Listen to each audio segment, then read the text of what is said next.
Gracias.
Ali, hem tablo rapimlerine söz kime buraya?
ассалому алайкум дӯстони арҷуманд, мухлисони гӯштини миллии гӯштингирӣ. Инак чемпионати мамлакат оид ба гӯштингирӣ дар маҷмӯаи бошукӯҳи донишгоҳи миллии тоҷикистон оғоз гардид, ки аз натиҷаи ду даври анҷомёфтаи мусобиқоти минтақаҳои кишвар ғолибон ба шаҳри Душанбе омаданд.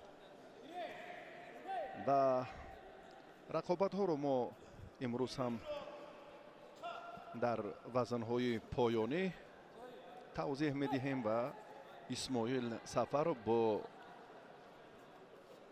қуббодалӣ Абдуқуддусзода ҳоло дар майдонанд. Сабзпӯш намояндаи вилояти мухтори Кӯҳистони Бадахшон ва паҳлавони бохтар бо хилъати сафед аст. Ба сар афтидан андаке хатар ҳам дорад, аммо нуқтаи алоҳидаи дарҷ шуда он аст, ки паҳлавонон аллакай пеш аз рақобатҳои инфиродӣ ва пеш аз оғози чемпионат дар семинар-машварате ки баргузор гардид аз ҷониби коршиносони Федератсияи гӯштингирии кишвар оид ба мамнӯъ будани қоидаҳо ё усулҳои иҷрои усулҳои гӯштингирӣ маълумоти бештар пайдо карданд. ибтидо бо ҳузури мураббиёни шаҳру ноҳияҳои мамлакат пеш аз рақобатҳои инфиродии рӯзи аввал семинар доир гардид, ки дар ин маврид як ҳаракати муносиб ман фикр мекунам, ки ҷо ҳалол аст, чунки сабзпӯши суғдӣ худ зери чанголи рақиб монд дар гӯштингирӣ. бале он нафаре ки аввалин шуда ба тахтапӯш меафтад, худ рақобатро ба бохт рӯбарӯ мекунад. бале ҳамин тавр ҳам шуд ва дар ин ҷараён исмоил Сафаров паҳлавони худталон ғолиб омад ва ба даври дигар рафт. бисёр иштибоҳи дағал ин дар гӯштингирӣ комилан имтиёзи ҳалол аст. агар дар навъи дигар бошад, ҳаракати сабзпӯш аст. сабзпӯш пӯшнокӣ инҷо хост, ки корро ҷоннок созад, ки худ ба доми фиреб афтид.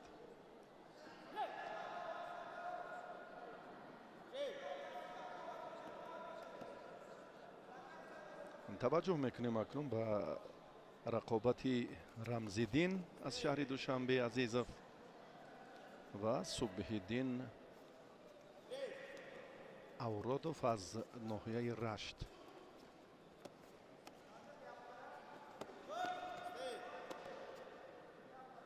дар талоши паҳлавоне ки ҳоло руҷӯъ кард, як кӯшиши беҳру ҳам Рамзиддин хост анҷом диҳад, хеле афзалӣ буд, аммо иҷрои усул то ба интиҳо хуб хатм нашуд. оне ки ба зону менишинад, оне ки аз фишороварӣ худро дифоъ мекунаду ақибнишинӣ мекунад, яъне бо қомати рост гӯштӣ намегирад ва чандин усул унсур ва чандин омили асосӣ мавҷуд аст ҷиҳати муҷозот кардан. حالا ترتیب خیلی درست است. اون اشتباهی که ما بیان کردیم در رقابت دومی پهلوانان وزنشان تا 60 کیلوگرم معلوم نشده است. این خوب است که به قاعده ستیزی راه ندهند. عزیزов рамзиддин و авродов субҳиддин ҳоло дар майдонанд. инҳо ба зергурӯҳи б шомиланд. масабур каримов ғолиби ҳамин ҷуфтро дар даври дуюм интизор аст албатта, ва мо рақобатҳоро дар даври аввал инҷо якҷоя тамошо дорем. даври аввали сабқатҳои вазни то 60 килограмм. аз ҷониби рамзиддин рости суратафзоӣ бештар шуд. ин ба он оварда расонид ки ба паҳлавони хилъати сабз доштаи раштӣ довар аллакай огоҳӣ диҳад.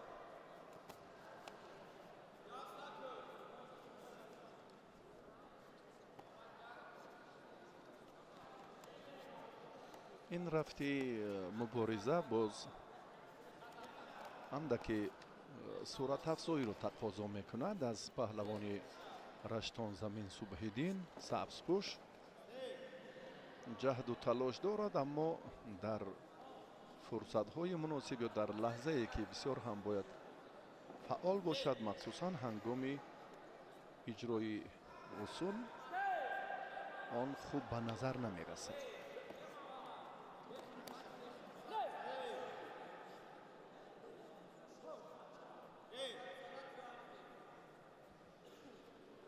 давоми мубориза акнун шиддаташ дигар мешавад, чунки дақиқаҳои аввал бенатиҷа пушти сар шуда истоданд.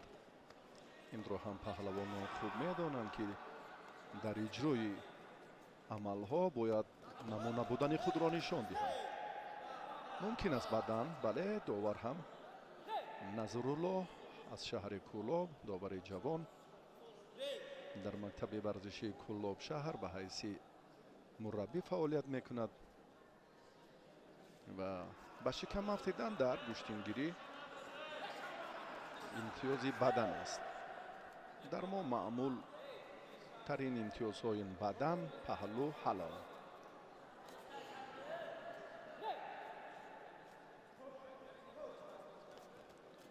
огоҳӣ, танбеҳи дуюм, баъдан хориҷ.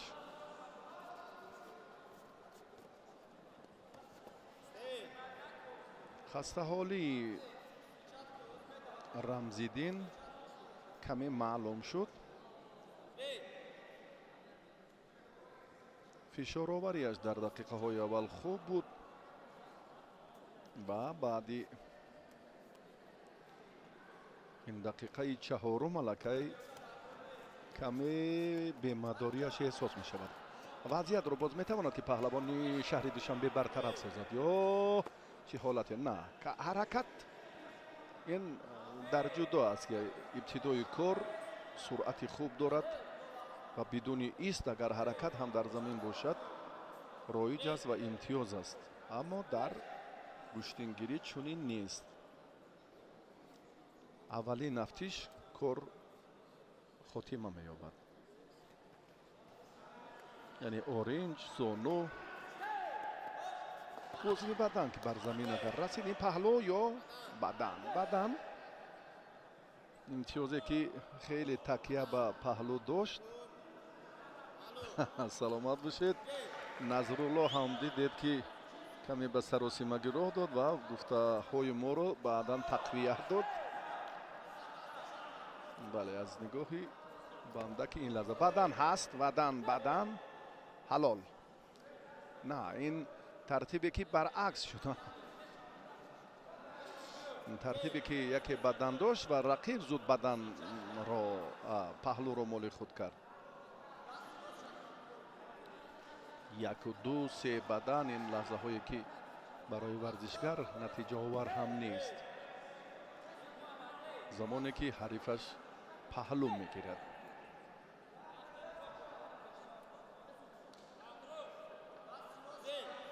کار برابر شد.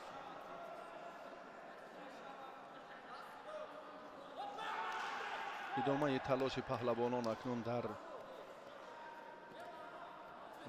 این لحظه ها با سرعت دیگر میگیرد. 4 ثانیه آگاهی به پهلوان شهر دوشنبه. این چهره امتیازی بدن دارد. نوبت از آنه که پهلو را از دست داده باشد هم، اما از نتیجه بله امتیازی اولش که بدن بود او دست بالا می شود و به دوری دویم می رود. در دوری دویم اکنون بیاید این لحظه ها رو یک بار دیگر تماشا میکنیم، نحوارهای تکراری رو که چگونه حالت های خوب و عمل آمدن و نتیجه گیری سبقت علاقه از مد نظری خودی داوران دور نموند. حق داد رو اینجا هم کارگردان زود پیخست کردن، این چهره رو منظوری ما کردن. حق داد گلوف در جودو خیلی مهارت خوب داشت، یکی از مدعیان اساسی در همین وزن عنوان می شود، معرفی می شود. البته که بسیار هم جسارتش، هنرش برجسته است. اکنون ببینیم که او در مقابل پیرو علموف چگونه می تواند در مقابل سوربون پیرو علاقه این دوره دومی رقابت ها رو ما یک فرصت هم منظورش ما کرده ایستادیم. در نیروسنجی های پیشینه علاقه حق داد از آن نشان داده که میبینیم علاقه به دوره دوم برآمد. سوربون در دیداری اول بزرگودینایف رو از ولایت مختار کوهستان بدخشان بود مغلوب کرد. دوره دوم شروع شد. ما متوجه رقابت های آخرین پهلوانان در زیرگروه پایانی بودیم.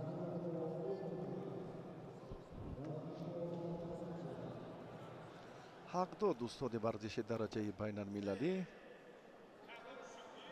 در گرند اسلم مسابقه های گوناگونی جودو هم در چمپیونات آسیا بسیار هم پهلو. بله این حرکتی خیلی خوب و سری وقتی حق داد گلوف بود که علاقه به گذاری شد. سوربون شریفوف این از شهر باختر است.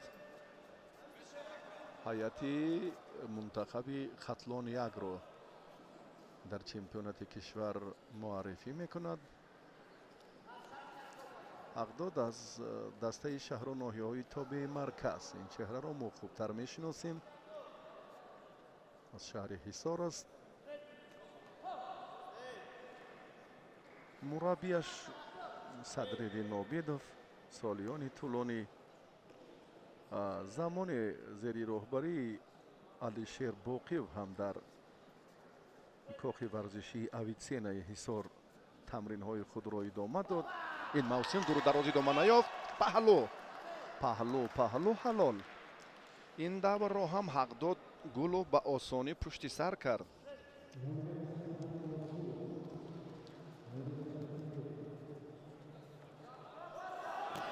حق داد گلو به دوری یک 8 نهایی رفت.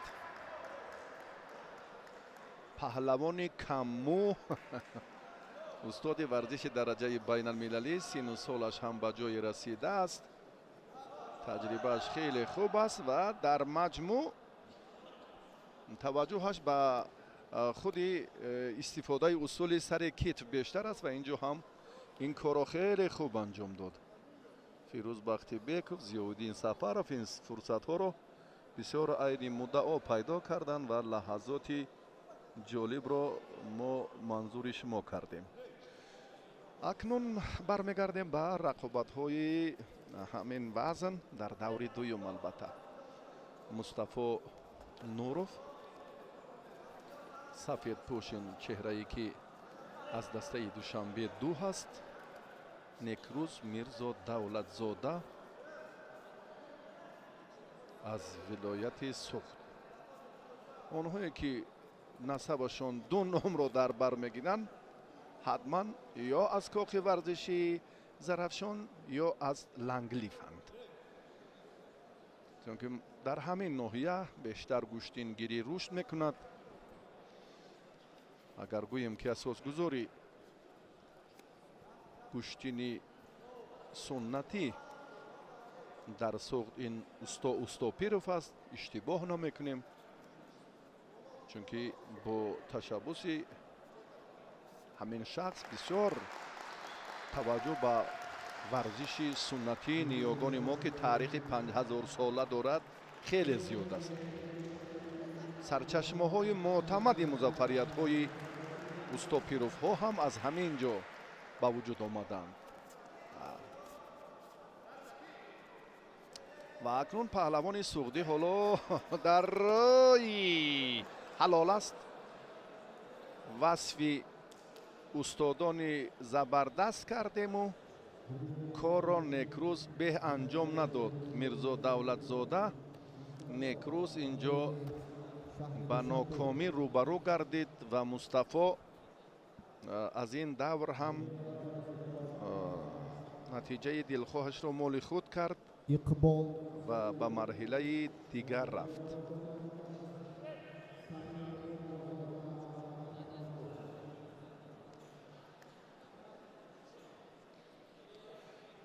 مصطفی با حقداد گلوف در نه بزرگ نه با حقداد گلوف رقابت هایی که ما قبلا دیدیم بزرگادی نایف این حالت ها رو ما یک بار تکرار منظور شما کردیم. در مقابل سوربون شکست خورد. سوربون به دور دیگر رفت، با حقداد روبرو شد، ناکام گردید. ان همین ترتیب باز هم مصطفی اکبرعلی رو شکست داد، به مرحله دوم اومد و میرزا دولتزاده محمد جان فیضلایف رو پهلوان خود تلاند رو و اینجا پهلوان سوختی شکست خورد و مصطفی به دور دیگر رفت.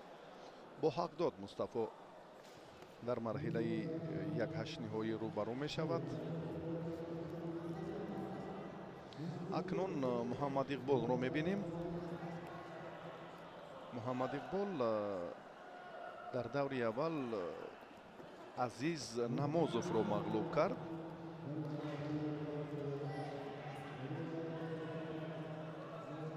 عمرزاده سمیر این چهره نماینده ولایت مختار کوهستان بدخشان را شکست داد در دور اول. اما از روی اون که نسب این پهلوانی بدخشانی سیاه است، فکر میکنم این چهره حاضر نشد. بدون مبارزه سمیر عمرزاده به این دور آمد.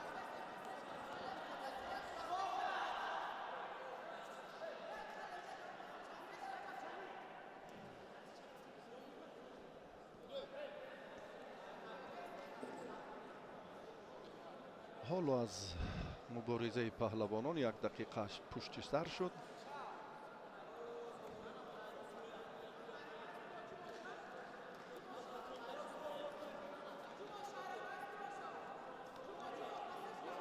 سمیر قامتش را باید راست گیرد. این در بعضی حالت ها خطر دارد، در بعضی مورد ها به نفع ورزشگر است. اگر با سرچشمه معتمد اجرای این عمل ها را هم یک بار دیگر توجه کنیم، از کسبیت خود پهلوان ها وابستگی دارد. پسیوی یعنی آگاهانیدن یکی اینجا همین مدعاست. بله، داور به سمیر آگاهی داد و پهلوان شهر کولاب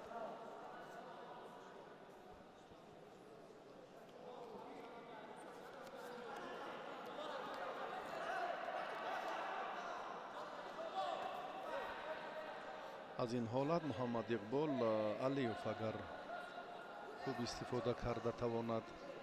این چهره هم جوان است، از دسته شهر و ناحیه های تابع مرکز.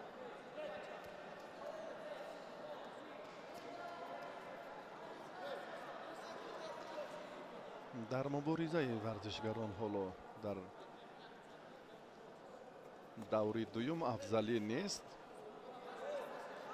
ба истиснои ду фишороварию ду ҳолати ҳамла. гӯем агар ки аз ҷониби Муҳаммад Иқбол Алиев ба амал омад ва боиси огоҳонидани рақиба шуд. На истед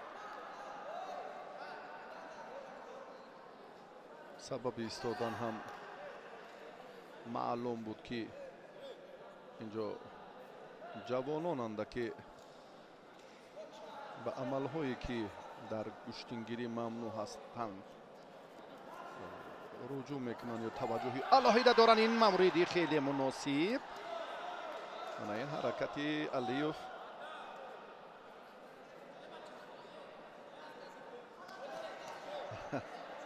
баҳогузорӣ нашуд. бисёр бо суръати тез буд ва давр ё гардиши ҳамон ҳолате ки Самир хатм ё хотима дод бисёр айни муддао буд. ё инро ҳам акси амал ё бо истилоҳи контр мегӯянд.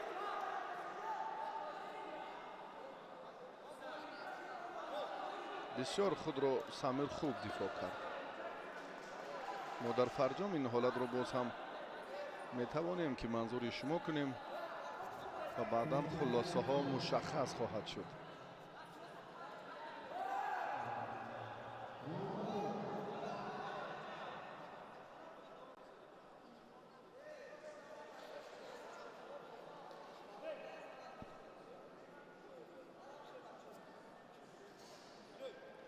рақобати паҳлавонон дар даври дуюм дар вазни то 60 килограмм идома меёбад. паҳлавони Куллобшаҳр сабзпӯше ки ҳоло мавқеи худро зуд тағйир дод дар фишороварӣ бисёр бо суръати Алиев ин хуб буд. аммо дар иҷрои бандҳои алоҳидаи куштингирӣ каме пассивтар аст. меқапад. ана ин лаҳзаи дигари фишороварии Алиев ки танбе гирифт. дидед гуфтем ки қапидан ҳаракат карданаш бад нест, аммо кам тамрин карданаш маълум шуд. тамрин ки кам шуд, баъд оҳиста оҳиста нуқсу иллатҳояш дар ин ҷо рӯ мезананд. иҷрои амал ба таври касбӣ ба назар намерасад. ақибнишинӣ ҳам ҳамчунин. каме фориғболона худро нишон медиҳад. акнун ин хислатҳо дар бачаҳои ин минтақа хеле намоёнтаранд. агар кораш омад мекард бо ин ҳаракатҳо хеле боз ҳам ин ҳаракатҳоро зебу зиннати алоҳида медод. агар ой бисёр ҳам партофтии канори чап. акнун на довари кунҷӣ ин гуфтаҳоро тасдиқ кардан натавонист. танҳо довар ин ҷо ишора кард. ба шикам наафтид. фикри ман ҳоло аз коргардон хоҳиш мекунем ин лаҳзаро як бор бибинем. ба шикам ҳам афтид. андакеде ки оринҷи ин варзишгар шояд бошад дақиқ ба шикам афтид. оринҷ каме дуртар буд. бояд назари доваронро бинем. довар яке баҳогузорӣ кард. довари кунҷӣ фикри довари марказро тасдиқ карда натавонист. бале буд ки буд. ана акнун ғамза ҳам кунад ҳалолаш буд. ғамза ҳам кунад ҳалолаш буд. гуфтем ки бисёр ҳам аз ҳисоби кам будани ҳамон қувваи дуюми нафаси дуюми на ҳолат ин имтиёз нест. акнун ҳаяҷонҳо зиёд мешаванд. Алиевро бисёр дастгирӣ доранд. Самир дар ин маврид акнун имтиёзро аз даст надиҳад. аммо اما علیوف کارش رو در ثانیه های آخر کرد. بسیار هم جرأت کرد و بسیار هم در 7 ثانیه دیگر 6 انا همون لحظه خیلی هیجان آور رو گفتیم، فرصت همون توضیحات که نبودن نفسی دویو میگن خیلی خوب بر علو عیان شد. نه همین حالت که گشت و زود علیوف هم این حالتی بود که ورزشگری طلابشهر امتیازی بدن گرفت، اما در 7 ثانیه آخر نتیجه اکنون بازبینی می شود. نتیجه بازبینی شد، رفتی سبقت را بیاد یک بار دیگر. اکنون حالت هم که بله خاتمه این سبقت اکنون پرتافتی که به تخت پشت بود. بله محمد اقبال علیوف در 7 ثانیه توانست که اشتباهش رو اصلاح کند و غالب باید.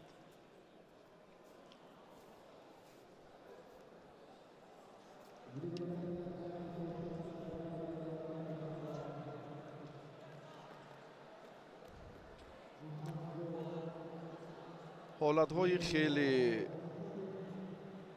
جالبی این رقابت رو بله یک جای دیدیم.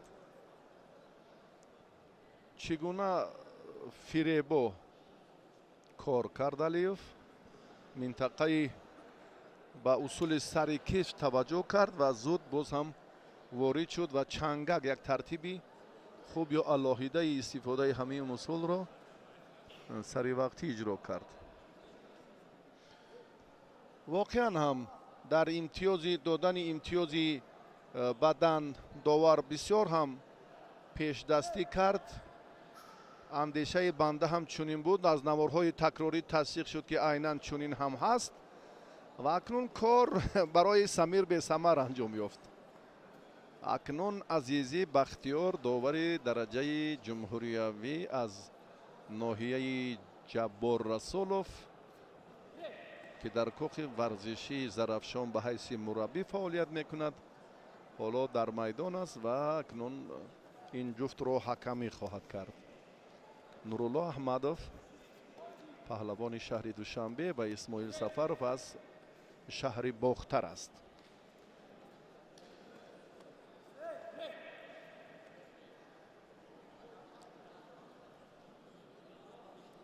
نورالله در دور اول امینجان شانوف رو که دسته وخش رو دسته رشت رو معذرت نمایندگی کرد، مغلوب نمود و اسماعیل سفرov باشد عبدالقدوسزاده این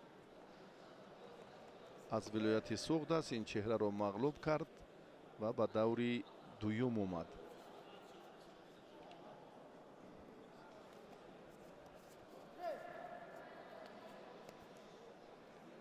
در تناسب فرق هست، یعنی اون رقابت های امروز ما یک جایی میبینیم که این چهره ها در دورهای اول و دوم انتخابی در منطقه های خویش ظفر یافتند و به مرحله نهایی چمپیونات مملکت آمدند. اگر چنین توضیح دهیم باز پرتر می شود.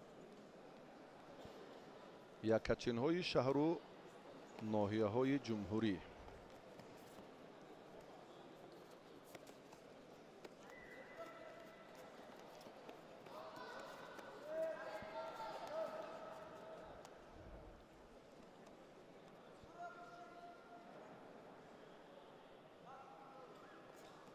هر دو هم فکری مشخص ندارند در عمل کردن این اصول که حالا تپیدند از دستی روسری و سینی سبز پوش رو که پهلوان خوتالان پهلوان دوشنبه مذارت نورالله داشته بود، چندان مناسب نبود برای دوام دادن سبقت جالب یا نتیجه بخش ختم شدن این حرکتش.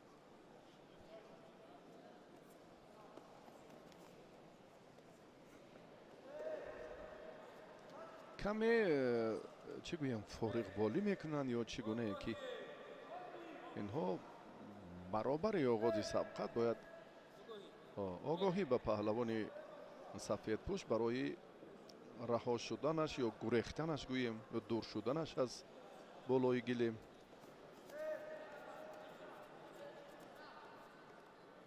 برقصدانه از میدان بیرون شدن مجازات است در همه نمودهای گوشتین. اوی پهلو، بله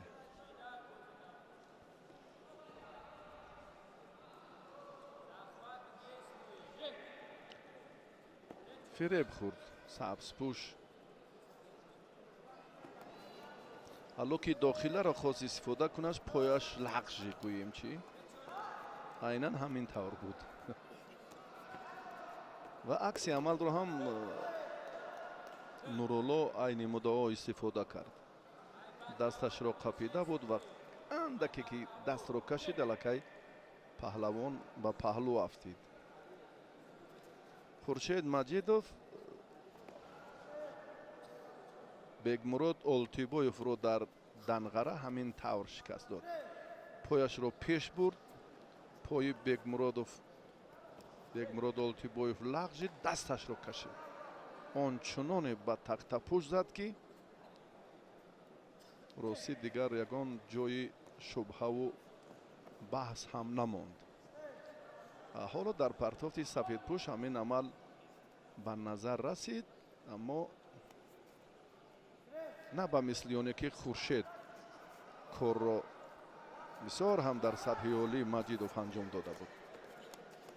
آنها گران وزن ها بودند و اینها اکنون از همه سبک وزن های چمپیونات گوشتینگیری کشور وزن 60 از همین وزن 60 رقابت ها شروع میشن. 65 71 کیلوگرم. امروز در 3 وزن پهلوانان میدان داری میکنن. در وزن های باقی مانده سبقت ها پگاه صورت میگیرند. بانوان در وزن 57 63 کیلو و میدان می آیند امروز.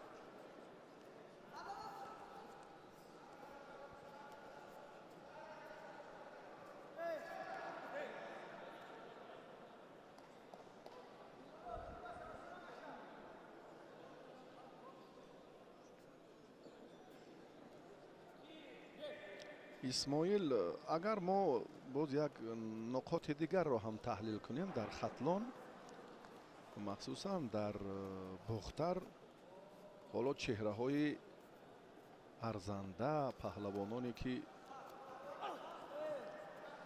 موقع شهرت داشته باشند در حیات منتخب مملکت شامل باشند بررسی در این 5 سال اخیر بسیار کم شد نیستن. حالا ما نمیتوانیم بگوییم که مدعیان وزنهایی که سالهای اخیر تحلیل و بررسی میشوند نه از خطلان نیستند. دیگر چهره هایی که من شهر باختر و ناحیه های اطراف همین شهر رو در نظر دارم که قبلا بودن. بعد که نبی محمد رفت فعالیت خود را دیگر کرد. اکنون در خطلان پهلوانان نامی و شهرتیار الان نیستند. اگر هم گویم اشتباه نمیکنیم. اینجا نورالله غالب شد. نورالله با همین حرکتش، با همین بسیار فریب دادن رقیبش یا دریافت فرصتی به زمینه پیروزی رو به دست آورد و در نهایت دست بالا شد.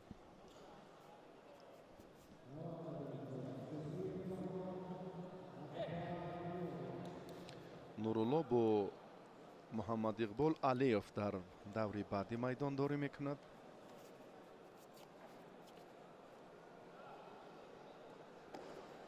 рамзиддин азизов, ана ин чеҳра ҳам бисёр ҷавони боистеъдод аст. зери роҳбарии фаррух собиров машқварзӣ мекунад. дастпарвари мактаби варзишии шаҳри турсунзода аст. ва субҳониддин авродов аз рашт, кабудпӯш, аз қапиданҳояш маълум аст ки ин бача бояд тамринҳои мавсимӣ надошта бошад ва ҳамеша кӯшиш барои сайқал додани маҳорати худ кунад. ана ин паҳлӯро моли худ кард.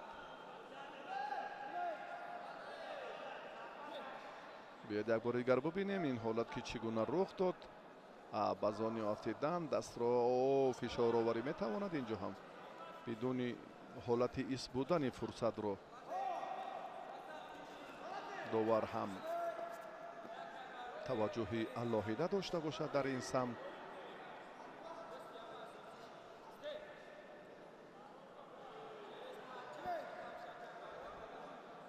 баъдиёне ки ин чеҳра дар дақиқаи аввал ҳолати хубро пайдо кард, ростӣ ман бовар надорам ки дар ин минтақа муқобили рамзиддин азизов дар ин вазн паҳлавоне бошад ки муқовимат кунад. агар бошад хуб, ҳоло мебинем вақт хеле зиёд аст. 1.5 дақиқа пушти сар шуду халос. шояд ман иштибоҳ кунам. вақт довари барҳақ аст. биёед бубинем ки давоми зӯрозмӯӣ чӣ натиҷа ба бор меоварад.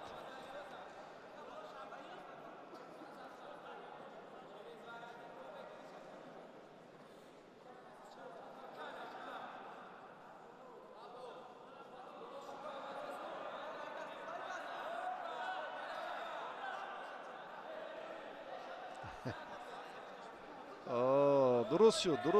дуруст иштибоҳ накардем.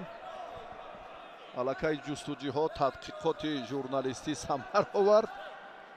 бале, дархосташ хатлон ду паҳлавони бале дуруст аст. бале, мушаххас шуд хатлон ду. бале, паҳлавоне ки мо ин самти алоҳидаи идомаи сабқатҳоро қаблан ҳам манзур кардем. дар идомаи талошҳо Рамзиддин, инҷо Авродов, Субҳиддин, ин шикасташ дар даври аввал буд. маъзарат мехоҳем як бори дигар. рақобатҳои даври дуюмро мо дида истодаем ҳоло.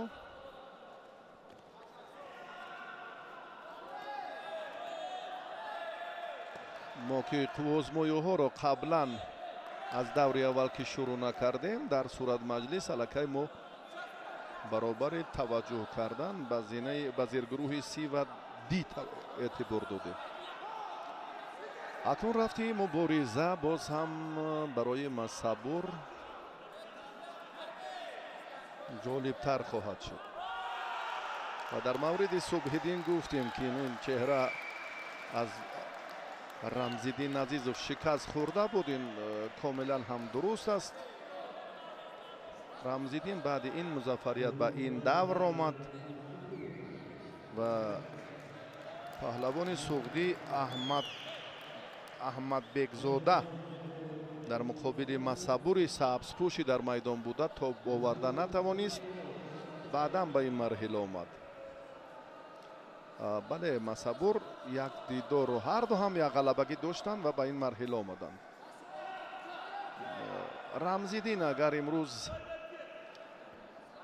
шикаст хӯрад, ҳоло 1 дақиқаю 44 сонияи дигар ҳаст, падидаи Куллобшаҳрро метавон нафари комгор ва варзишгари барҷаста муаррифӣ кард. чунки рамзиддин азизов ин фарди тасодуфӣ нест. дар миёни бузургсолон, соли сипаришуда ҳам дар миёни ҷавонон, дар ҷудо ҳам маҳорати барҷаста дошт. на, ин ҳолат боз ҳам хуб анҷом наёфт. маърифи мо дар самти паҳлавони раштонзамин даври аввалро дар бар мегирифт. ягон шубҳа ҳам нест, чун ки паҳлавони сафедпӯши дар майдон буда рамзиддин азизов ин корро ҳам бо сарбаландӣ анҷом дод. инҷо акнун мо ки гузориши худро аз марҳилаи дуюм шурӯъ кардем дар ин самт, чун як бори дигар ҳам маълумот барои бархе аз он нафароне ки ба мо навакак пайвастанд. акнун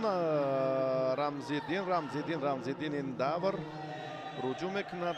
танбеҳ паҳлавони сабзпӯшро таҳдид мекунад ба ростӣ, чунки ин гӯштин нагирифта истодааст баъди оне ки аз ин чеҳраи барруманди гӯштини ҷудо ва гӯштингирӣ рамзиддин азизов имтиёз ситонид. танбеҳ ҳаст. ҳоло аз ин ҳам бештар руҷӯъ ва таваҷҷӯҳи алоҳида барои низоми дурусти майдондорӣ. паҳлавони шаҳри кӯлоб имтиёзро бисёр сари вақт гирифт. баъдан ой азизов, ин чеҳраро коршиносон бисёр баҳои муносиб медиҳанд. ҳатто дар касбияти баланди ҳамон бандҳои алоҳидаи истифодаи усулҳо дар ҷудо. ин чеҳраи нав аз кӯлобшаҳр омад ва имрӯз ҳам хеле дилҳои мухлисонро ба тасхир овард.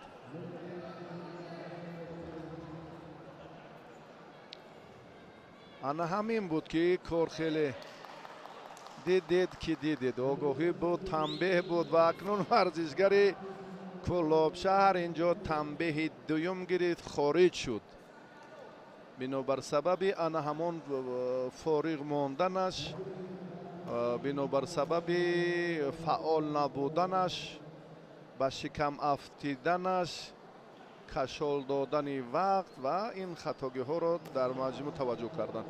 ин ҳамон ҳолате буд ки варзишгари шаҳри душанбе ой аз рамзиддин азизови бо таҷрибо истеъдод имтиёзи паҳлӯро чӣ гуна ситонид. баъдан варзишгари шаҳри кӯлоб инҷо бисёр ҳам ҳолати пассивии худро зиёд нишон дод. рост зиёд. акнун ба Шокир Ғоибов таваҷҷӯҳ мекунем. биёед як бор бубинем сабзпӯши ноҳияи Данғараро ки имрӯз ба яке аз он акнун камар ба камар афтидани ён ҳарду лаҳзаи паҳлӯ, ҳарду ҳам фурсати муносиб. Сафиялло Назаров аз дастаи шаҳру ноҳияҳои тобеи марказ бисёр ҳам сатҳи баланд. биёед баргардем ба рақобат ки бисёр Шокир суръати тез дорад. ҳоло боз партоб ба вуҷуд меояд. Шокир суръати тези рақобат, боз ҳам ҳамин фурсат, боз ҳам камарбанди якдигарро доштанд ба фурсати хеле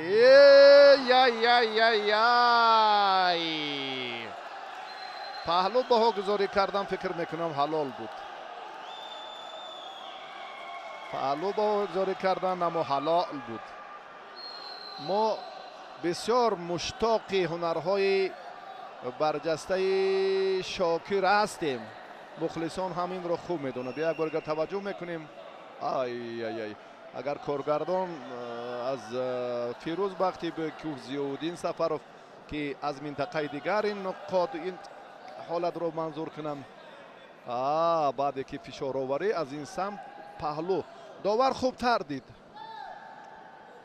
ҷои баҳс надорам ростӣ. довар хубтар дид ин самтро.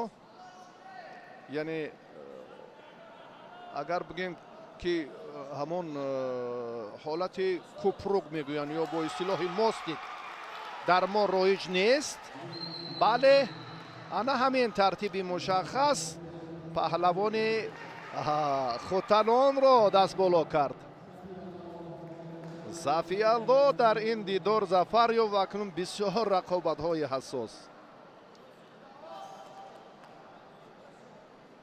نظرف این چهره هم از خوتلان است، از کولاب شهر. امروز بررسی خیلی چهره های ارزنده. من راستی این دو نفر را با کمال احترام و صمیمیت معرفی میکنم. صفیالله نظرف و اونه که با رمزالدین گشتین گرفت، ناوابسته از اونه که رقابت را باخت با تنبیه، با مصبور کریموف رو در نظر دارم. مویسفید 76 ساله ناحیه واسع در تمام چاربینی ها فعال هست. امروز هم به دوشنبه آمده است، چی در گشتینی جودو، چی در سامبو، چی در کورش، در گشتینگیری. اون جایی که تنتنه گشتین هست، این مویسفید 76 ساله جماعت دهاتی میرعلی محمد علی و ناحیه واسع اونجا حضور دارد.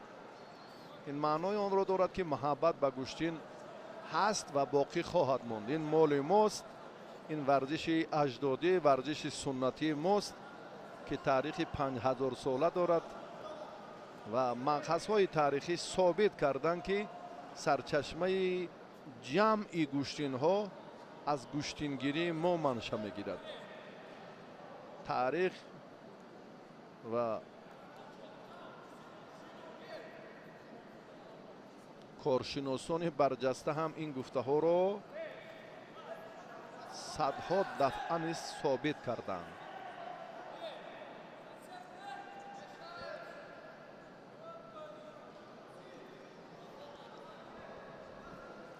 محمد علی قربانوف این هم از شهر کولاب است. امان الله میرزایوف این ورزشگر از شهر باختر. درباره این چهره ها که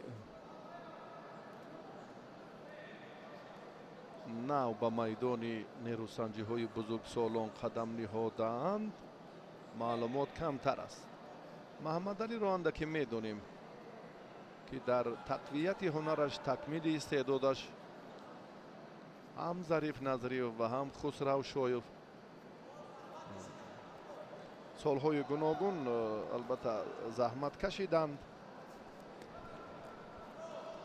دست پرور مکتب ورزشی کولاب شهر است.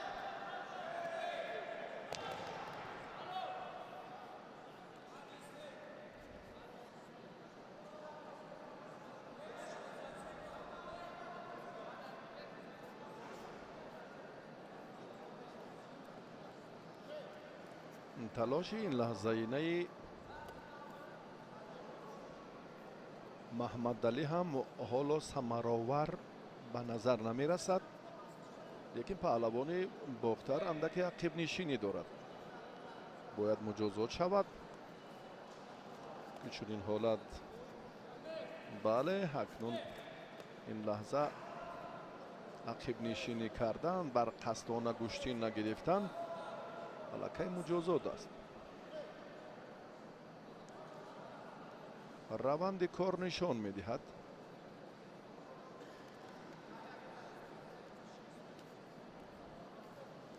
پایزنی هم در موردهای ضروری بله ثمر می آورد، اما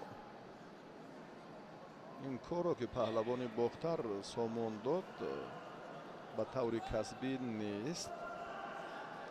یعنی اجرای عمل ها باید بسیار خوب با صفت، اجرای اصول ها صفتی بلند تقاضا میکنه. اگر این نباشد امتیاز نمی شود. برای جاری کردن این قسمت انا همون نقاط اول رو باز یادآور می شویم که بیشتر باید تمرین داشته باشیم. در اساس مشغولیت های موسمی نی و دائمی این حالت ها با وجود می آیند، کسبیت بالا می رود، صفت اجرای عمل های معمول باز هم شایسته تر می شود. محمد علی فرق می کند، کمی استعدادش در جریان рақобати даври дуюм.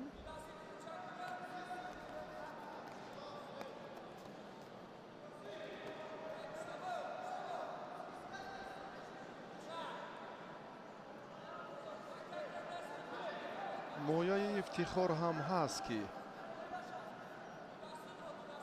қариб 70 кишвари дунё моро ҳамчун соҳиби ин варзиши гӯштингирӣ эътироф мекунанд. федератсияи байналмилалии гӯштингирӣ моро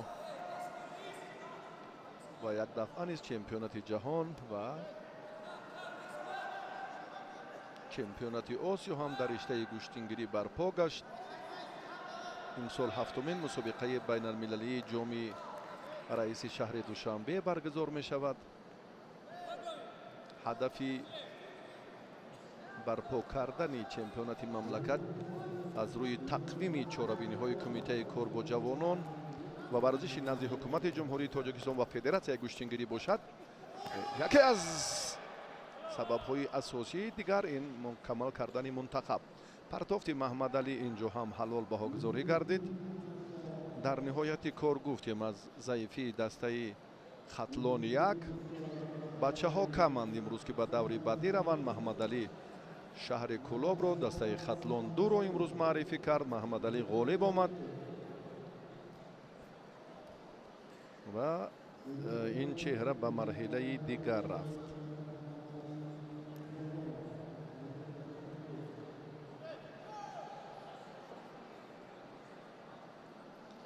ҳарифи маҳмадалӣ ҳоло баъди хатми даври баъдӣ маълум мешавад.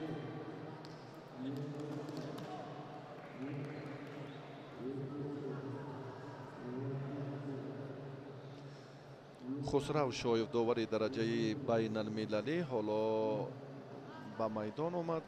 паҳлавононро даъват намуда истодааст. ҳаками ин давро ӯ ба дӯш дорад.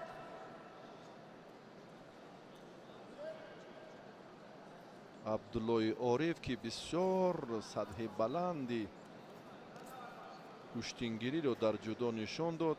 қаҳрамони ҷаҳон масъуди аҳмадзодро мағлуб кард. шогирди ҳамин чеҳра аст. абдуллои орифро мо пагоҳ албатта ба шумо маърифӣ мекунем.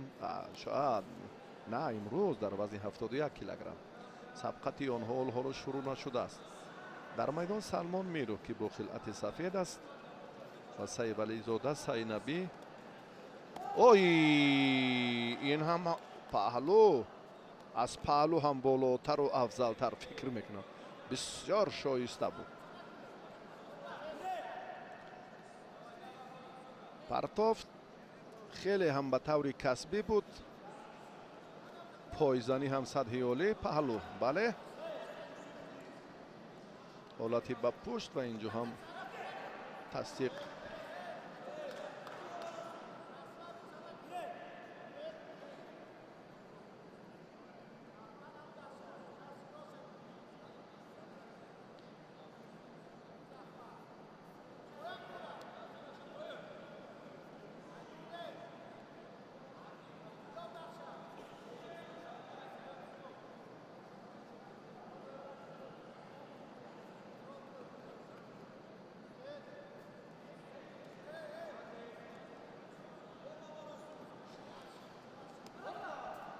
дар интихоби беҳтаринҳо мо бояд ки имрӯз фаъол бошем. баҳодур ҳалимов сармураббии мунтахаби ҷавонон чеҳраҳои навро албатта пайдо карданд. ман фикр мекунам ки боз ҳам сармураббии мунтахаби гӯштингирӣ миёни бузургсолон хуршед убайдуллоев ҳам аз мадди назараш ин чеҳраҳо бояд дур намонанд. саиднабӣ бисёр ҳам айни муддао рақибро дучори шикаст кард ва аз ин давр музаффариятро моли худ кард ва ба марҳилаи дигар рафт. мо баъди сабқатҳои дигар фурсат дорем ки паҳлавонони арзандаро ба шумо маърифӣ кунем. чеҳраҳои мондагори вазнҳои дигарро пойзании сайнабиро як бори дигар ҳам васф кардем. و داور خسرو شایف. سلاله آن شایف هایی که ما میدانیم هم مزراب و هم عالم و هم انوشیروان و هم پیرو و جمعی آنهایی که پهلوانند و اکثر آنها این زمان در کلاب شهر به حیث مربی فعالیت میکنند. استادان ورزیده چهره های دیگری که ما اینجا میبینیم این خود سابقه داری گشتین ناحیه خراسان است. استادان دیگری که هم بابای قربان وصفش میکنند و چندین افرادی که امروز از منطقه های دیگر آمدند. براستی خیلی و خیلی رقابت های حساس رو ما و شما تماشا خواهیم کرد.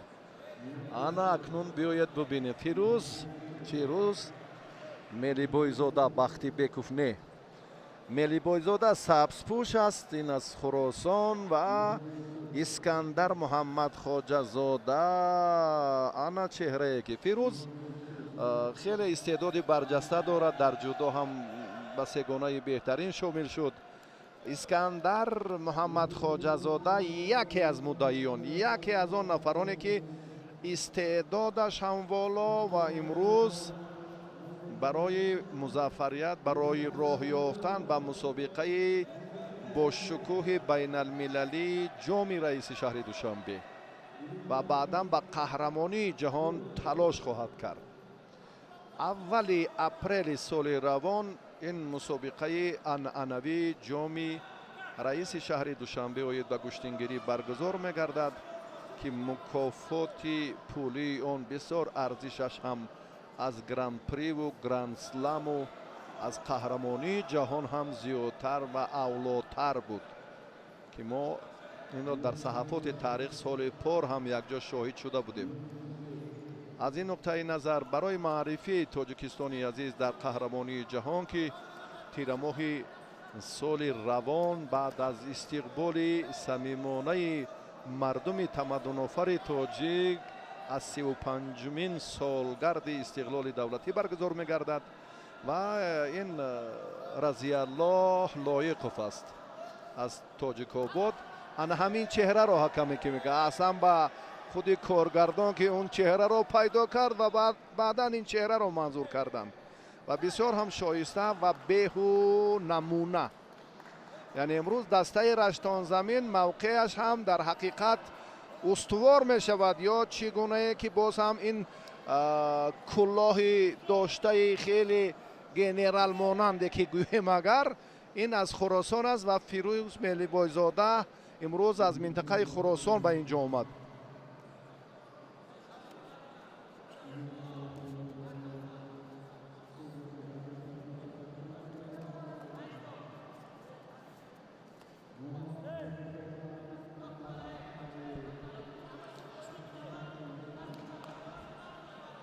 مدعیان زینه های افتخاری وزن 65 کیلوگرم هر دو ارزندند. اگر کم یک دفعه دیگر توجه کنیم اسکندر کم استعدادش فرق میکند، لیکن این معنای آن را ندارد که فیروز ملی بایزاده اینجا تسلیم می شود و هراس دارد. نه، هر دو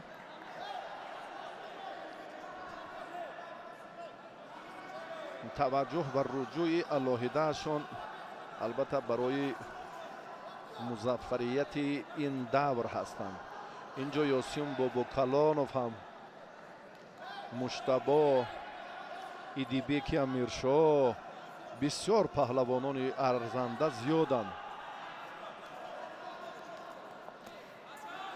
فیروز ملی بایزاده در دیداری اول صدرالدین خلیفه را مغلوب کرد که اون از ناحیه رشت بود. ما چون سبقت های دوری دویمی پهلوانان وزن 60 کیلوگرم گزارش خود رو هم از دوری دویمی нерӯсанҷии паҳлавонони вазни 65 килограмм ба шумо манзур намуда истодаем. ин маълумоти мухтасар барои бинандагоне ки навакак ба телевизиони варзиш пайвастанд. Садриддин аз идомаи рақобатҳо маҳрум шуд, чунки фирӯз ӯро дучори шикаст кард. муҳаммадхоҷа искандар мукарраму фарзиндро мағлуб намуд. рақобати марҳилаи 1/8 ниҳоиро мо тамошо дорем дар вазни то 65 килограмм. ана ин гилем акнун гилеми хотираҳо мешавад. муслимбек каримов, муҳаммад рофе лоиқов, холид ҳам паҳлавони арзанда аст, ориф додов бисёр истеъдоди барҷаста дорад аз сангбор. ай сарвар абдушукуров бисёр лаҳзаҳои ҳассосро якҷо хоҳем дид. ой баҳром суфиев, ҳамаи агар гӯем ситораҳо биёед ҳамин хел маърифӣ кунем, ягон шубҳа ҳам нест. ана ҳамин чеҳраҳое ки мо маърифӣ кардем ҳама ситораҳои вазни 65 килограммам. дар садри ҷадвал ҳоло ёсин бобокалонов, бародари як қаҳрамони ҷаҳон эмомалии нуралӣ. нафарони тасодуфӣ ин ҷо нестанд. сормон латифов ҳам 3 карат барандаи медали биринҷии қаҳрамонии ҷаҳон дар риштаи самбо. ҳама чеҳраҳои мондагор, ҳама варзишгарони номдору номошнои тоҷикистон, ҳама мехоҳанд ки аз ҷоизаи олии мусобиқаи ҳафтуми ҷоми раиси шаҳри душанбе аввали моҳи апрел бархурдор шаванд. ҳама мехоҳанд ки дар қаҳрамонии ҷаҳон малакаву ҳунари худро нишон диҳанд. акнун кӣ ба қаҳрамонии ҷаҳон меравад?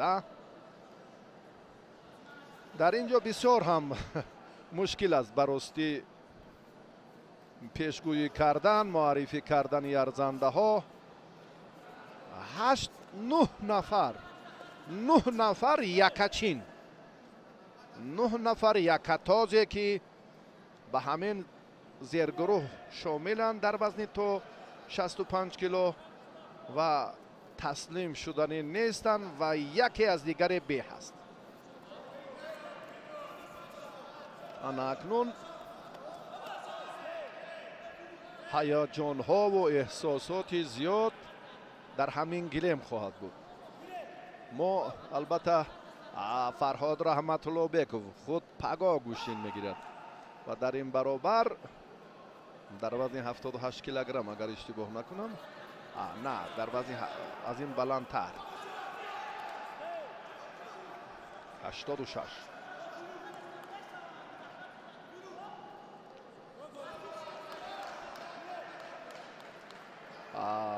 саидҷамол алимардонов, тамрини онҳо дар як ҷо сурат мегирад таҳти роҳбарии ризқиддин раҷабов. ҳам разиалло ва ҳам алимардонов. чӣ ишорае дорад ба кӣ?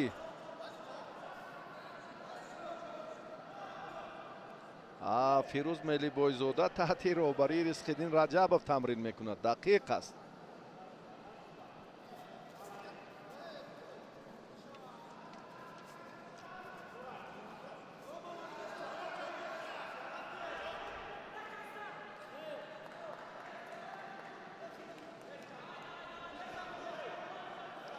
мо таваҷҷӯҳ кардем ва мо дар ҳақиқат ҳамин лаҳзаро барои тамошобинон фароҳам сохтем, чунки пештар дар ин гилем варзишгарони вазни то 60 кило майдондорӣ карданд. ба ростӣ гуфтем ки таҷрибаи онҳо чандон намоён нест, онҳоро ҳам мардум кам мешиносанд. ин муҳаммад фарҳодов аст, раҳматуллобек ва муҳаммад фарҳодовҳо бародаронанд ва раҳматуллобек ки худ гӯштин мегирад ва муҳаммад ҳоло ҳамчун мураббӣ фаъолтар аст.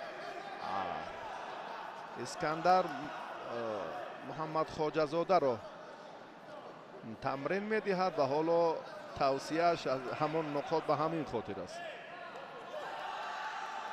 همدستگان آمدند، آنهایی که یک جا تمرین میکنند، مربیان از دیگر منطقه های کشور به شهر دوشنبه آمدند. البته بسیار گفتیم که امروز باید دسته منتخب تاجیکستان عادلانه، عارفانه، شفافانه کار داوران صورت گیرد و بهترین ها، ارزنده ها معلوم شوند.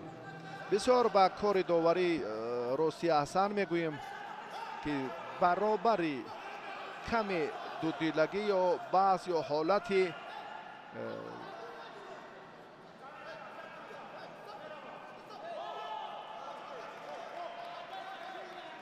با عمل آمده که امتیاز اندک نگرانی کند، این فرصت ها بسیار تحلیل و بررسی خوب می شوند که خوب است. حق به حق دار باید رسد. ربط سبقت بچه هایی که معرفیشون کردیم خیلی هم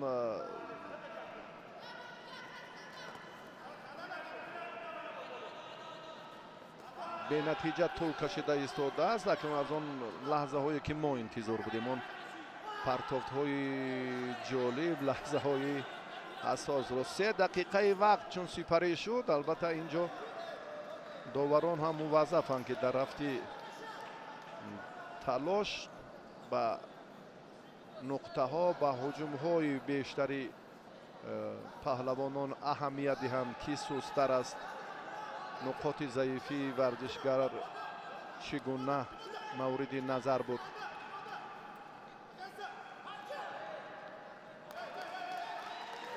و اکنون آگاهی بود تنبیه دوم. گفتیم که اینجا بله معین کردن غالب بسیار مشکل است. بله تنبیه و اکنون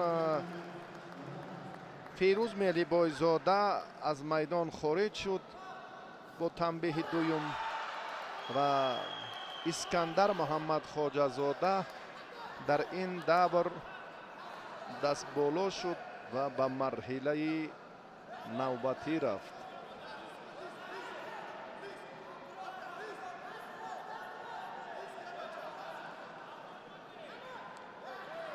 اینها در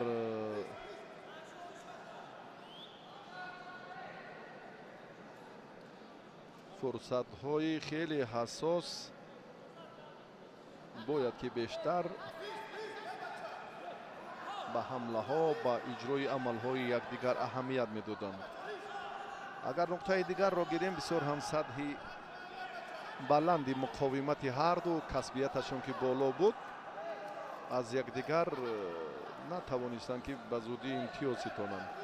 اسکندر و فیروز رو در نظر دارم. اکنون بیاد با معرفی محمد سلیموف توجه میکنیم و محمد شریف زاده، این کبود پوش سبز پوش از دسته شهر و ناحیه های تابع مرکز است و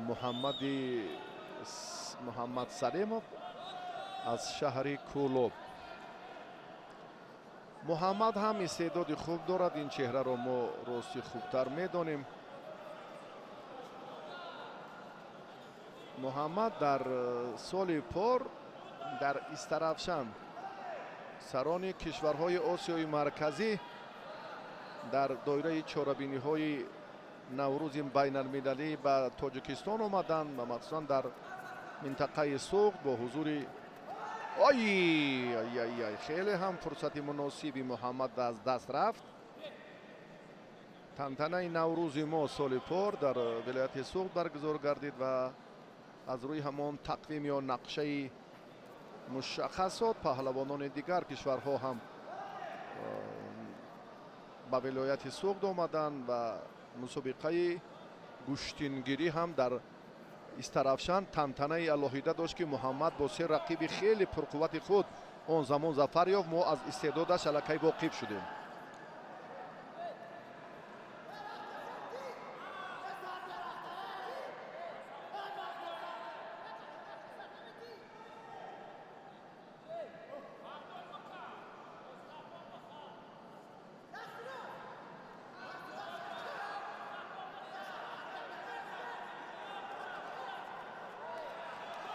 اوی دوامی رقابت محمد خیلی هم بهبود.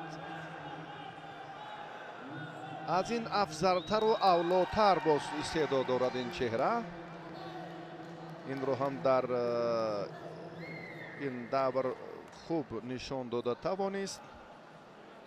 غالب آمد محمد سلیموف و به مرحله دیگر رفت.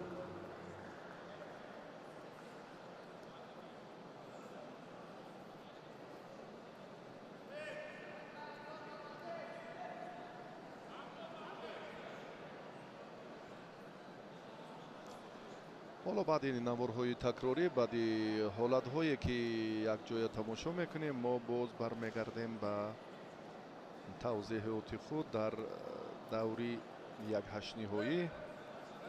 چهره های ماندگار را اینجا باز خواهیم دید. مسلم بک کریموف سفید پوشه که حالا در میدان است، استاد ورزش درجه بین المللی، برنده مدال برنجی قهرمانی آسیا در سامبو. اگر اشتباه نکنم یا 11 یا 12 مرتبه با گرفتن عنوان چمپیون تاجیکستان در نمودهای گشتین شرف یاب گردیده است. بسیار استعداد خوب دارد. در کورش هم جایزه دار در قهرمانی آسیا، در مسابقه بین المللی هم کورش، قزاق کورش و چندین چاره‌بینی های سطحی با شکوه و بین المللی نتیجه های شایسته دارد. یکی از اصول های دوست داشتهش این همین از سر هر دو آستین داشته پشت کردن است. تا کدام اندازه این کار را در دیداری دوم انجام میدهد البته ما یک جا خواهیم دید. خالد جمیلوف از رشت،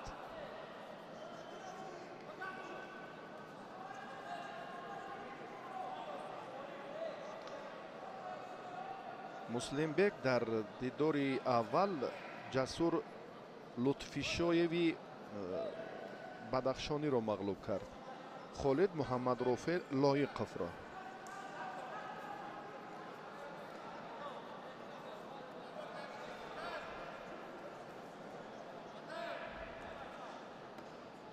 چون دیدیم که اکنون اسکندر محمد خواجه‌زاده به دوری دیگر رفت، محمد سلیموف هم به دوری بعدی رفت. در رقابت یک هشت نهایی این پهلوانان با هم دیدار انجام خواهند داد.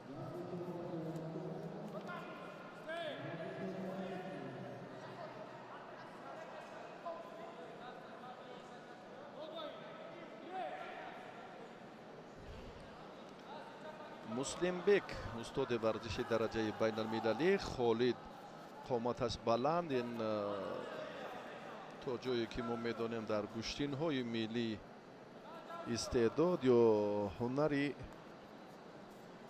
خوبی پهلوانیش را نشان میداد. در گشتین نوروباد، در رشت، در تاجیک‌آباد، در لخش.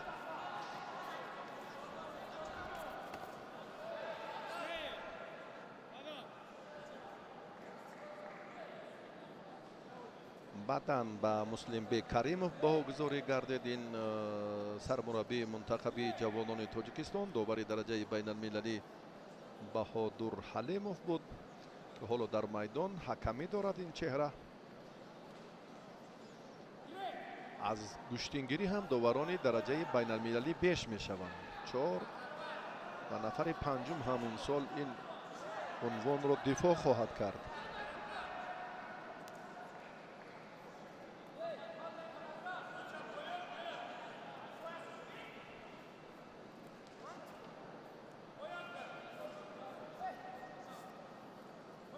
مسلم بک اکنون از سر هر دو آستین رقیب گرفت.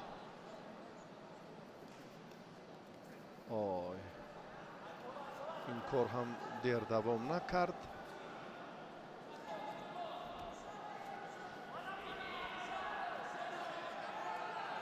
مسلم بک برای خالد رقیب ناباب است گوییم. دو بعدی امر داور است. این عمل натиҷааш ба ин нӯбат гирифта намешавад. барои сутун гузоштан ё бо истилоҳи упор дар ҷудо ҳам бисёр мамнӯъ аст, дар гӯштингирӣ ҳам ин роиҷ нест. муслимбек огоҳӣ гирифт.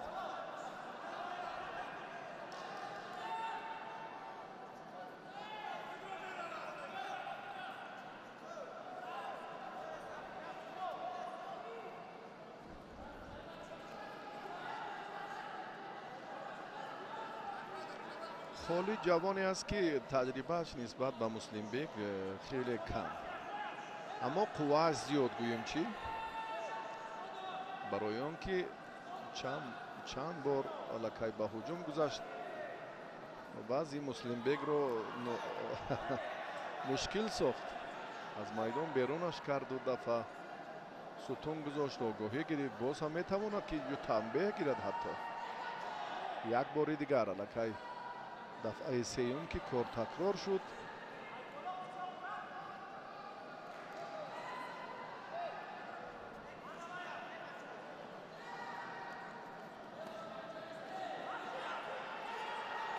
на довар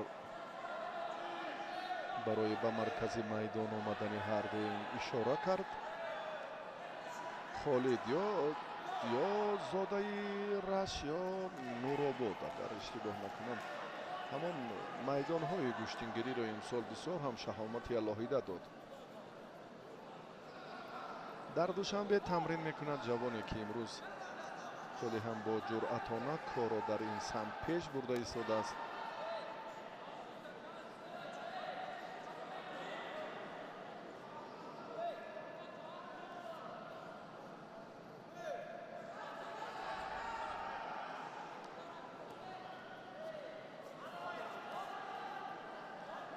муслимбек ҳарчанд кӯшиш мекунад роҳи дарёфти имтиёзҳоро ҳоло ҳам пайдо накардааст.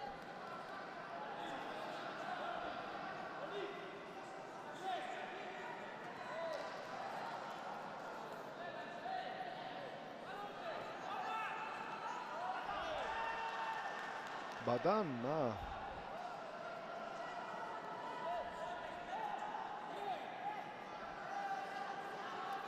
давргаштан лозим нест. баробари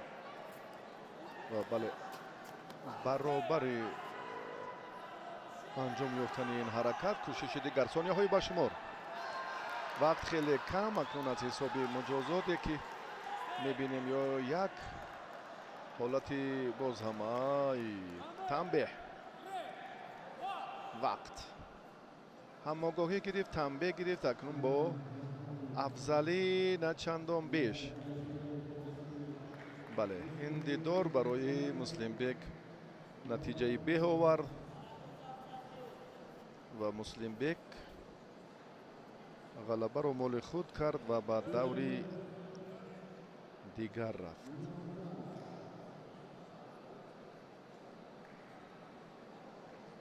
ба даври як ҳаштниҳоӣ бо як имтиёзи бадан. инро ҳам аз иҷрои ҳамон пойзанӣ пушти пой хеле ҳам ҳолати муносибро ёфт. дар бораи як чеҳраи намоёни гӯштингирӣ гуфтем, ҳамин чеҳра буд Ориф Додов, устоди варзиши дараҷаи байналмилалӣ.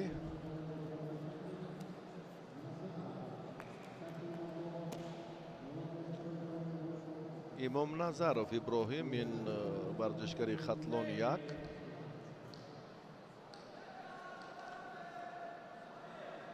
сабзпӯше ки ҳоло хушҳол шуд. аввалин кӯшиш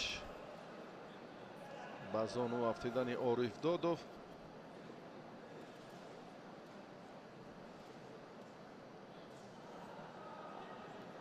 каме ҷуръати Иброҳимро дигар кард.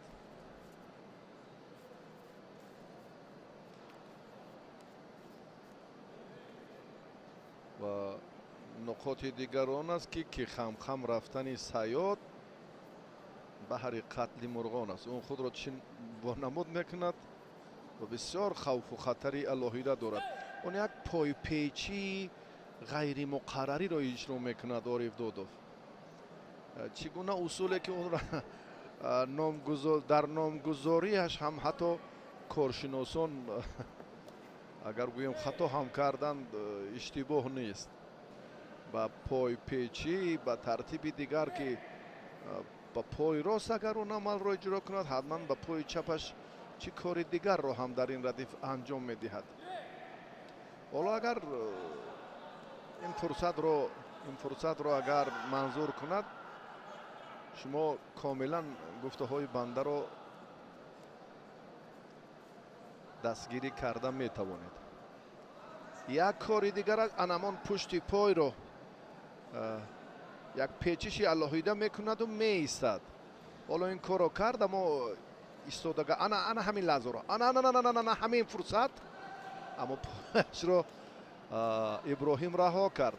چند حالت غیر عادی دارد، چند ترتیب استفاده اصول غیر عادی دارد که رقیب را فریب میدهد و مخصوصا هم در دومین مسابقه بین المللی جام رئیس شهر دوشنبه در با دست آوردن جایزه عالی هم همین کار را در مقابل پهلوان ازبکستانی خوب انجام داده بود. اگر ازبکستانی بود یا ورزشگر ترکمنستان از نمایندگان کشورهای آسیای مرکزی بود.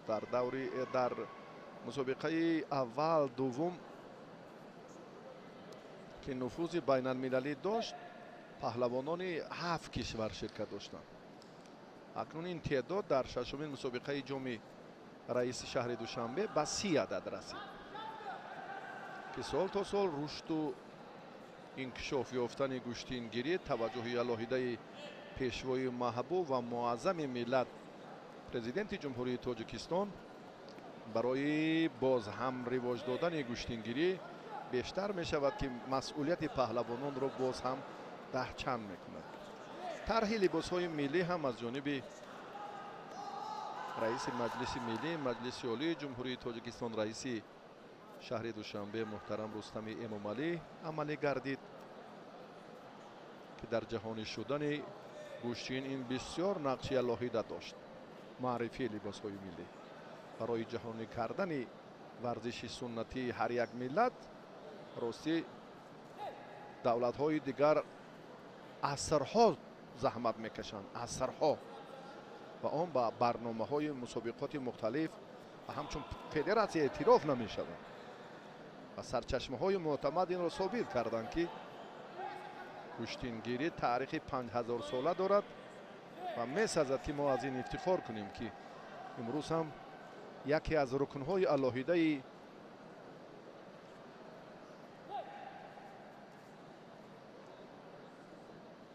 زحمت یا تلاش های مردم تاجیک مخصوصا همین نوعی اعتراف گردیدن فدراسیون بین المللی گوشتینگیری است که این مرد در زمان صاحب استقلالی کشور به وجود آمد. عالی ترین و گوهربارترین دستاورد در ورزش میهن عنوان می شود.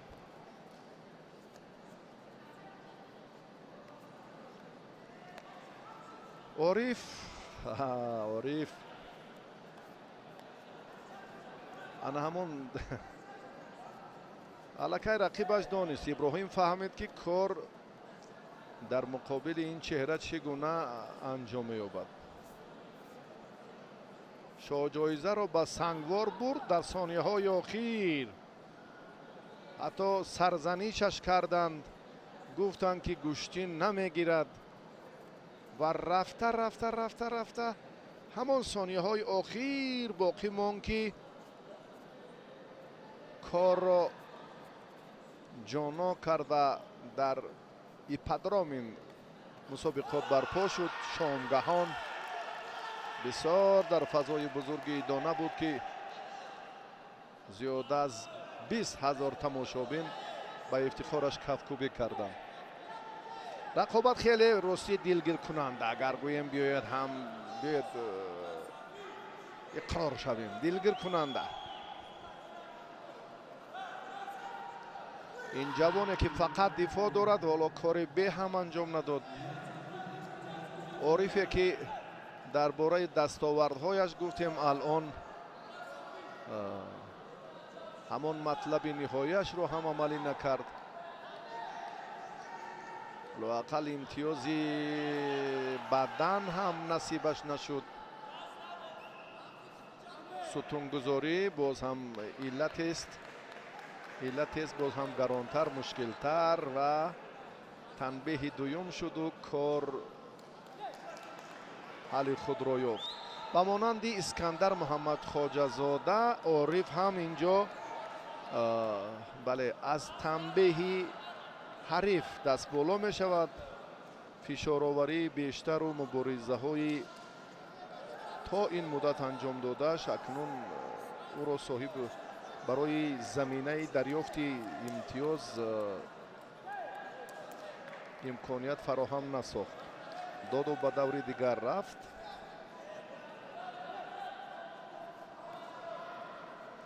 ба марҳилаи 1/8 ниҳоӣ рафт. Ориф,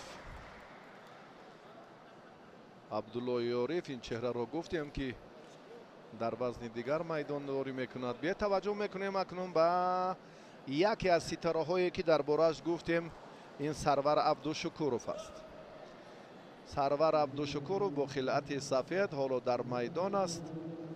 коргардон боварӣ дорем ки ин лаҳзаро зуд пайхас мекунанд. ин Баҳром Суфиёв, сабзпӯши Кулобшаҳр. Сарвар Абдушукуров аз шаҳри Турсунзода. ҳар ду устоди варзиши дараҷаи байналмилалиянд, ҳар ду ҳам истеъдоди воло доранд. Сарвар Абдушукуров каме ҷавонтар аст. Баҳром Суфиёв имсол ба синни 31 қадам мениҳад. 12 карат қаҳрамони ҷаҳон, маъзарат, қаҳрамони Тоҷикистон дар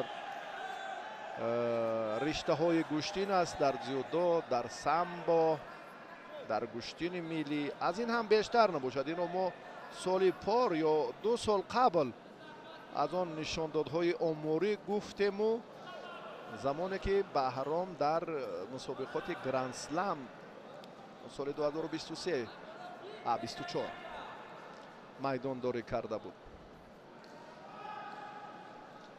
2 давр марҳиларо гузашт, баъдан дар Гранд Слам ноком шуд.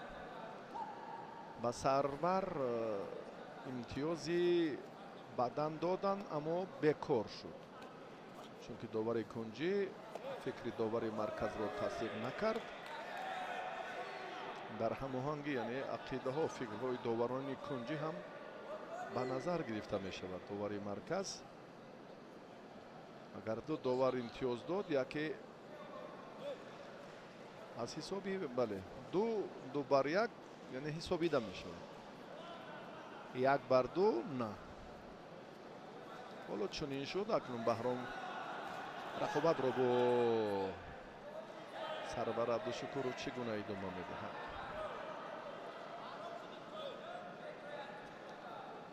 он Баҳроми пешина нест, агар гӯем мушаххастар гӯем. агар ҳолати тасодуфӣ ба амал наояд дар муқовимати Сарвар Абдушукуров, бале рақобати имтиёзовар хеле мушкилтар аст. ин ақидаи ман аст. ҳамчун шория ин лаҳзаҳоро дида ва аз натиҷаи мусобиқаҳои 2 соли охири ҳар ду мушаххасоти худро баён доштам ки ҳамин тавр ҳам ҳаст. як бор гуфтему иштибоҳ кардем дар маърифии паҳлавони Кулобшаҳр. ба он хотир буд ки дар суратмаҷлис мо таваҷҷӯҳ кардем ба рақобати даври аввал. баъдиёне ки мо мустақиман пайвастем, аллакай даври дуюм буд. фикр мекунам на чандон иллат ё мушкилие буд ки ба миён омад. гоҳ-гоҳ чунин лаҳзаҳоро ҳам сарфи назар кардан лозим нест.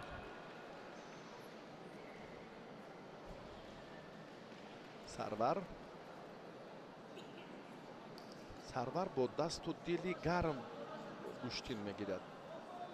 агар мо ба кураши кишвари ҳамҷавор як бор таваҷҷӯҳ кунем, гӯштини суннатии онҳо ки кураш ном дорад,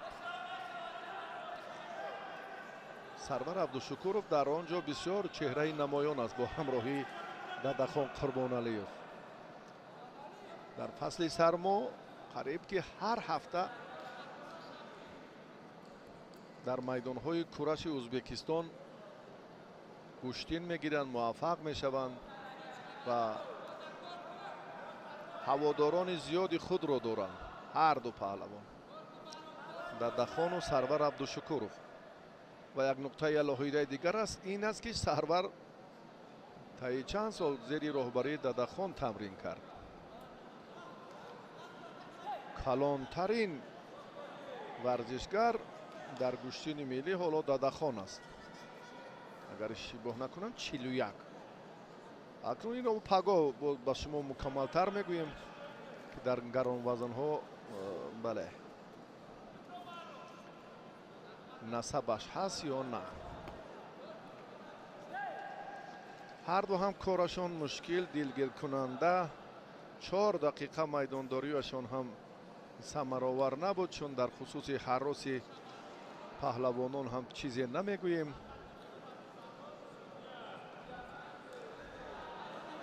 мо аз ҷиҳати касбияти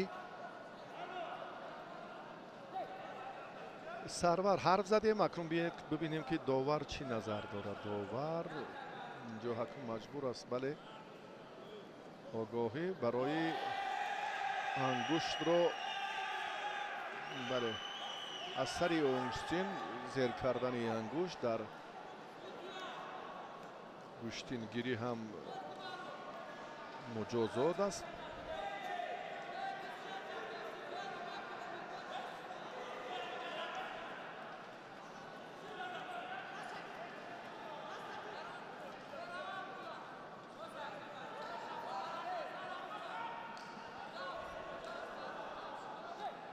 муддаён зиёданд, хоҳу нохоҳ ҳамон соҳибтаҷрибаҳо ё чеҳраҳо ба ҳамдигар рӯбарӯ мешаванд.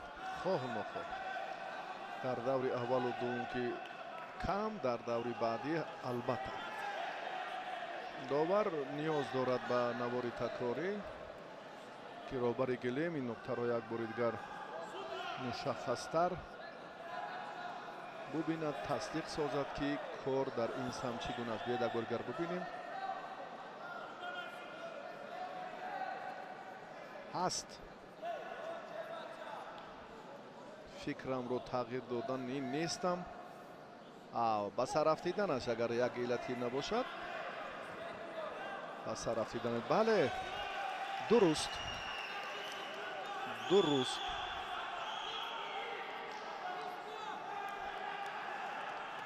Сарвар Абдушукуров бо як имтиёз. акнун ҳассостарин лаҳзаҳо дар майдон. акнун огоҳӣ барои сутун гузоштани Сарвар Абдушукуров. сониҳои башумор. ой баҳром аз роҳи мубориза маҳрум мегардад. баҳроме ки 12 кара чемпиони тоҷикистон аст. нашуд ки нашуд. ба як бадан рақобатро баҳром бохт ва Сарвар Абдушукуров аз ин давр натиҷаи дилхоҳашро ба даст овард ва ба марҳилаи дигар рафт.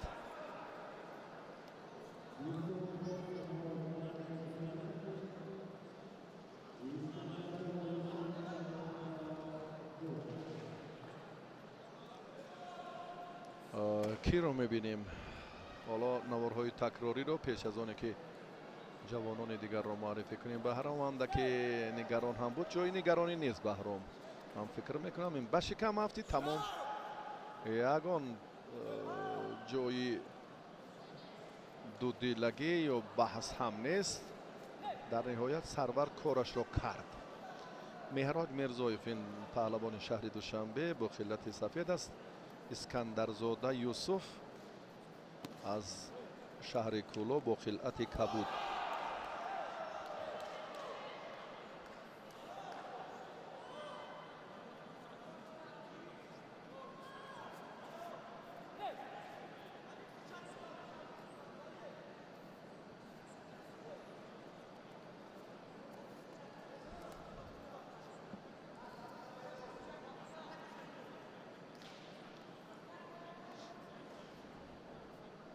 هیجان نیست در رقابت این دو پهلوان. استعداد هم چندان ارزنده نیست. بچه هایی که آهسته آهسته در منطقه خود از بالا شدن به دوشنبه آمدند. اینها با قطار پهلوانان همان چه گوییم نوکار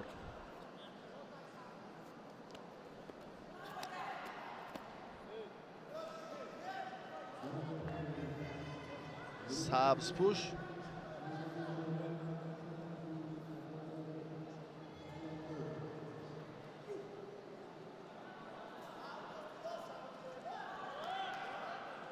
در اجرای دو اصول اشتباه کرد. در کوشش اولش از سمت راست قپیدنش نادرست بود. در کوشش دوم فاصله را خوب نگاه نداشت. کمربند رو باید اینجا هم دقیق تر مشخص تر مستحکم بندن که هنگام فشار آوری مشکلات به وجود نآید. از پشت هم همین خیلی همین طور باید باشد.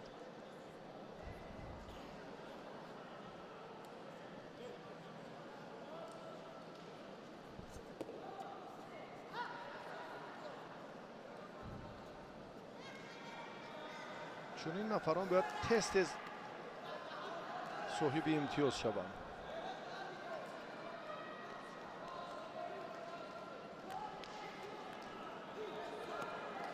مهراج هم باز نه این طرز استفاده اصول با طور کسبی نیست، چی در صورت افزایی، چی در قپیدن، چی در نگاهداشت فاصله در 3 سمت.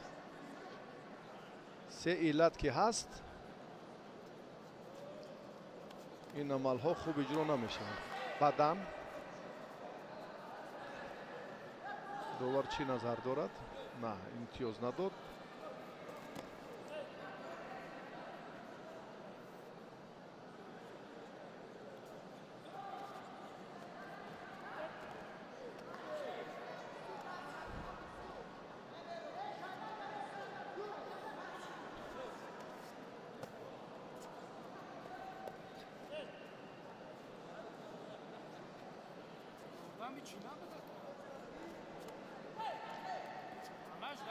طرز قپیدن کمربند که حالا از جانب مهراج به نظر می رسد امکانیت دارد که همین کار را اگر کنار را درست کرد.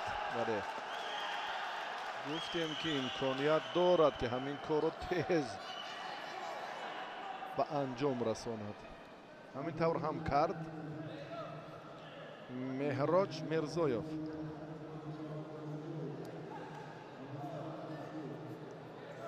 در این دیدار غالب آمد.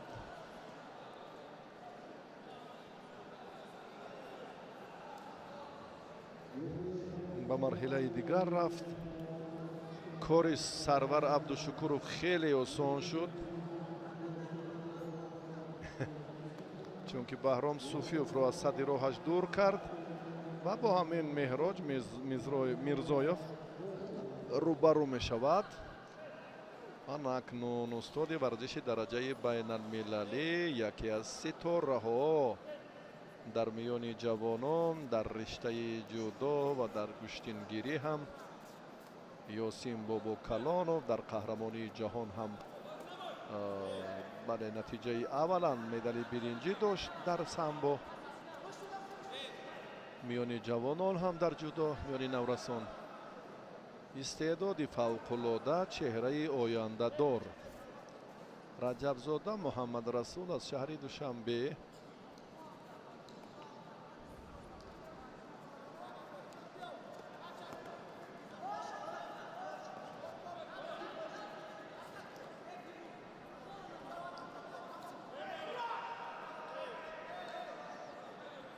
یاسین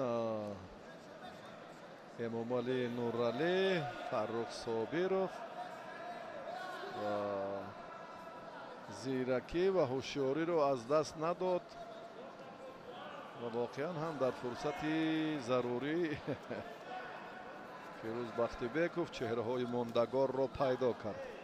ин маълумот барои он нафароне ки бештар таваҷҷӯҳ доранд ва дар ҳақиқат чунин ҳам бояд бошад. вақте лаҳзае ки мо дар бораи варзишгарони шинохта мондагор ҳарф мезанем, аллакай ки сулолаи онҳоро боз ҳам мураббиёнашонро ҷамъи онҳое ки таваҷҷӯҳи алоҳида доранд пайдо карданамон аз мо касбият тақозо мекунад. офарин.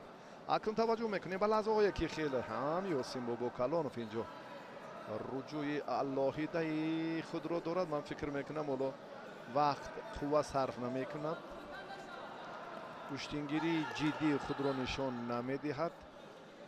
аллакай дид ки дар ин минтақа сарвар аст. сарвар даври баъдиро ба осонӣ пушти сар мекунад бидуни муболиға ва баъдан акнун сарвару ёсин рӯбарӯ мешаванд.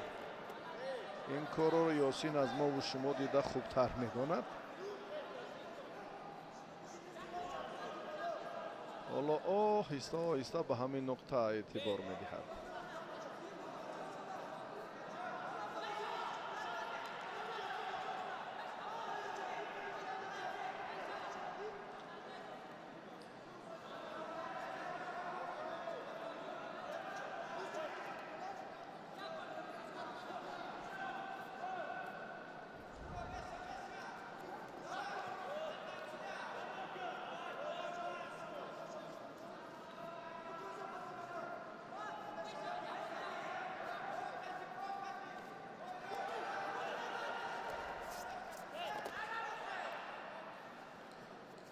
муҳаммад расул ҳам таваҷҷӯҳ барои истифодаи чанд амал кард. хеле қудрат кард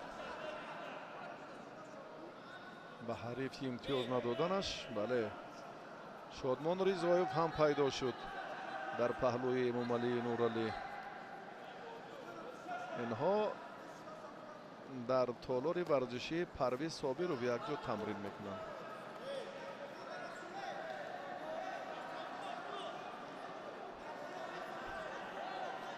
ҷиҳати равонӣ бачаҳо бояд қавӣ бошад. муҳаммад расул бисёр дар ҳаяҷон аст.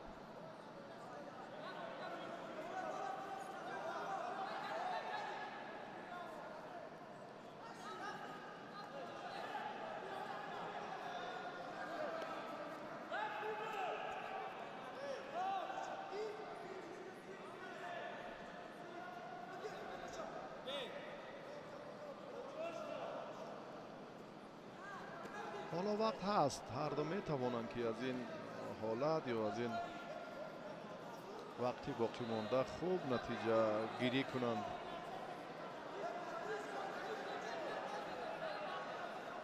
лекин гӯштингирии ёсин ҳоло он чиро ки тамошобинон мехоҳанд, бале,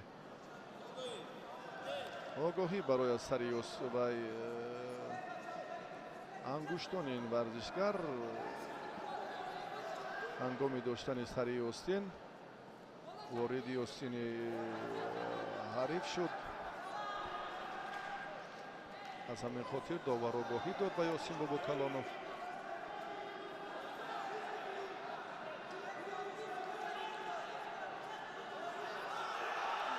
ой, хеле ҳам хатар, хеле ҳам вазъи мушкил барои ёсин бобокалонов.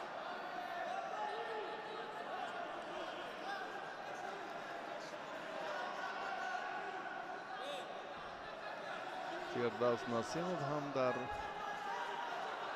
рафти майдондорӣ аллакай ба мухлисӣ гузашт. дар гилеми дигар сабқатҳое ки сурат гирифта истодаанд боз ҳам шиддаташ зиёд мешавад. яке аз онҳо муҳаммад исор раҷабов аст ки мухлиси зиёд дорад. аммо фирдавс насимов бо муҳаммад исор раҷабов якҷо тамрин мекарданд.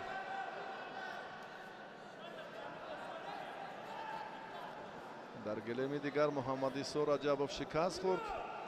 ғайри чашм дошт ин нуқтаро ҳам بسیار کارشناسان بهاگذاری میکنند تصادفاً دیگر جایی باید نیست. چهره های دیگر ورزشگران ارزنده تولید می شوند. کار که پیش نرفت، هنر که سیقل نیافت، جایش رو می گیرند. محمد عیسی رجبов گریه کنان از میدان دور شد و سرزنش زیادی ناصر بازارов رو هم شنید. همین است اکنون میدان داری. ما برمیگردیم به حالتی که یاسین و خود رقیبش باز هم فرصت دیگر رو یک لحظه یک فشار آوری یاسین با کلانوف در این مورد باز هم به نظر رسید. روزیوف این از ناحیه رشت، عبدالله روزیوف یکی بود اون در 5 سال اخیر دیگر به میدان نآمد.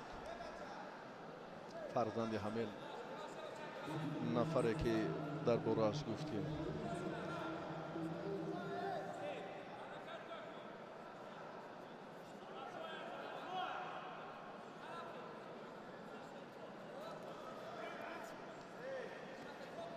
دوامی رقابت یاسین و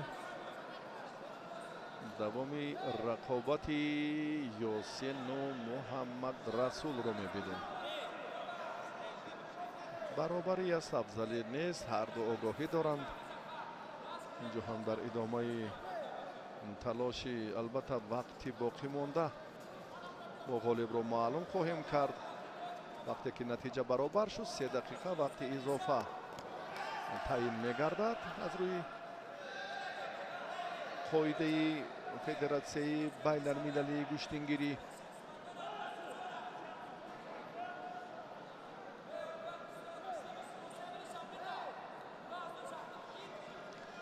نصرت علی مردانوف، فاروق صابروف، امامعلی نورعلی،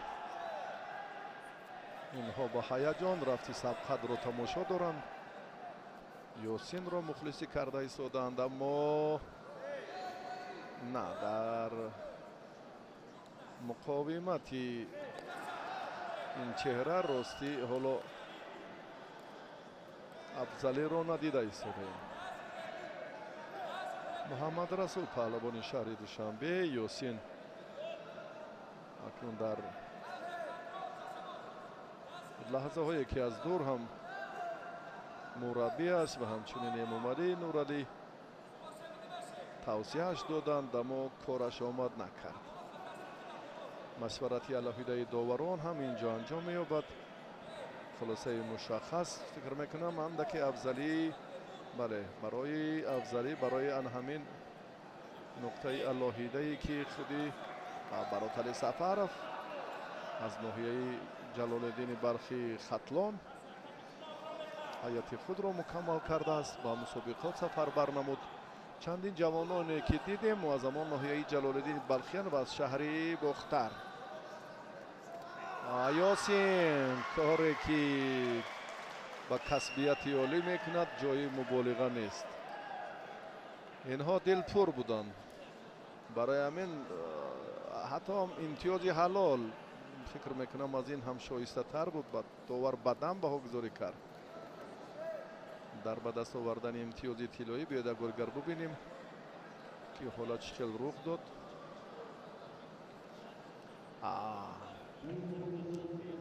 دورگردی لاحیده که همون کوپ رو گذاشتن،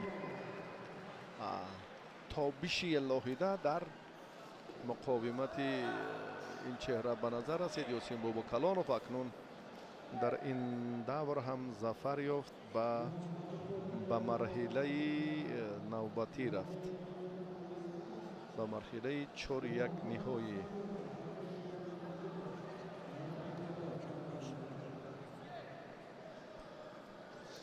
جریان نیروسنجی پهلوانان اکنون باز شدتش دیگر می شود. بعد این باید محمد خواجه زاده با همراهی محمد سلیمو برایند. داور عوض شد و ما توجه میکنیم اکنون به رفتی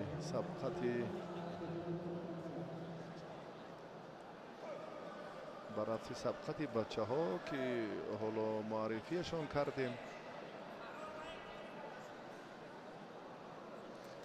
اسکندر محمد خواجه زاده از منطقه رشت معرفی می شود و محمد سلیمов از شهر کولوب دسته خطلون. رزق‌الدین رجبов با رضی‌الله لایقov، چون در مورد شادکامی یاسین بابوکلانov گفتیم که جمع اینها در مکتب ورزشی رقم 6 شهر دوشنبه فعالیت میکنن. هم مربیان تحت رهبری فاروق صابرov و دیرکتور مکتب ورزشی رقم 6 و در علاهیدگی تمرین هایشان البته صورت میگیرد. رزق‌الدین رجبov در جای دیگر و فاروق صابرov در تالار ورزشی پرویز صابرov. اما در مجموع جمعی نتیجه های اینها، جمعی دستورات، بله، با راهبری خودی مربی دستور دهنده برجسته کارشناس رزق‌الدین رجبov، اما راهبری دیرکتوری مکتب ورزشی فاروق صابرov، چون در این خصوص گفتیم که مکتب هم مکتب ورزشی ذخیره های المپی است، یک مکتب نمونه. سال 2024 4 نفر قهرمان جهان را در رشته گشتنگیری همین مکتب به کمال رسانید که این صحیفه ها هرگز فراموش شدنی نیستند. مسعود احمدزاد، کرامت‌الله حکیمов، دوی دیگر را فراموش کردند. راستی حق نظر از شهر حصار بود، باز اونجا پهلوانان دیگر. اکنون آهسته آهسته هیجان رحمت‌الله بیکوف ها زیادتر می شود. هم محمد و هم فرهاد بیک به خاطر مظفریت شاگردشان اسکندر محمد خواجه زاده و محمدی که گفتیم این تحت رهبری عبدالله سعید خواجه مشق میکند در شهر کولوب.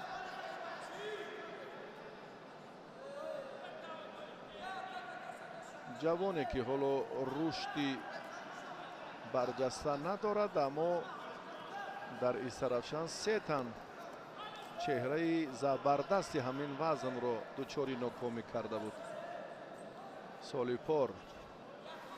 چون گفتیم در میانی پهلوانان کشورهای آسیای مرکزی در تنطنه نوروز بین المللی که در سوق برگزار شد، رحمت‌الله بیک فرهادov، محمد کمی آرام‌تر شد. چی اطمینانش قوی است که با آسانی غلبه میکند. محمد سلیمov هم خیلی استعداد خوب دارد. راستی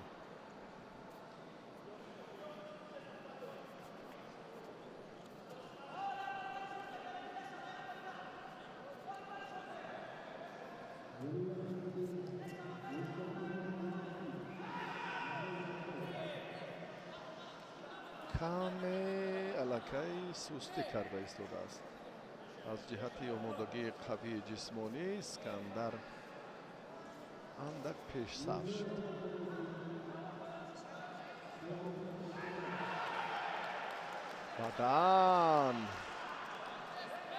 بدن به محمد داده شد. اون نفری رو که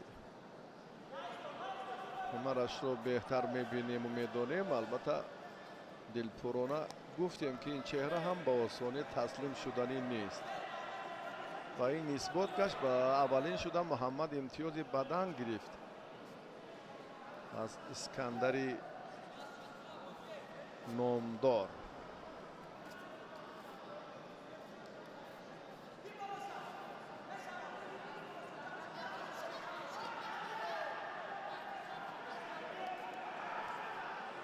дуртар буд рости. ин тактикаи хуб буд, аммо наздиктар шуданаш лозим буд.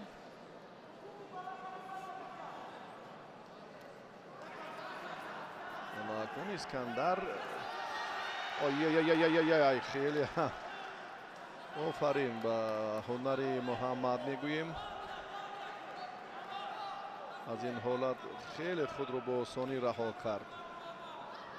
медонад, вақте варзишгар медонад ки ҳангоми акси амал чӣ корро бояд кунад, замони ҳамла чӣ тадбир андешад ва чӣ гуна рафти сабқатро шиддат бахшад. чанд василае ки пеш овард, ба кор нарафт.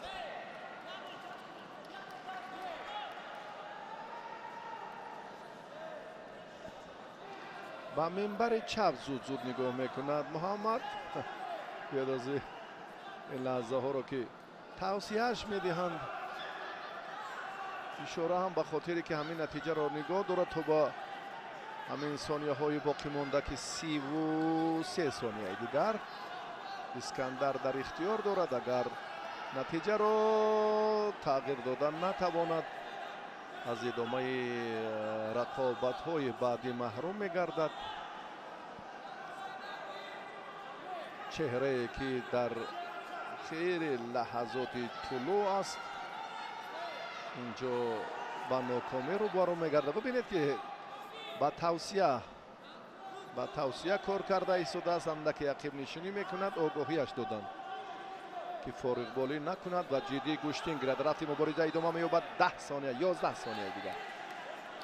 агар Муҳаммад Салимов ин лаҳза пирӯз шавад, ин ҳам кашфе ки чун дар хусуси ин варзишгар гуфтем 3 сонияи дигар. 3 сонияи дигар. 3 2 1 ва хеле ҳам ҳаяҷон, хеле ҳам фурсати шоиста.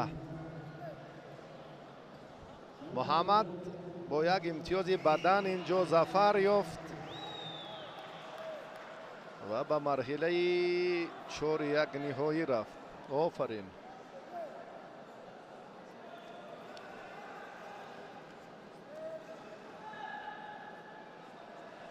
Муҳаммад акнун бо Ёсин Бобокалонов рӯбарӯ мешавад дар марҳилаи 4-1 ниҳоӣ. ин ҳамон лаҳзаҳои хеле ҳаяҷон ва ин фурсати тақдирсози ҳамин рақобат буд ки дигарбора мо шумо дидем ва Муҳаммад Салимов, паҳлавони ҷавони Кӯлобшаҳр, ибтидо дар деҳаи корез тамринро шурӯъ кард.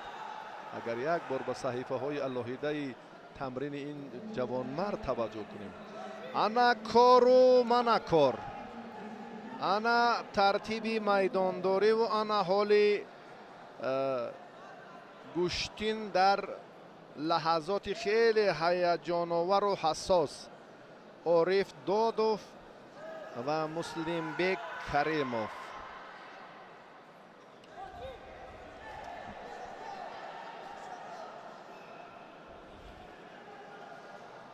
бисёр фурсати ҳассос ба амал омад.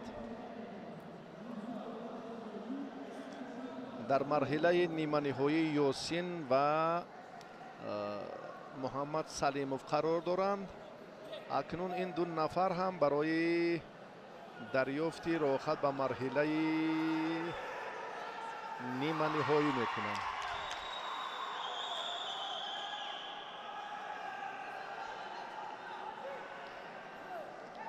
Муслимбек Каримов зодаи ноҳияи Қубодиёни Хуталон аст. Муслимбекро гуфтем дар кураш, дар мусобиқаи гӯштини миллӣ, дар ҷудо ҳам солиёни дароз аст ки ин варзишгар дар ҳамин вазн руҷӯъ, таваҷҷӯҳ ва боз ҳам касбияти алоҳида ва фарқкунандаи худро дорад. عارف دادوف هم همچنین زاده سنگبار است. تمرینی این چهره را صدرالدین عابدوف سالیان طولانی تکمیل داد. این به آن سبب شد که عارف مقصد خود را هم در میدان در مسابقات بین المللی تا اندازه هم باشد عملی سازد و از تمرین های استادان برجسته کمی فارغ ماند، چون که به زادگاهش برگشت، اونجا به تمرین و تربیه نورسان مشغول شد و خود کمی فارغ ماند. سن سالش هم الکی اگر در مجموع توجه کنیم بیش از 16 سال است که میدان داری میکنه. در خصوص استفاده عمل یا حرکت های غیری عادیش هم گفتیم، اما اون حرکت ها در رقابت پیشینش به نظر نرسیدن. راستی اکنون اینجا اون کارها را فکر میکنم شاید انجام دید. پایزنی لاهیده دارد، پشتی پا حلوگنه، یک طرز دیگر قپیده ایستادگری کردن، بعدا حریف را موازینتش را گم کردن، این هم یک اصول دوست داشته است. مسلم بیگ باشد قوه قوی جسمانی خود را یک بار دیگر نشان داد. توجه به استفاده اصول سر کتف دارد مسلم بیگ. عارف این نقطه را خوبتر میداند. بسیار هم زیرک و چابک و چالاک و هوشیار هم هست. عارف دادوف نظارت میکنند همه این لحظه ها را.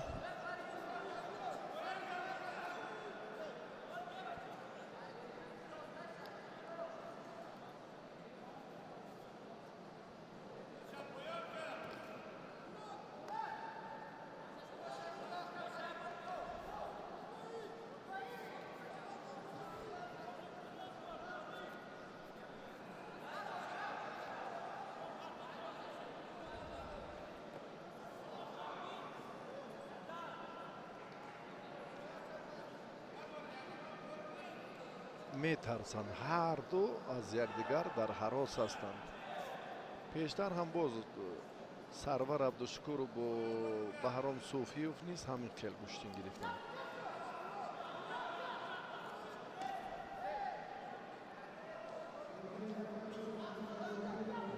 در رفت سبقت اینها گاه حالت می شود، گاه حالت تصادفی با وجود آمدنش از استثناء دور نیست. عارف آگاهی گرفت.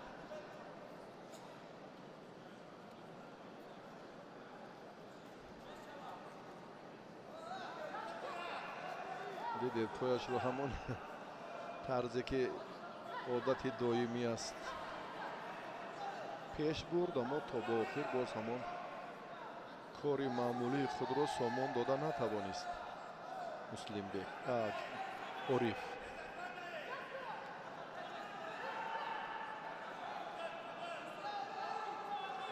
پای پیچی خیلی اینی مدعا شد، قریب بود از میدان بیرون بر آمدن. قریب بود که عارف همون کاری که وصفش کردیم اجرا کند، اما مسلم بیگ آهسته آهسته از میدان دور شد.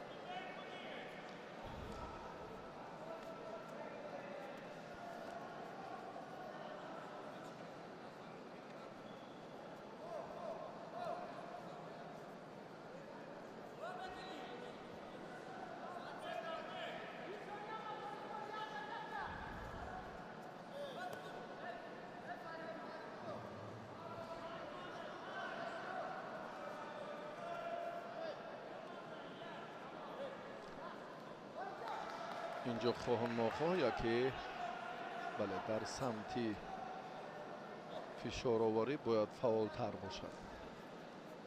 عارف که آگاهی دارد باید خوبتر داند.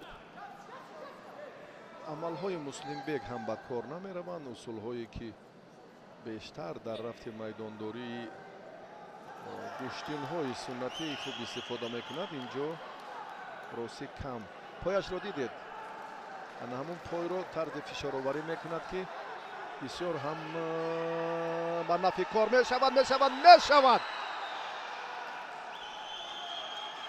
اگر دیگر پهلوان میشد الکی با تخت پوست بود.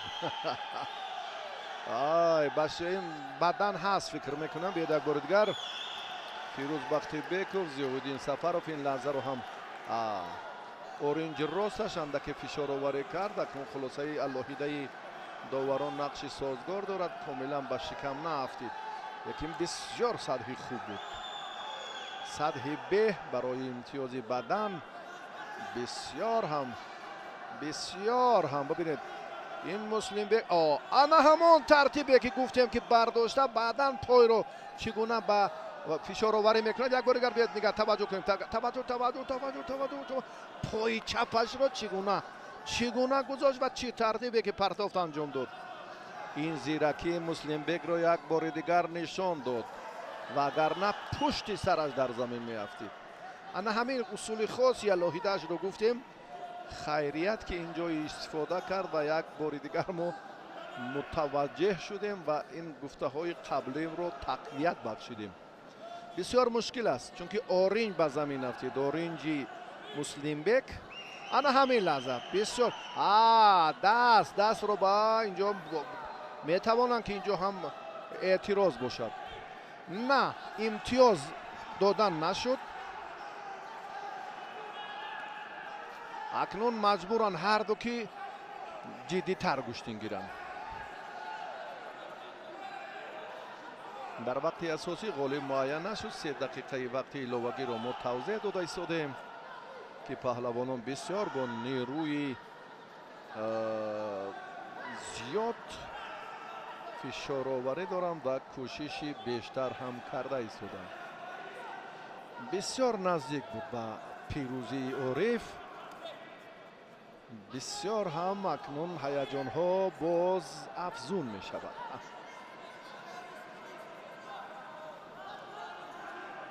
انا همین خیلی پایزنی، پیش رفتن پای بردن، حرکت دیگر رو جذب کردن هم بسیار مساعدت میکند برای استفاده اصول دوست داشته برادر عارف دادوف.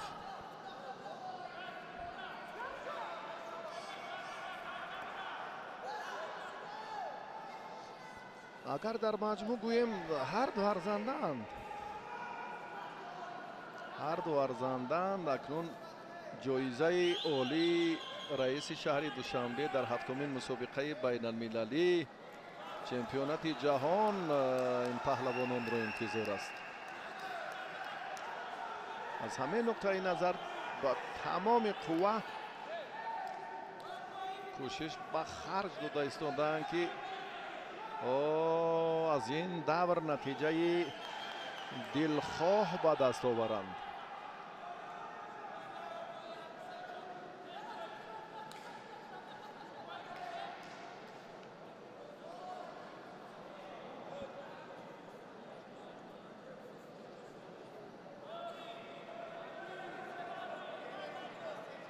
مشورتی داوران برای مجازات یا برای نقطه حالتی الوهیده که باز هم ما و شما رو در پیش است. جدی گوشتین گرفتنشان در کار است. بله چون که رفت قوه آزمایی همین رو تقاضا میکند. راه دیگر نیست.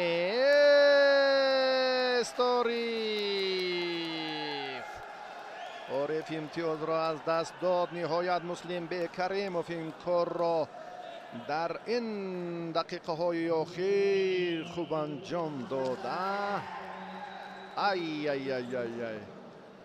بسیار هر دو جوان مردم بسیار صمیمیت دارند، احترام یکدیگر را خوب میدانند. در گوشتین هم باید چنین باشد. فلسفه گوشتینگیری این آداب است، اکرام است، احترام و عزت است. گزارش ما ادامه می‌یابد و همکار ما نیکروز ستار باز به رفت سبقت ها توجه میکند و ادامه نیروسنجی ها رو توضیح خواهد داد.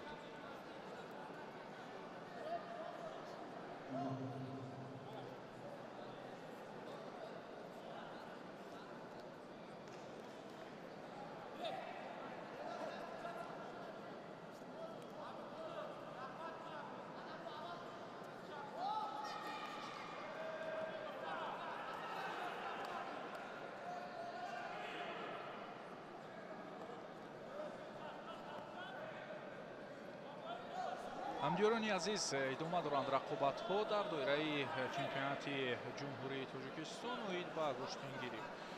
То рафт нерӯсанҷиҳо чуноне мушоҳида мекунем ҷолибтару ҷаззобтару диданитар мегарданд ва ҳатто мебинем ки қаҳрамонҳои феълӣ мусобиқаи Тоҷикистон албатта ба нокомӣ ҳам рафтанд. аз ин лиҳоз боз чеҳраҳои наве ки ҳунари худро имрӯз нишон медиҳанд ва рӯнамо мешаванд ба гуфти дигар, боз ҳам ба майдон меоянд ва ҷолиб мешавад ки чӣ ҳунар ва чӣ маҳорат, чӣ матонат нишон медиҳанд паҳлавонон.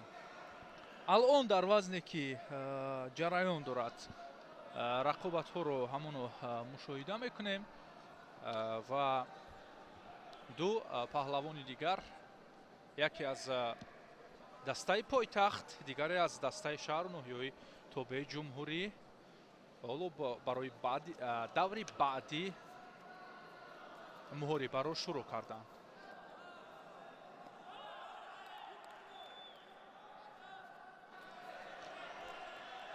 ва инҷо акнун бубинед Сарвар Абдушукуров то рафт ҳаракат ва корбариро бештар месозад ҷиҳати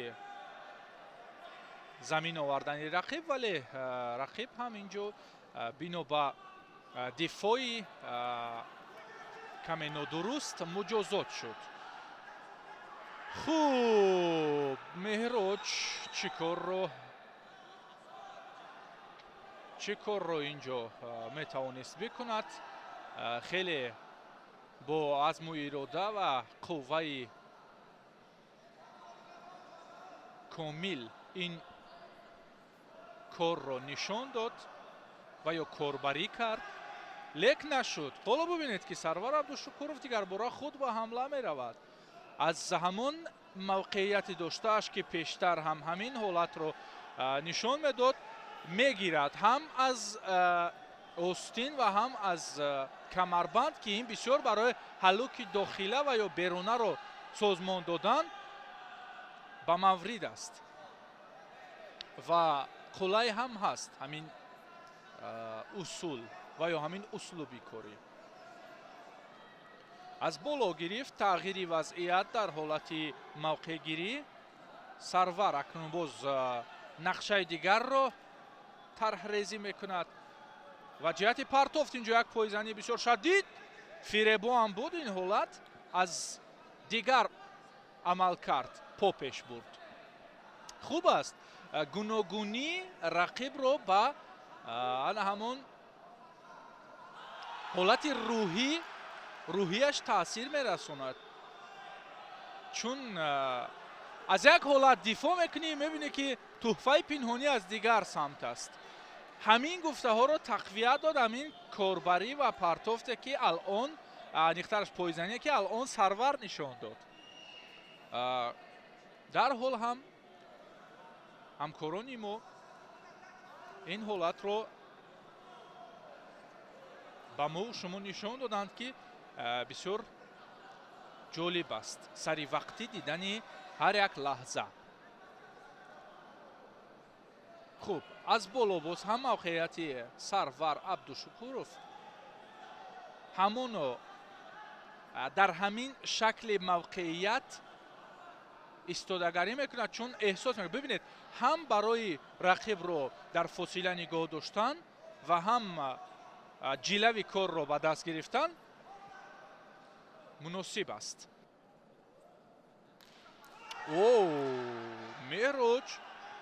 Меҳроҷ инҷо як зарра ҳам бошад акнун таъсир расонид. ва акнун ҳаракати ҷавобӣ аз ҷониби Сарвар Абдушукуров.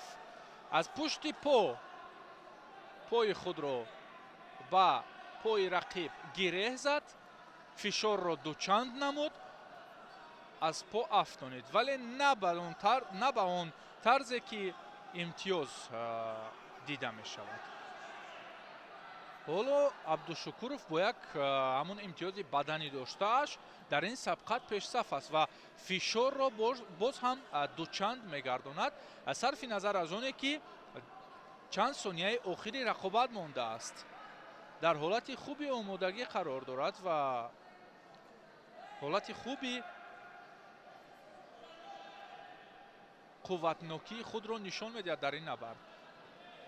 як назар ба намолавҳа кард, дид ки чанд сонияи дигар аст ва ана ҳамон дар зеҳн хоҳад дошт вақтро ки камтар мондааст, дигар мебояд ин ҷо каме фосилагириро ба ҷо овард ва ё ана ҳамин гуна худро дур кашид аз ҳолатҳои ҳамлаовар ки рақиб ин ҷо албатта имкон дорад пиёда созад, вале на.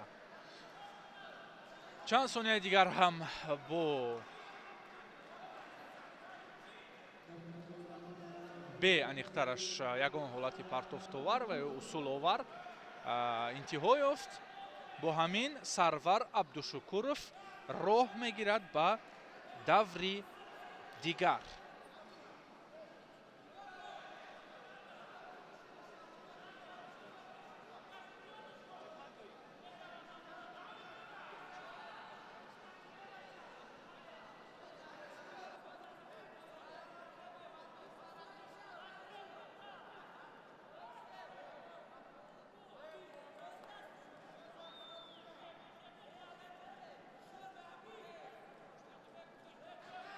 албатта издиҳоми зиёди мухлисон ва ҳаводорони гӯштини аҷдодӣ варзиши суннатии мо дар нишастгоҳҳо хеле зиёд ба назар мерасанд. пиру ҷавон ҳамагӣ танҳо барои дидани сабқатҳои зебову партофтҳои ана ҳамон таҳамтанонаи паҳлавонони асили меҳан омадаанд. имрӯз албатта тантанаи иди гӯштингирӣ дар толори донишгоҳи миллӣ тараннум дорад ва паҳлавонони арзанда аз тамоми манотиқи кишвар барои муваффақият дар майдони муҳими рақобати дохилӣ албатта ки минбаъд онҳоро ба арсаҳои байналмилалӣ мебарад ҷамъ омадаанд.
бинандаҳои азиз, биёед мутаваҷҷеҳ мешавем ба вазни дигар, ба қувваи дигар. варзишгарони то 71 кило андари майдони рақобат шуданд дар ҳамин гилеме ки мо албатта мавриди назар қарор додаем ва ҳамакнун нерӯсанҷӣ миёни Некрӯз Амонов ки аз дастаи вилояти Мухтори Кӯҳистони Бадахшон имрӯз ба ин сабқатгоҳ яъне ҳамин дастаро намояндагӣ мекунад. Аз вилояти Мухтори Кӯҳистони Бадахшон омадааст. дидор бо паҳлавон аз дастаи хатлон як Абдулло Саниев барпо намудааст. ҳаракат аз ҷониби Некрӯз.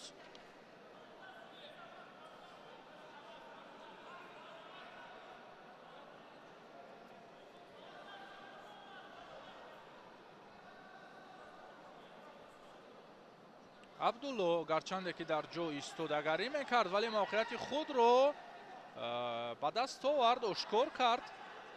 Некрӯз бошад партофт мекунад ва ин имтиёзи хеле арзишманд хоҳад буд. ё паҳлӯ ва ё шояд ҳалол. аз зовияи мо он қадар намоён набуд. бале инҷо паҳлӯ арзёбӣ гардид, он ҳолати ба амал омада, вале бисёр муҷалло буд. барости вуруд ва ҳам қувваи партофт хеле шиддати махсусро ба таркиб дошт. боз ҳам аз ҳамон тарзи кор ва боз як имтиёзи паҳлӯи дигарро дар ҷайб мезанад. Некрӯз Амонов ду паҳлӯ баробар ба як ҳалол ҳисоб аст. роҳро идома медиҳад дар ин сабқатгоҳ. Абдулло Саниев акнун то ҳамин нуқта ва то ҳамин роҳ омада расиду халос.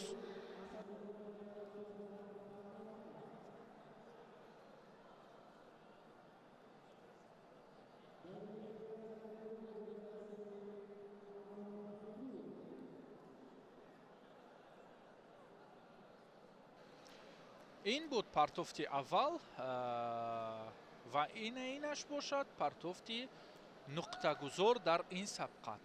хеле муҷалло шурӯъ кард Некрӯз Амонов ва тавонист ки бармаҳал зафар ёбад дар ин рақобат.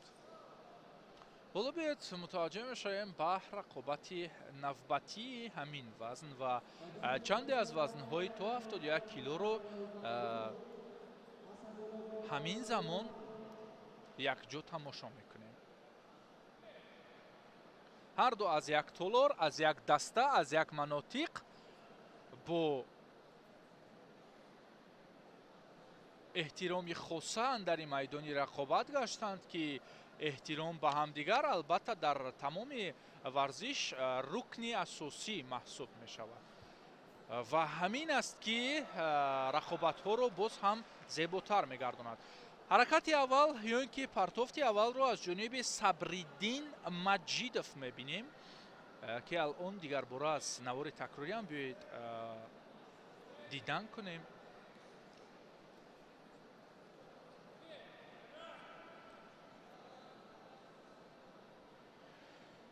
ва акнун дар ҷавоб чӣ ҳунар нишон медиҳад рақиб?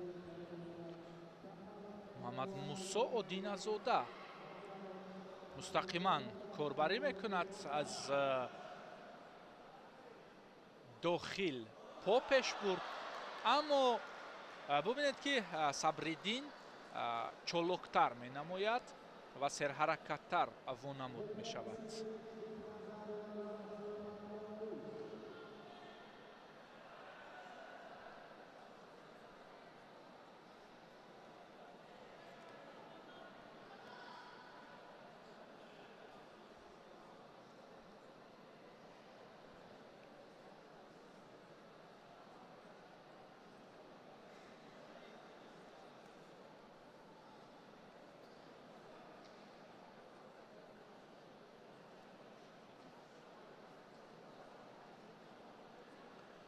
ва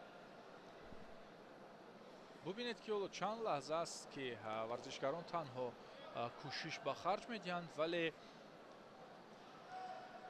усулҳо омад намекунанд.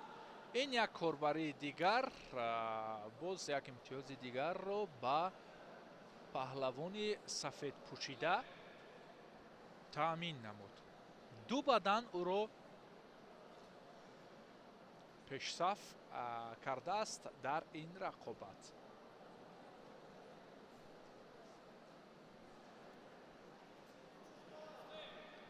аз камарбанд гирифт, вале аз майдон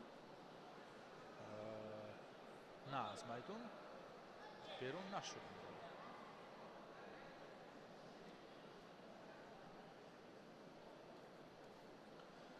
даст пеш бурд Сабриддин ва аввалин шуда наздик шуд ба рақиб. ҳарифро наздик овард. кашмакашиҳо идома доранд. барои мавқеият талошҳо пай дар пай вонамуд мешаванд. вале қавӣ гирифтааст Сабриддин аз хилъати рақиб. қавӣ гирифтану мавқеъ гирифтан ҳоло оғози кор аст. бояд бо азму ирода боз усули партофтовар ва ё усули имтиёзоварро ба кор бурд.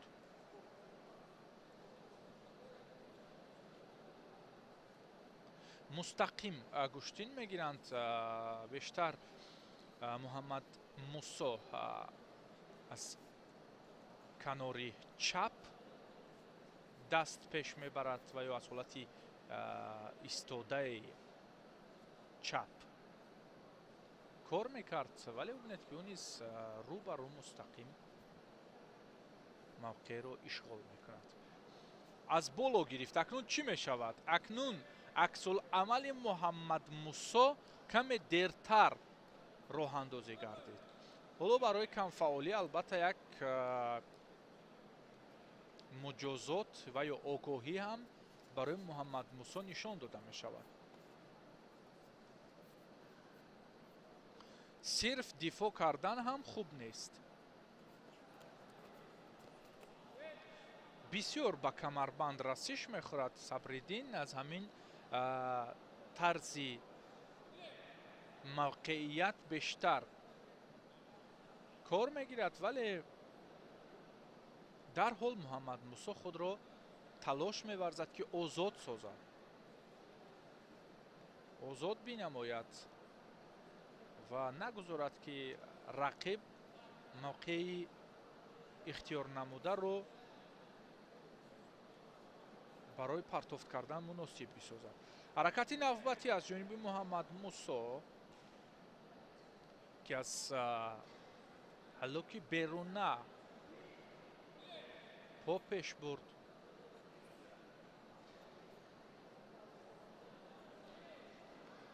дар ин рақобат ки дар сарҳади интиҳо аст, бештар мо ҳаракатҳоро дидем, вале усулҳо ва ё партофтҳоро намедидем. ин ҷо акнун имтиёз боз як шумораи дигар бештар мешавад.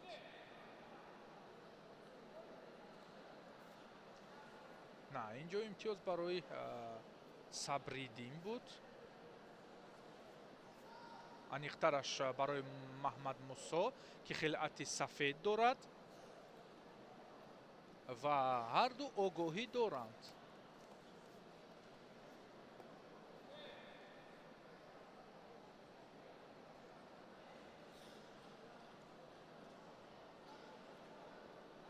боз як муҷозоти дигар.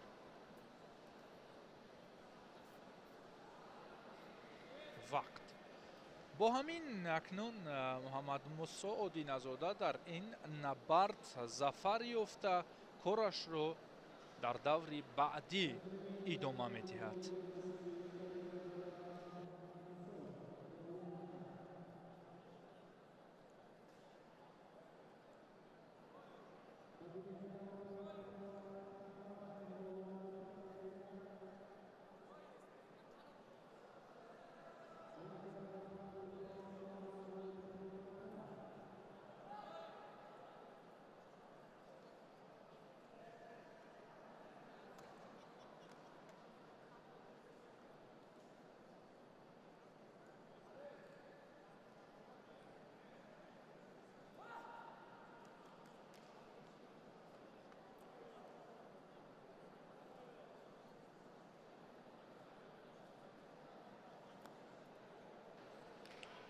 ду таҳмтан ду паҳлавони дигар ҳоло андари майдони рақобат мешаванд.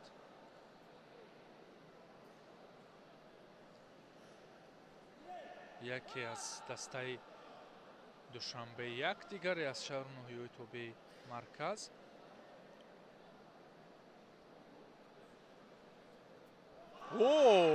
мо интизор набудем ки ин рақобат ҳамин гуна бо ҷило ва зуд оғоз мешавад. бисёр партофти худ тариқи усули сари китф. дигар бора ба ҳамои навбатӣ бо усули имтиёзовар аз ҷониби меҳровар чақалов иҷро шуд. ин паҳлавон гарчанде оромона андари майдони рақобат мешуд, вале оромии ӯ дар майдон тӯфонеро бардошт ки ду маротиба рақибро сари китф бардошта ба замин ҳаво дод. вале ҳар ду дафъа ҳам имтиёзи бад набуд. як бор дигар вуруд ва чӣ гуна қавӣ пеш меояд ва қавӣ усул анҷом медиҳад. ин аз боварӣ дарак медиҳад. боварӣ аз машқҳои зиёд манша мегиранд ва машқҳои зиёд аз мақсади муайян бармехезад ки ин мақсадро ҳама доранд, вале пай он мақсад ҳаракат на ҳама пеш мебарад. аз ин лиҳоз ҳоло меҳровар чақалов бо иродаи қавӣ рақобатро ба нафъи худ мебарад. ҳоло вақт аст, ҳоло нав оғоз шуд, вале боз як ҳаракати партофт, аниқтараш ҳаракати ба замин овардани меҳровар чақалов дида шуд ки хуб тобиш хӯрд, мавқеияти махсусро дар ихтиёр дошт. вале халилҷон раҷабов ҳоло бошад муқобили рақиб на аксуламал ва на ҳамларо ба кор бурдааст. ҳамин буд ки ӯ бино ба камфаъолӣ як огоҳиам гирифт. ҳаракати навбатии меҳровар ин бештар ба ана ҳамон усулҳои фиребнок намо дошт, вале то ба охир нарафт. боз ҳам тариқи усули сари китф ҳамин мавқеиятро бисёр хуб мегирад, хуб ихтиёр мекунад ҳамин шакли корбариро дар набард.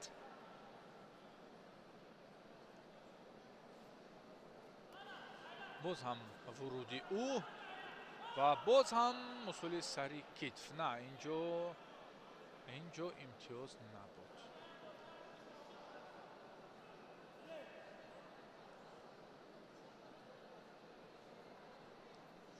халилҷон раҷабов ҳаракат пеш меорад, вале танҳо дар мавқеият истодагарӣ мекунаду халос. аммо рақиб ҳам охир ошкор намекунад худро ва фосиларо хуб нигоҳ медорад, қавӣ меистад ва ҳаракатҳоро бештар месозад то аз ҳамлаи ба корбурдаи раҷабов дур бошад. боз ҳам раҷабов пеш меояд. ҳаракати навбатӣ ин дафъа он қадар муайян набуд ки самти ҳамла куҷост. ва ин ҳаракати меҳровар хеле хубтар арзёбӣ мешавад. як бадани дигарро дар ҷайб зад. бубинед, аз берун нишон дод, аз дохил кор кард.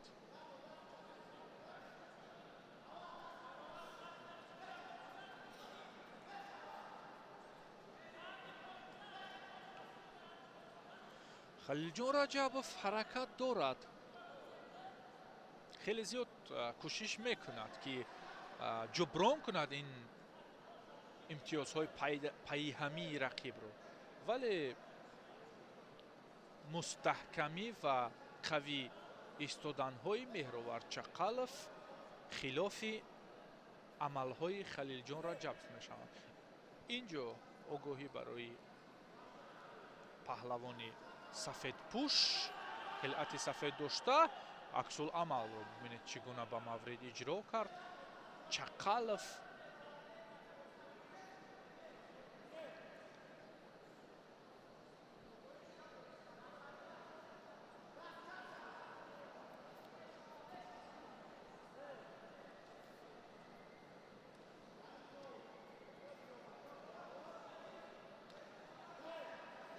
каме беш аз 1 дақиқаи дигар ин набард боқӣ мондааст, вале муборизон ҳамоно ҳаракатҳоро зиёд мекунанд. яъне ҳаракатҳо дар набард на таназзул, балки бештар мешаванд. ин аз тайёрии хуб албатта дарак медиҳад. ва ҳоло ин набардҳои аввал аст, нафас ҳам тоза аст, бадан ҳам ба қавле хаста нест. ва боз як бадани дигар ки ин имтиёз аст акнун ба Меҳровар Чақалов насиб дониста мешавад баъд аз усули хуб анҷом додааш. акнун танбеҳ бояд эҳтиёт ҳам кунад, чун як муҷозоти дигар метавонад хеле мақсадҳоро дур бипартояд.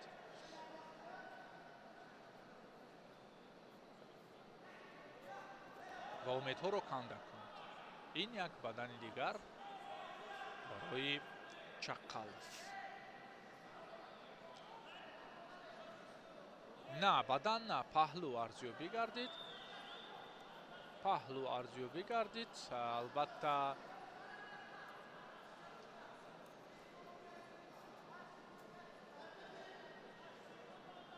ин боз имтиёзи арзишмандтар аст, вале ба ҳар сурат сонияҳо паси сар шуданд ки ин аз интиҳои набард дарак медиҳад. яке ашк мерезад, дигаре бо ҳаяҷону хурсандӣ рақобати аввалини худро дар сабқатгоҳи ҷумҳуриявӣ истиқбол мегирад. хеле гӯштини хуб нишон доданд баростӣ ва ҳунари шоиста дошт дар ин набард Меҳровар Чақалов. ба даври дигари рақобатҳо рафт. биёед такроран мебинем ки чӣ ҳолатҳо дар ин набард рух доданд ва кадом усулҳо ба кор бурда шуданд. бештар аз усули сари китф кор мекард Чақалов, ки маҳз ҳамин амалкард буд ки ба ӯ 3 имтиёз овард. баъдан имтиёзе ки паҳлӯ гирифт, ана ҳамин гуна на ин бадан буд. имтиёзи паҳлӯро болотар дидем. ба ҳар сурат рақобати зебо, мутмаинам ба ҳамагӣ писанд шуд. биёд рақобати дигарро мебинем ки боз ҳам дар вазни то 71 кило ду тан аз паҳлавонон, яке аз дастаи Хатлон 1, дигаре аз вилояти мухтории кӯҳистони Бадахшон.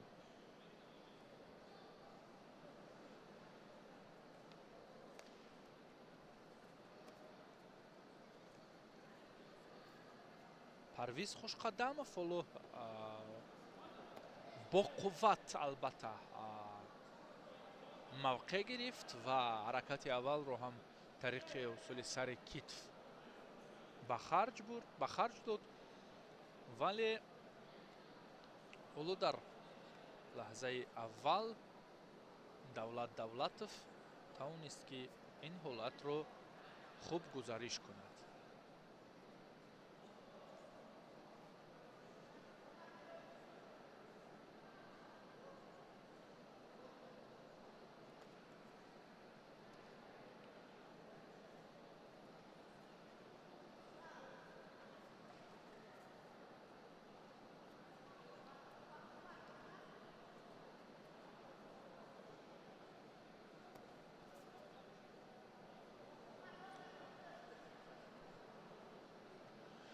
аз камарбанд гирифтааст. Чӣ мақсад дорад? ҳоло танҳо ҳаракат мекунанд ба канор ва ба зудӣ худро раҳо кард Давлат Давлатов баъд аз як ҳаракати анҷом додааш. вале бояд шаффоф ва мушаххас дошта бошад. қапишҳоро ва мавқеиятҳоро хубтару мушаххастар бигирад. огоҳӣ барои Давлат Давлатов бинобар амалкарди ноҷо. ҳоло бибинед ки ҳарду маҷмӯи ана ҳамон ҳаракатҳо барои усули сари китф нишон медиҳанд ва дигар бора инҷо Давлат Давлатов фишороварӣ кард.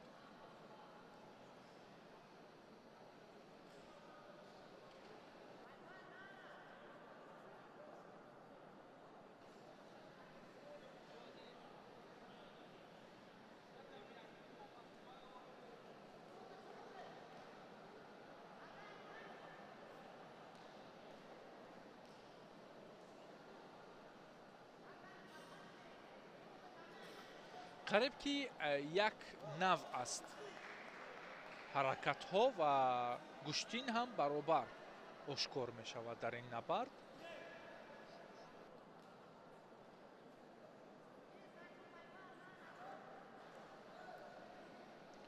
дар ҳоле ки беш аз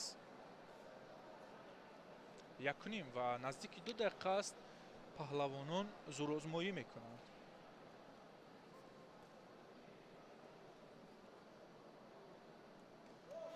бори дигар сари зону ва ин усули сари китф боз ҳам барояш хуб наомад.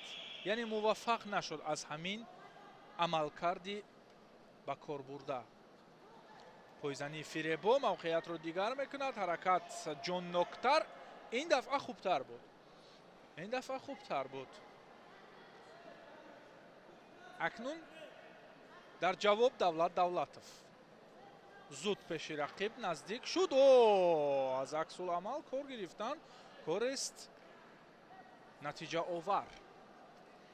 имтиёзи бадан дар ҷайб, қадами устувор барои муваффақият гузошта шуд. ин албатта интиҳои кор нест барои Парвиз Хушқадамов.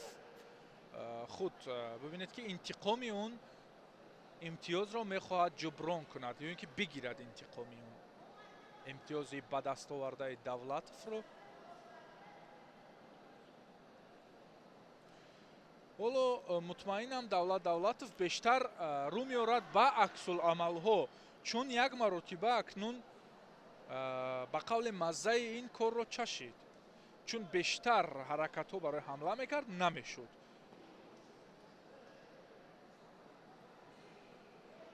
лек ин навбат худ акнун беҳтарин дифоъ ҳамла аст, гӯён пеш рафт.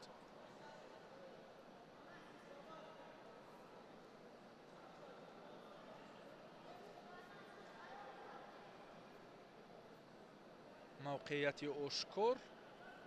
Давлатов боз ҳам ҳаракат мекунад ки худ аввалин шуда кор кунад, чун мебинад сонияҳо ҳам хеле кам боқӣ мондаанд ва ҳадди ақал бо ҳамон имтиёзи бадан ин набардро аз худ кунад шоиста аст.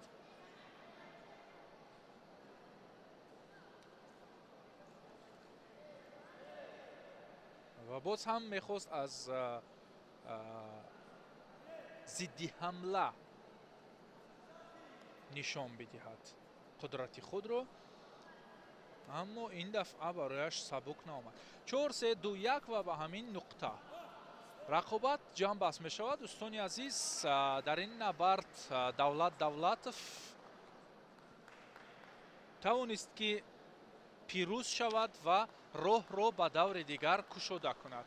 барои рақиб бошад این نروسنجی اولین و آخرین بود برای چمپیونات جمهوری تاجیکستان اوید به گشتینگیری در سال 2026.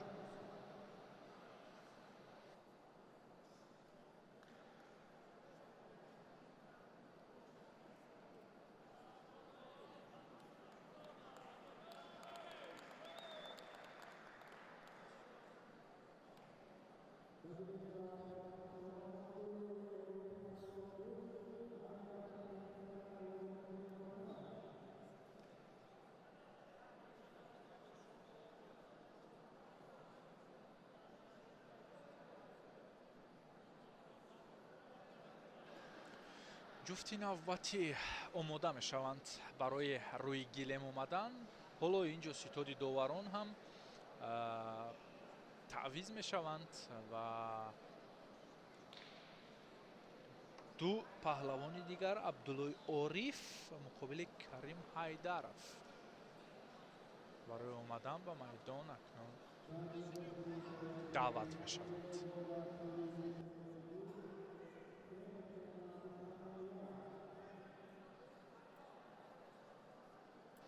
خب نه اینجا میبینیم که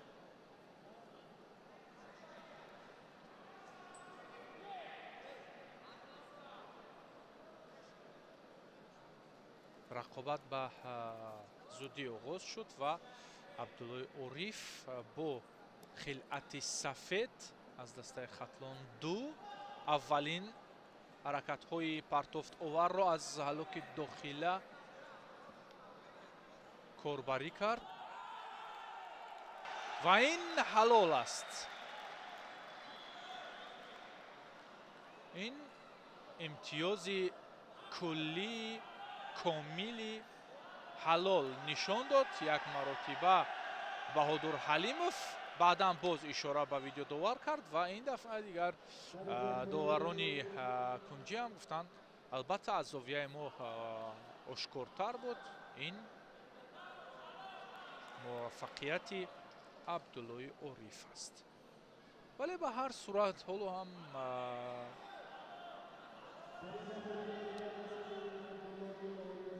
انتظار میشویم. بله عبدالله عریف ظفر یافت و راه رو روشن میسازد به دور دیگر.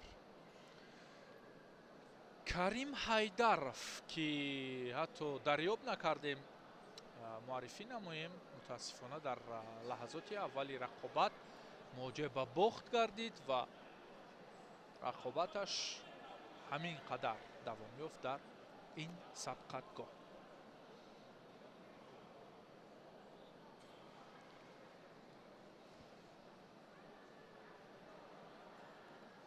با آهستگی رقابت‌های وزنی تا 71 کیلو هم در دور اولی نیروسنجی‌ها انتها می‌یابند. حالا دو پهلوان دیگر برای راه یافتن به دور دوم روبرو به رقابت آمدند. فیروز حبیب‌الله‌زاده با یک تکی سفید است، خلعت سبز دارد. عمر شرف هر دو از دسته های پایتخت، یک دوشنبه یک دیگر دوشنبه دو. حرکت اول و یا فشار اول از جانب عمر شرف بود.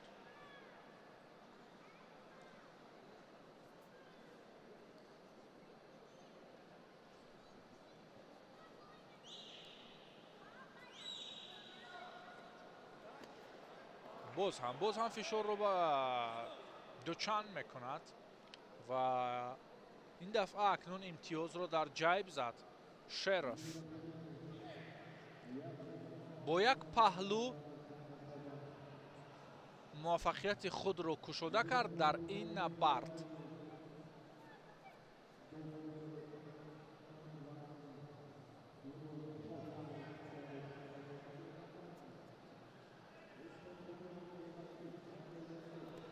از بالا اکنون دست پیش برد. خلعت انیخترش کمربند می جست ولی کار سمت دیگر رفت.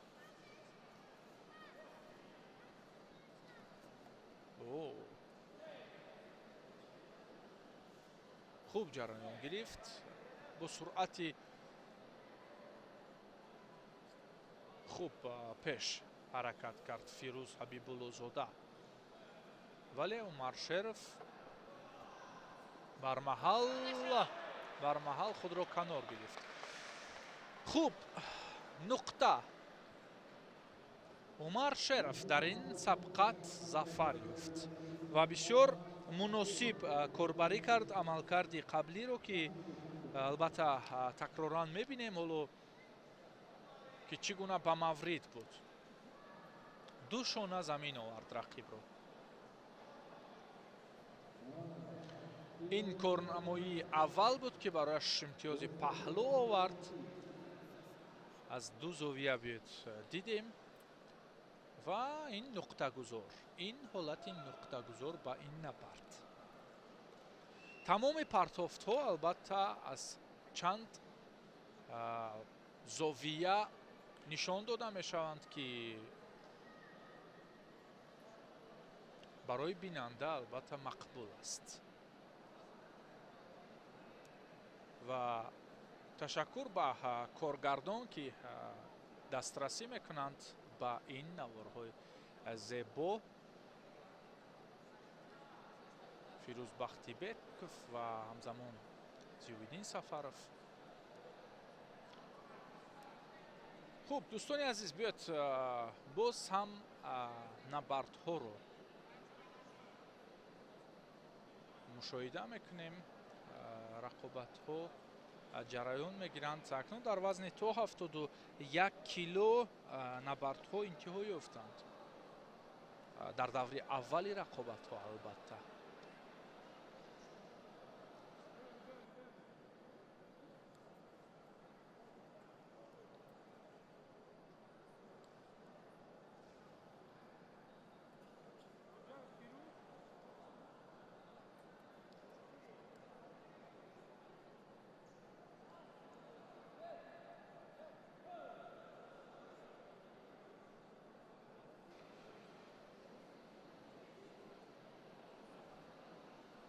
خوب و از دور دوم در وزن تا 71 کیلو رقابت ها شروع می شوند. ما باقی میمونیم در همین وزن چون نبرد های دور دوم رو هم شروع کردند. فیروز خوجایف رو میبینیم مقابل دوشتیچ اوستوپیریون. فیروز خوجایف دور اول محمد دیسو رجبов رو مواجه با باخت کرد. یکی از البته مدعیان اساسی برای راه یافتن به مرحله های نهایی رجبов بود که این رقیب ارزنده رو فیروز خوجایف توانست که از صدر رو بیرون سازد و حالا با پهلوان از دسته ولایت سوخت که هنر شایسته دارد اوستوپیریون زورآزمایی میکند. دوشتیچ در دوره اول رجبعلی کریمov از دسته خطلون را شکست داد.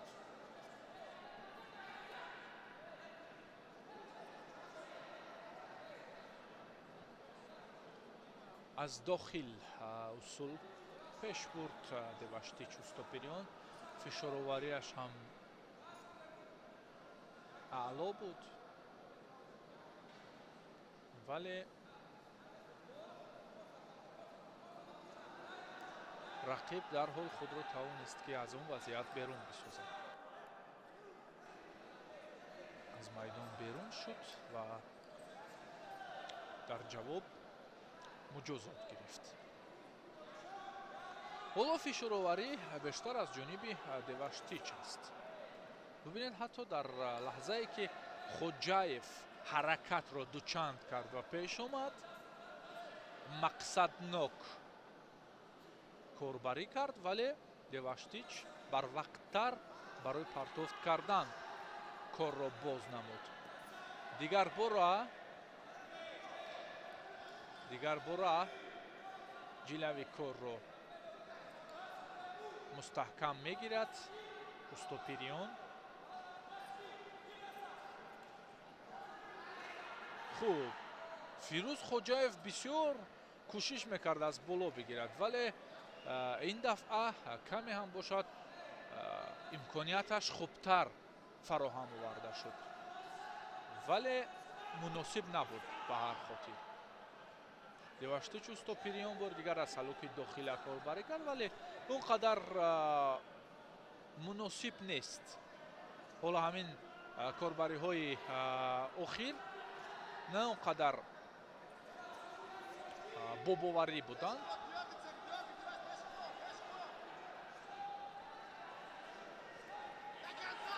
вале ин дафъа ҳаракат хубтар буд воқеан ва инҷо бино ба камфаъолӣ танҳо фирӯз хоҷаев муҷозот мешавад ва ин акнун танбеҳ аст. муҷозоти дуюм, фишороварӣ аз ҷониби деваштич устопирион. ҳарчанде фирӯз хоҷаев панҷа мекашад аз боло ва мавқеияти муносибтарро дарёфт мекунад. комроншоҳи устопирион инҷо маслиҳат медиҳад ба деваштич.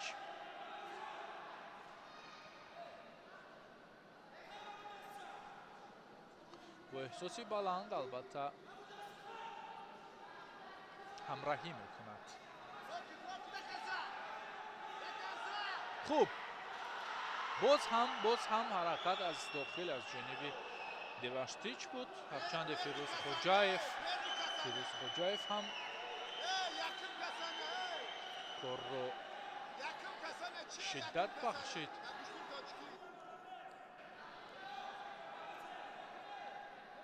ҳоло он имтиёзи паҳлӯро мо ҳисоб намекунем, яъне эълон намекунем ба қавле, чун боз ҳам бозбинӣ мегардад. ҳаракат албатта аз ҷониби деваштич оғоз шуд, вале қавӣ истодан боис бар он гардид ки фирӯз ҳам мавқеиятро хуб намояд. хуб, ба ҳар сурат инҷо аксуламал ба қайд гирифта шуд ва имтиёзи паҳлӯ чуноне аз зовияҳои дигар аз наздиктар дидем ва бозбинӣ карда шуд ин ҳолат. имтиёз билохира эътироф гардид ва бо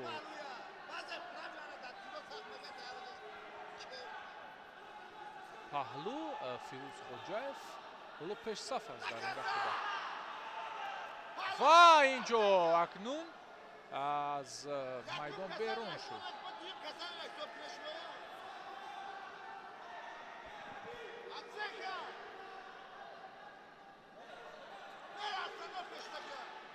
хуб, боз ҳам ҳолати қаблиро инҷо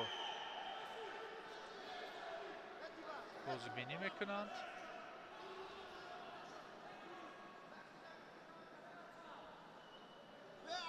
ин ҳолати аввал буд. вале довар мебинем ки ишора дошт барои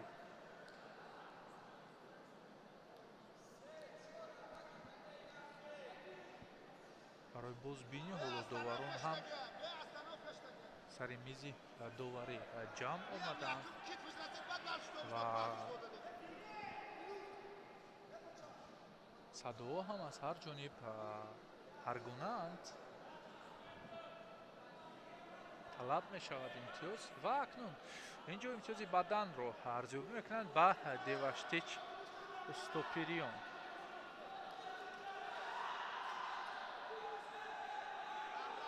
як дақиқаи дигар вақт ҳаст. ҳоло рақобат хуб идома дорад. деваштич устопирион ҳам барои ҷуброн намудани имтиёз кораш бад нест, вале бояд саросима нашавад, чун ҳоло ҳамин ҳолати қаблӣ ҳам якам саросимагӣ дошт ва метавонист аксуламали фирӯз хоҷаев боз ҳам корро ранги дигар бибахшад.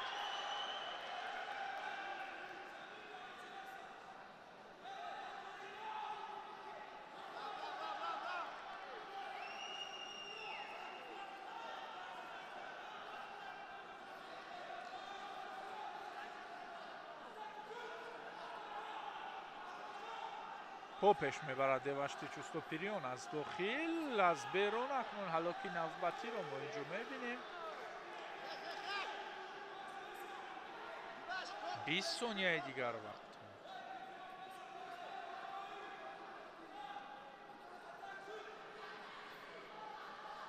وقت خیلی کوتاه است. باز هم قوی تر گرفت اینجا فیروز خوجایف و خلاف حمله رقیب کردید.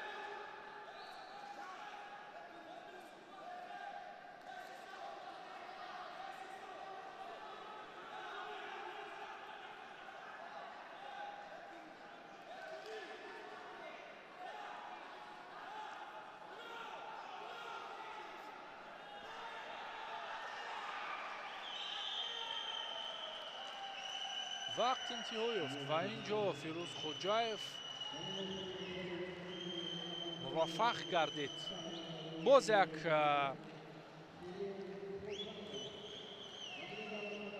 یک رقیب سرسخت خود را از صدی راه دور ساخت و باز هم از خود مهارت والا را نشان داد.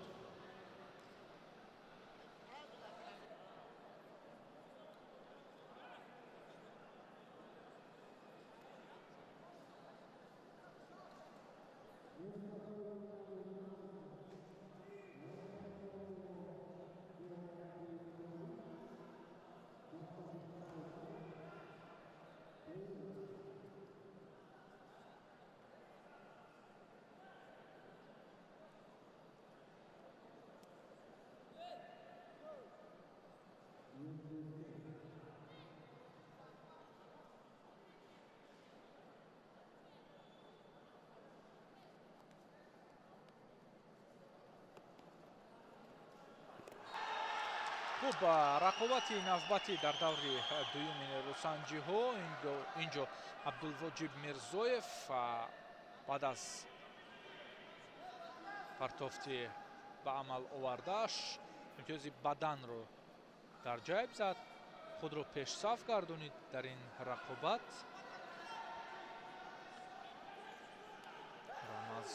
رمضان اکنون جواب میگوید و این امتیاز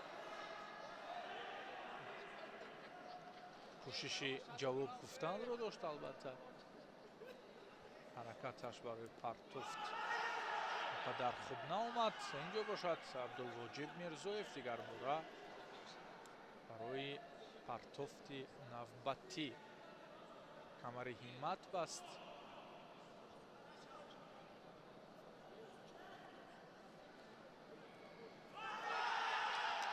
رمضان لیفایف حرکت رو باز نمود ولی متاسفانه کارش اومد نمیکنه.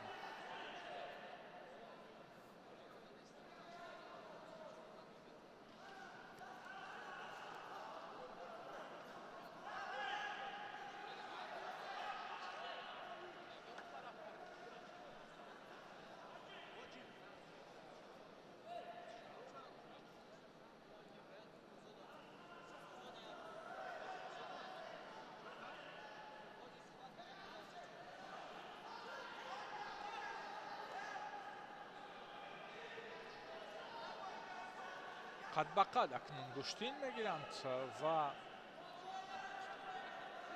حرکت نوبتی اونقدر عیان نیست.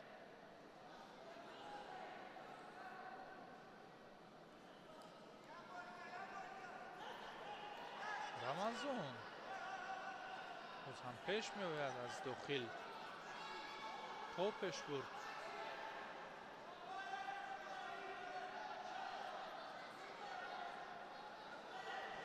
فشاروری زیاد دارد البته.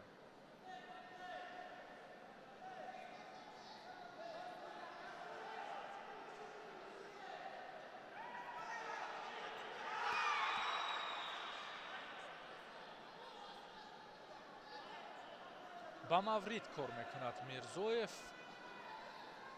از حالتهای مناسب بیشتر با خوبی استفاده میکنه.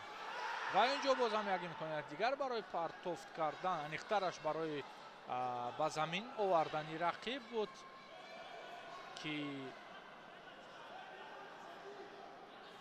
رمضان با یک وزنینی خود را از این وضعیت دور گرفت.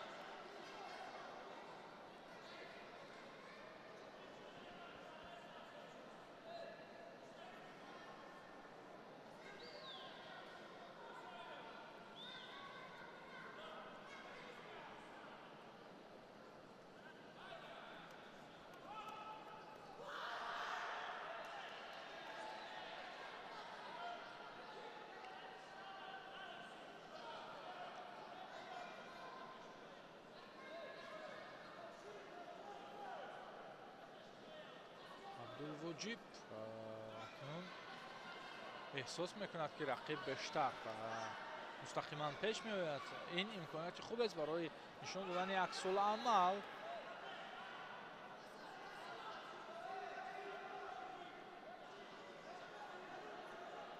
ولی در این برابر رمضان لیفایف هم درست کارنمایی دارد. البته با او امتیاز لازم است.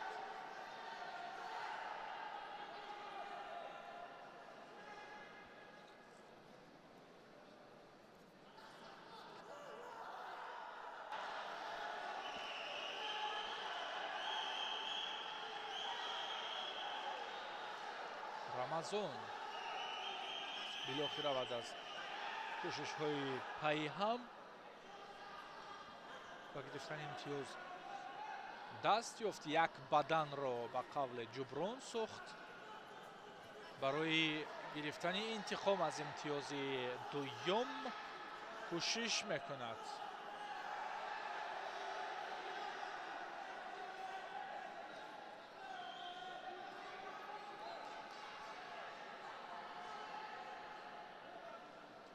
آگاهی برای عبدالوجیب.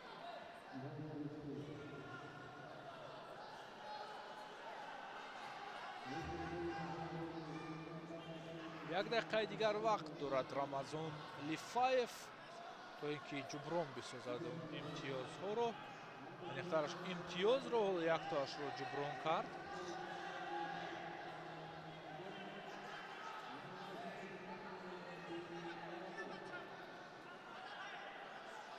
حداقل یک امتیاز بدن میتواند برایش خوب باشد.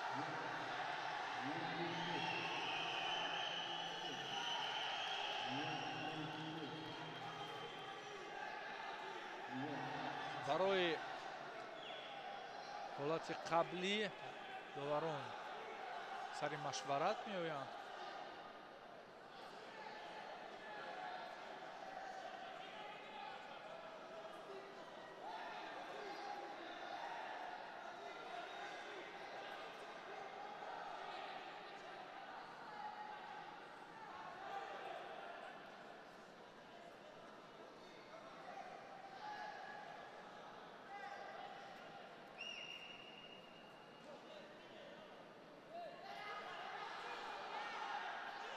خلاف قاعده نبود. محاربه باز هم ادامه می‌یابد. کوشش های پای در پای اینجا بار دیگر از همون طریق اصول سر کتف دو مرتبه اجرا کرد اصول رو عبدالوجیب. ولی اینجا نوبت به رمضان رسید. نه این حالت میتواند که تنبیه دیگر را بدهد. همین گونه هم شد. رمضان لیفایف بنا به فشارآوری های زیاد توانست که به مقصد برسد و باوری بود که او را مظفر گردانید. 17 ثانیه دیگر بود از پیش، ولی پای در پای حرکت به جا آوردن باعث گردید که رقیب هم دیگر عملکردهای گویم فریبناک رو استفاده ببرد. فریبناک نه یا بر دروغ. حرکت های بردروغ و این دفعه حرکت بردروغ آشکار شد. البته که صرف از حمله می گریخت. این باعث گردید که باز یک مجازات دیگر گیرد. یک آگاهی، یک تنبیه داشت. خوب، بیاید متوجه بشویم به رقابت دیگر. مصطفی عبدالفیض دوری اول آزاد بود. ورزشکار از دسته خطلون 2. نبی نورعلی باشد در رقابت اول ورزشکار همدسته عبدالفیض را شکست داده بود، حبیب الله ظریف را.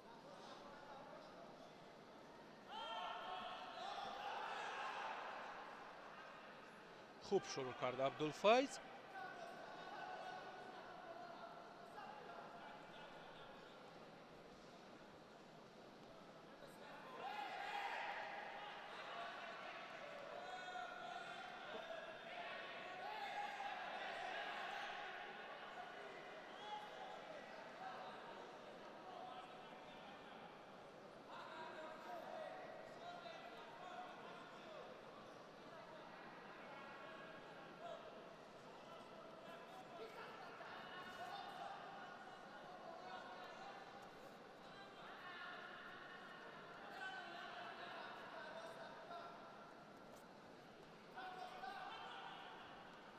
نبی نورعلی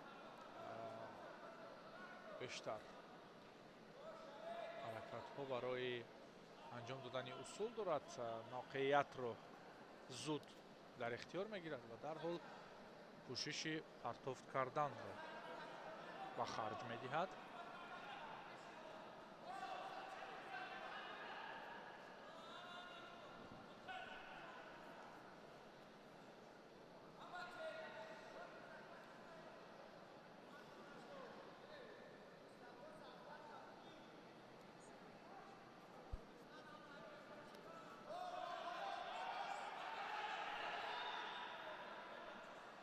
بار دیگر نبی از خود مهارت نشان داد.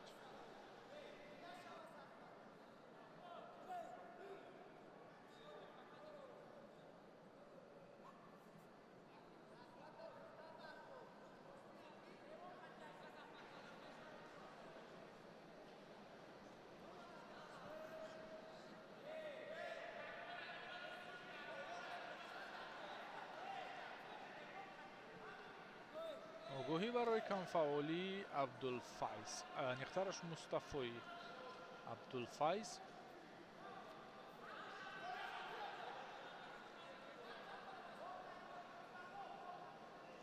بعد از آگاهی کمی جریان کار را دیگر کرد.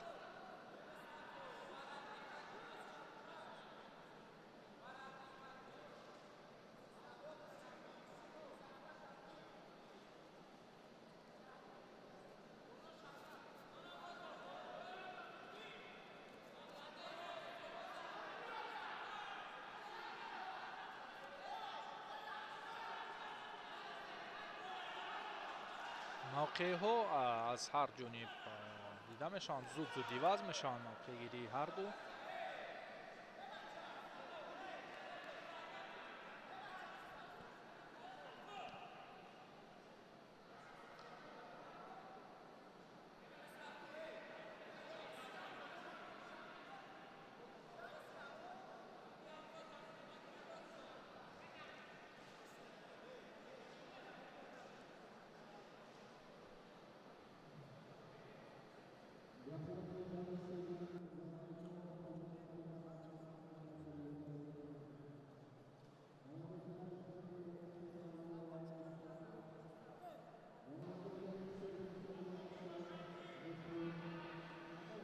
خوب، پستین برزد. نبی اکنون باز هم در موقع خود قوی هنرنمایی میکند.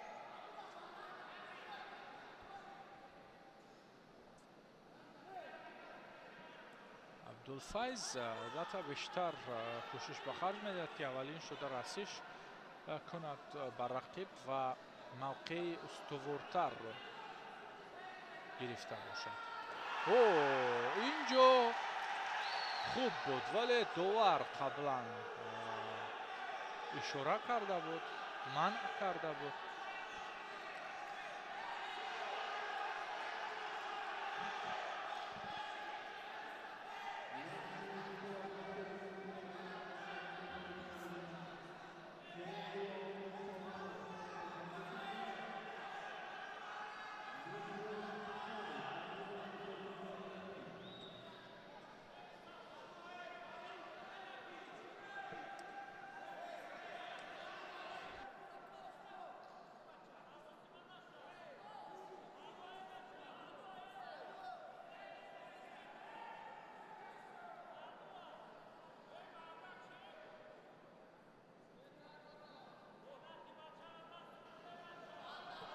حرکت بیرون از میدان، عمیق‌ترش در داخل میدان و شروع شده بود و حالا ویدیودواران هم دیگر باره مورد بازبینی قرار میدهند این حالت رو.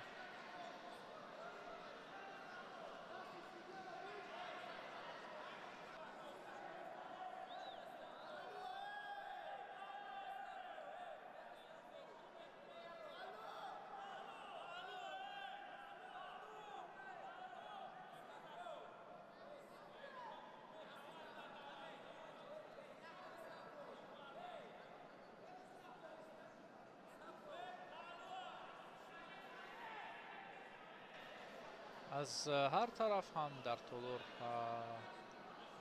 از نشستگاه ها صدا بلند میکنند.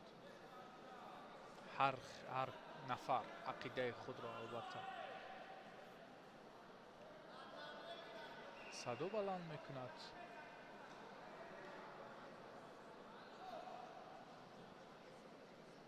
ولی حالا هم انتظار میشویم که ویدیودواران به چی خلاصه میگویند.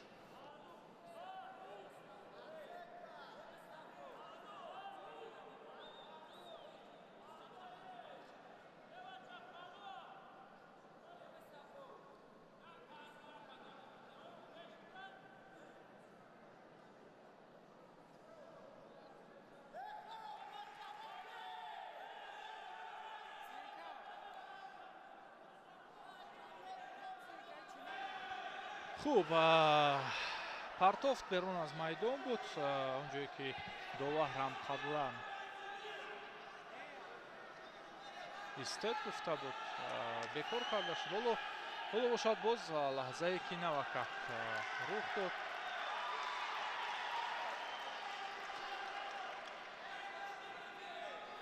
خوب، خلاصه امتیاز برای مصطفی عبدالفیض.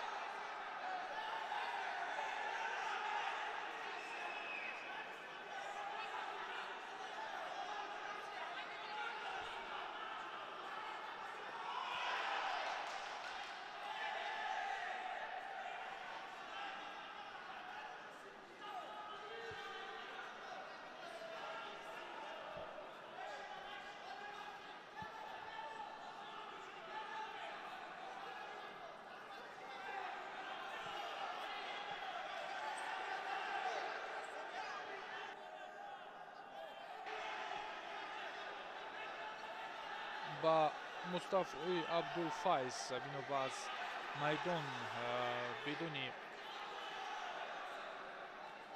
حرکتی یا اینکه اصولی نشان داده بیرون شد.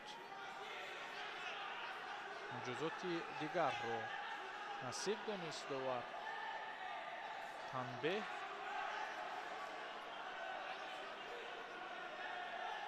و در حالی که پیشصف است با امتیاز، همزمان خوف مجازات دیگر هم او را پیگیری میکند.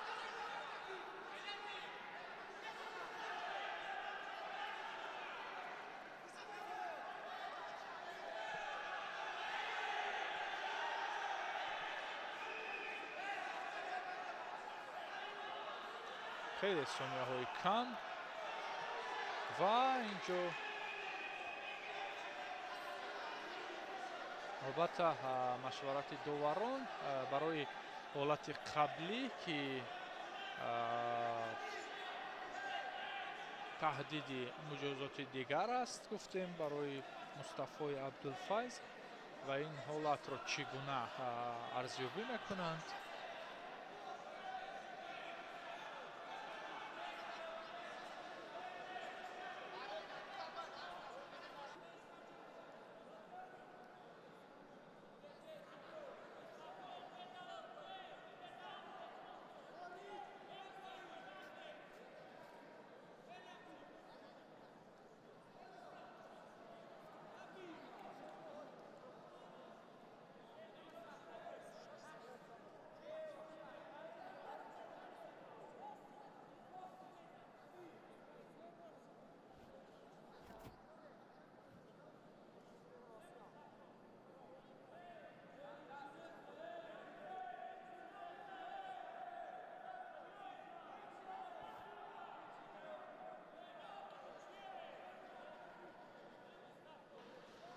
رقابت در انتها بیشتر بسیار بحث رو با ترکیب داشت و البته بنا به از حمله مستقیما گریختن و یا عملکردی بر دروغ نشان دادن با مصطفی عبدالفیض مجازات سیوم رو نشان داد داور. این خارج است.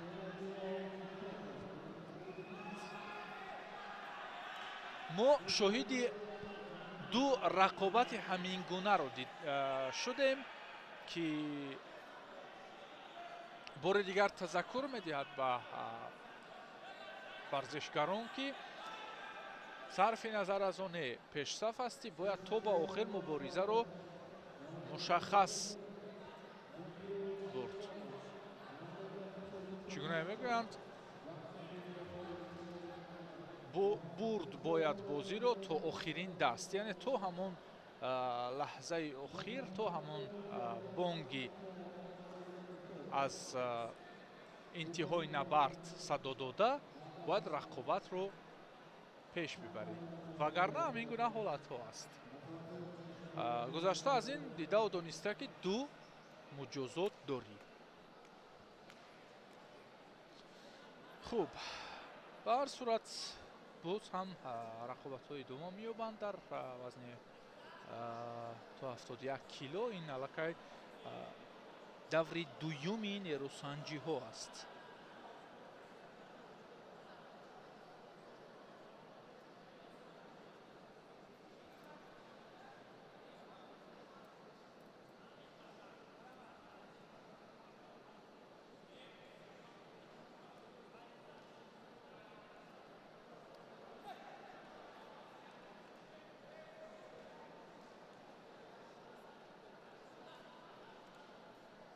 رقابت نوبتی رو مشاهده میکنیم.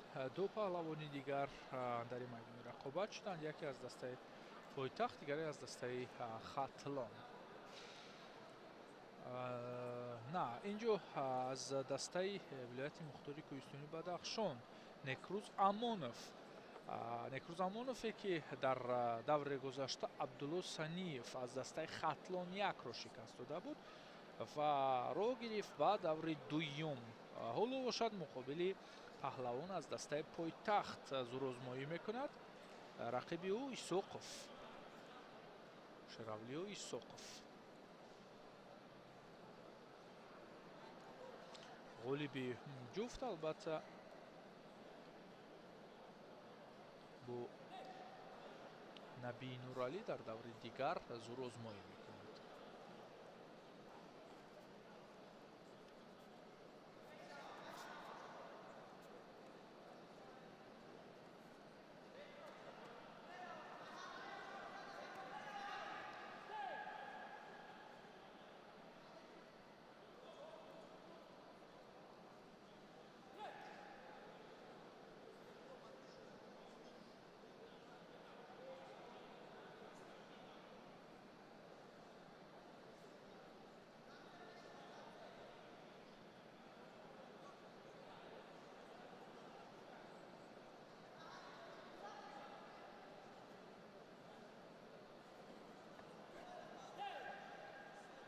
شراولیو ایسوقف از الوکی درونه کوشش به خرج داد.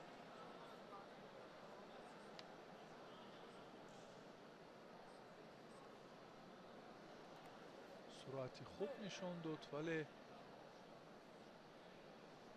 رقیب در حال پیشگیری کرد.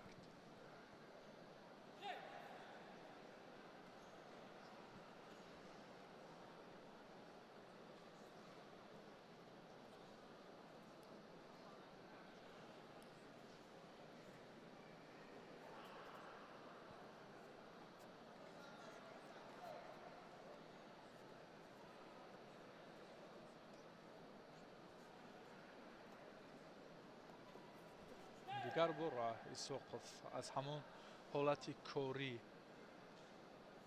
حرکت پیش برد و بینو با کم فعالی هم نیکروز امونوف اینجا مجازات میگیرد.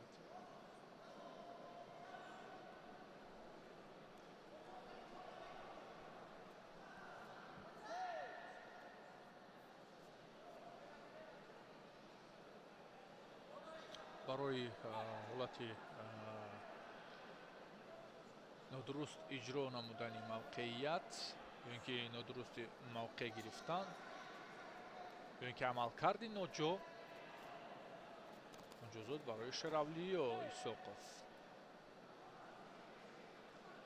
مجازات ها برابر می شوند.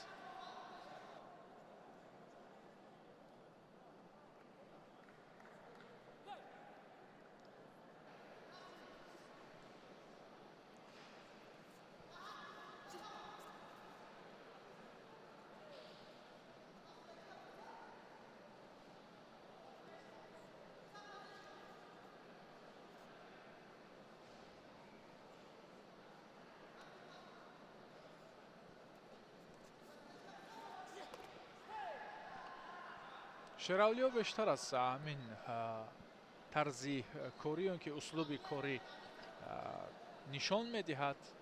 3 مراتبه است که همین شکل رقابت رو مقابل رقیب پیشه کرده است که همه کوشش هایش به نتیجه انجام می‌یابند.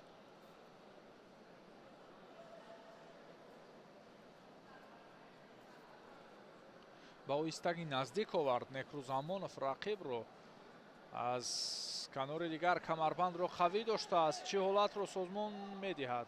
هیچ. از میدان بیرون شدند.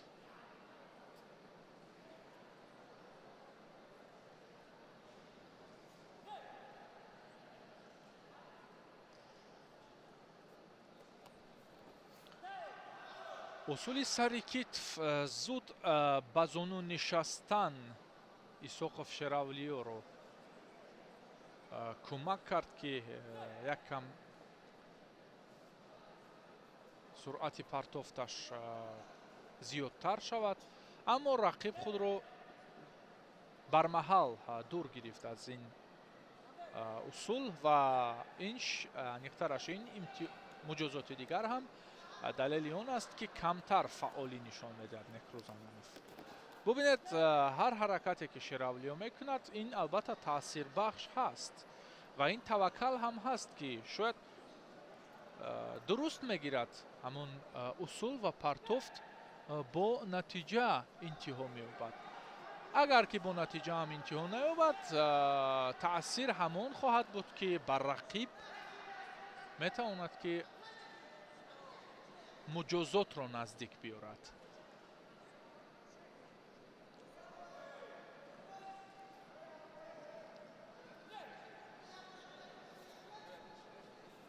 نیکروز امونوف یک آگاهی یک تنبیه دارد.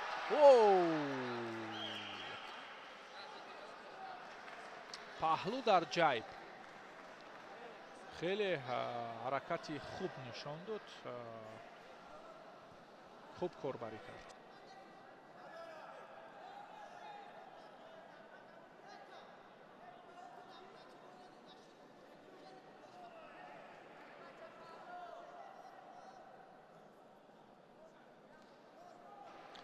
بیا دیگر برو ببینیم. از داخل گرفت. پهلو ارزیابی کردند این حالت رو و البته فرود هم یک پهلو بود. حالا ویدیو دواران البته با توجه این حالت رو از هر زاویه دیدن میکنند. همون فرودایی رو بار دیگر به نظر میگیرند. نه، اینجا هر دو به یک حالت فرود آمدند. از این لحاظ امتیاز نیست. این باز یک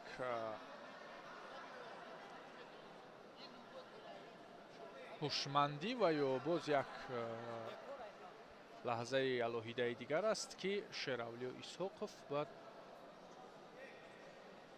پرقوت دفاع نماید و در حمله هایش نیز استوار باشد. از داخل نشد، از بیرو کاربری میکند شیراولی اسحاقов، ولی نکروز امونوف ببینید که جریان کار رو حسن دیگر بخشیده است. اندک اندک موفق می شود در عملکردهایش. همین اصول قبلی هم خیلی مناسب آمده بود.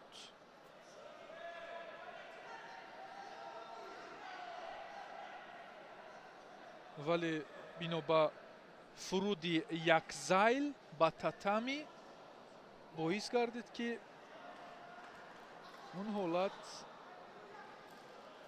بدون افضلیت یا که به نتیجه انتها بیابد.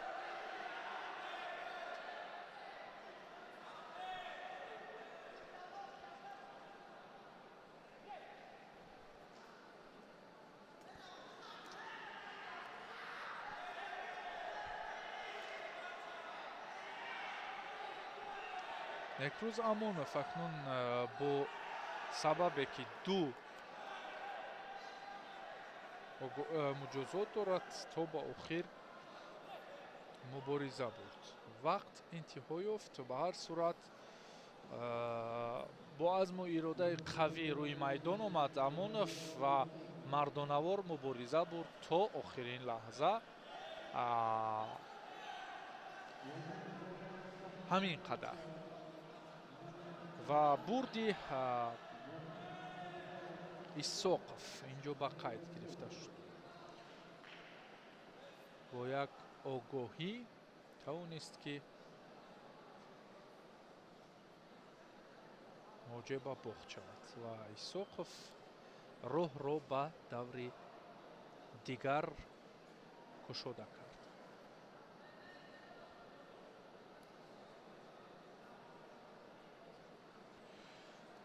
جفتی دیگر رو میبینیم. اندک اندک رقابت ها در دور دوم هم در وزن تا 71 کیلو به سرحد انتها میرسند.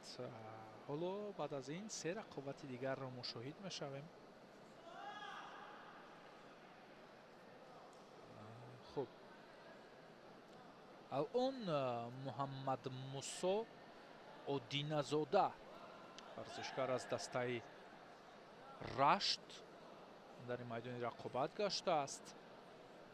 مصطفی محمد عبیدزاده رقیبی اوست.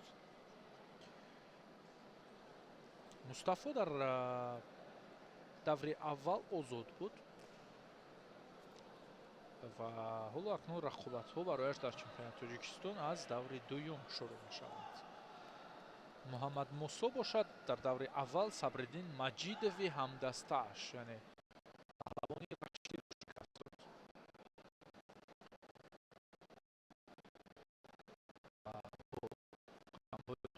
در نبرد میون خشت حالا ایمی تاجیکستان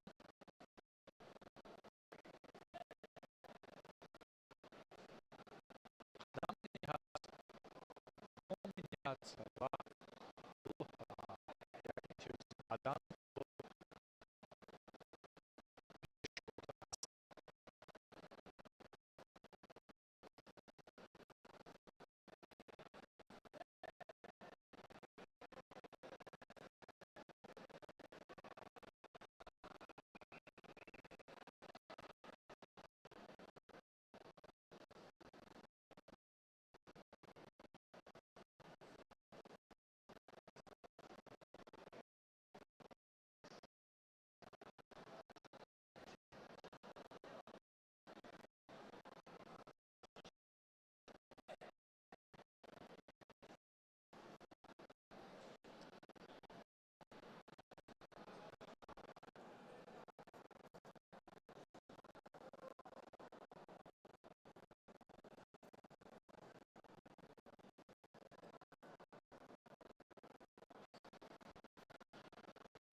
تنها حالتی بدون اصول و پرتافت‌ها خبر مشاهده میکردیم.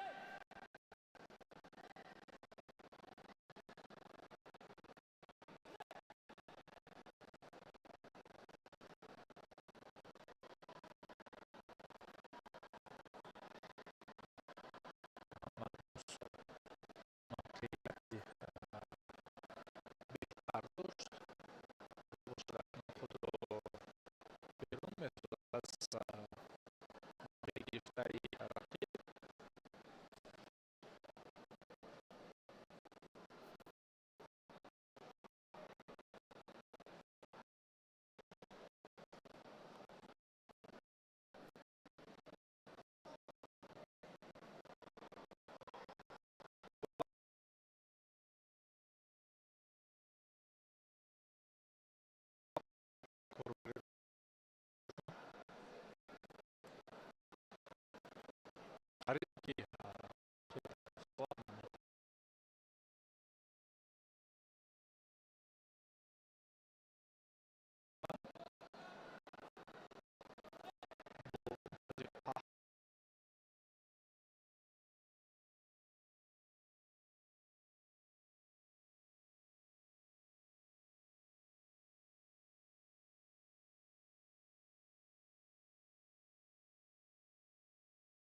ҳаракат дорад барои партофт кардан омода месозад вазъиятро, вале намешавад. боз ҳам муҷозоти дигар барои Давлат Давлатов. беш аз 2 дақиқа дигар вақт боқӣ мондааст. ин гувоҳи он аст ки агар ҳамин гуна камфаъолӣ идома медиҳад, пас Давлат Давлатов аз як муҷозоти дигар ҳам дур нест.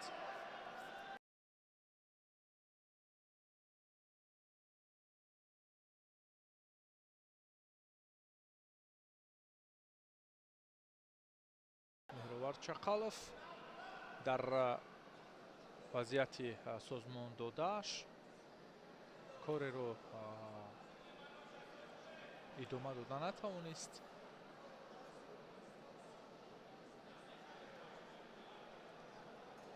Давлат Давлатов бошад таваккаломез партофти худро ба кор бурд.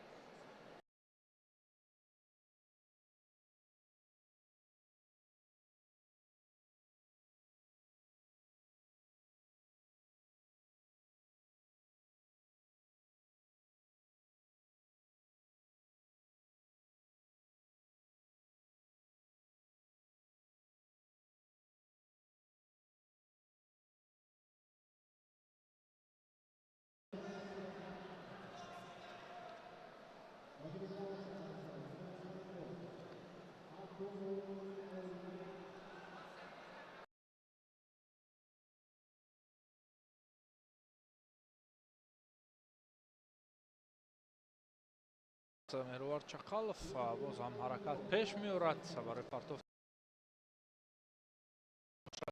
дар идома аксуламал кардан натавонист.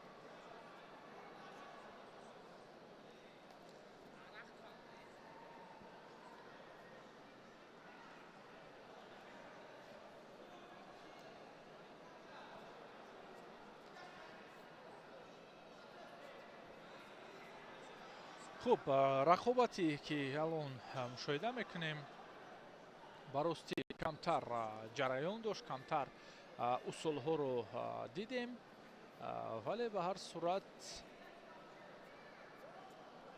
кӯшишҳо ба назар мерасиданд, лек имтиёзҳо набуданд. вақт ба анҷом расид. инҷо бо сабаби як муҷозот бештар доштани Давлат Давлатов музаффарият насиби меҳровар Чақалов гардид.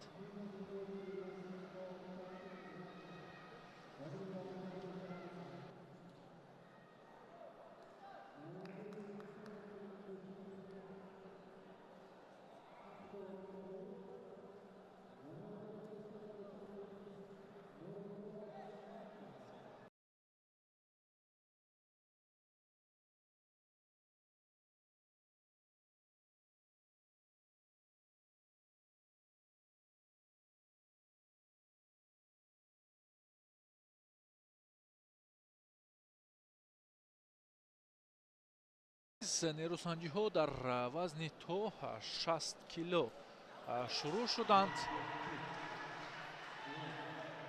мутаваҷҷеҳ мешавем Ҳақдод Гулов андари майдони рақобат гаштааст.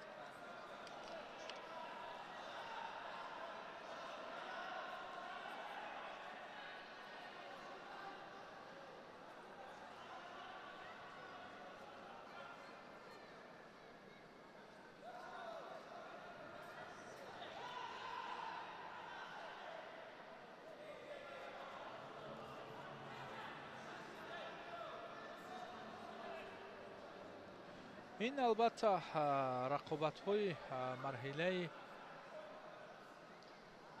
нимфинал аст.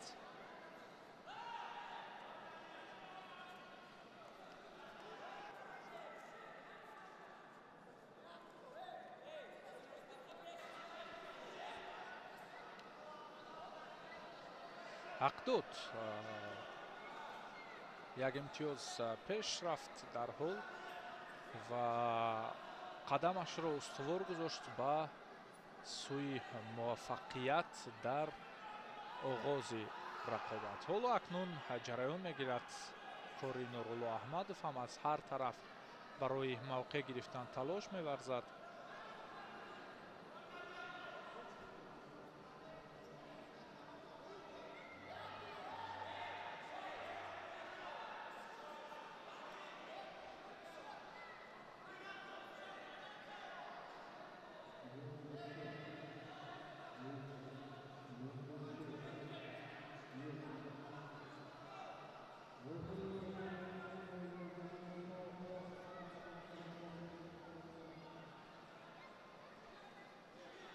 фишорро кам намекунад ҳақдод, бештар ҳамчун нафари фишордиҳанда дар рақобат мавқеияти худро нишон медиҳад.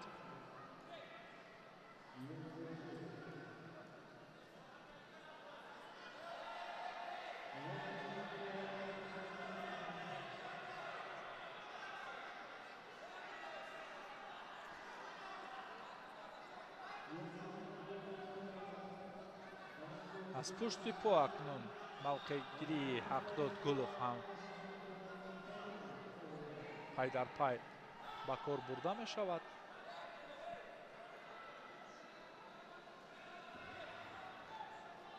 фаъолнокӣ хуб аст албатта дар рақобат ва ҳоло бошад ҳамин фаъолнокиро ҳақдод Гулов нишон медиҳад. корбари Нурулло Аҳмадов дар ин лаҳза, вале ҳақдод Гулов инҷо акнун муҷозоти аввалро мегирад.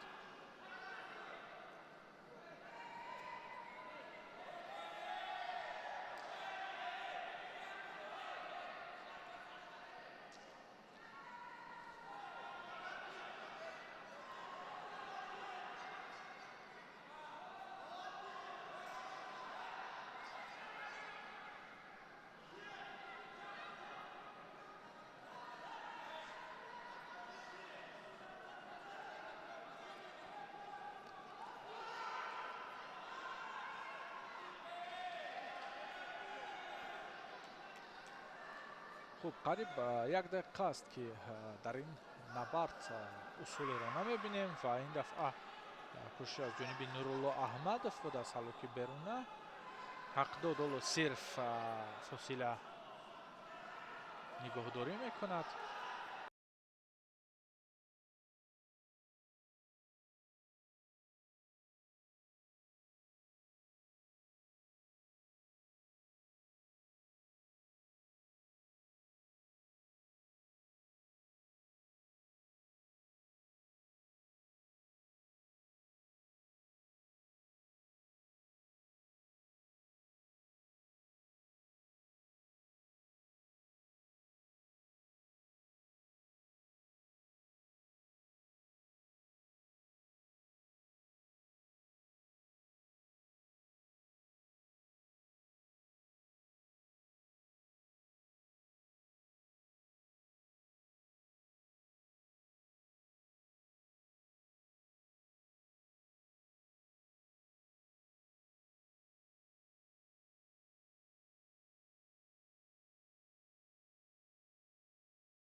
Сайвализода. Вале Рамзиддин каме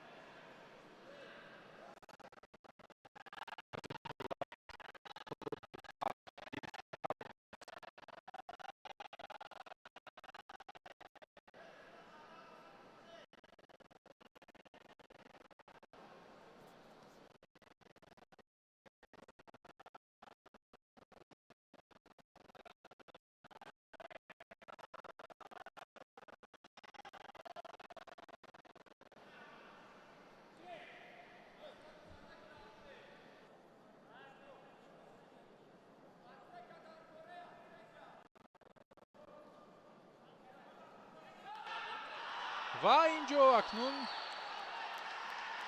нуқтаро гузошт. гӯё ки медонист ҳамин ҳолатро ва бештар ҳам бо боварӣ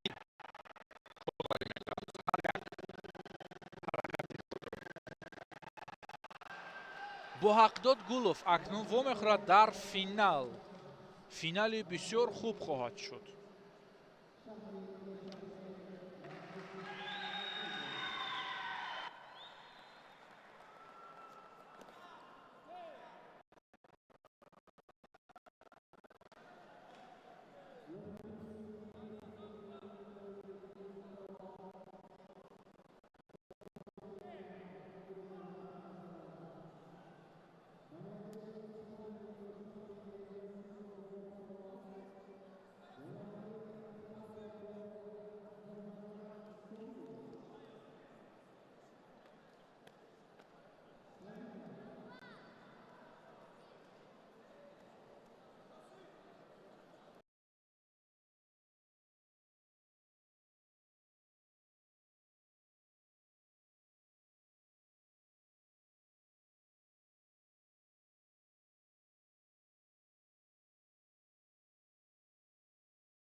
بیشتر از 10 ثانیه دیگر باقی مانده است.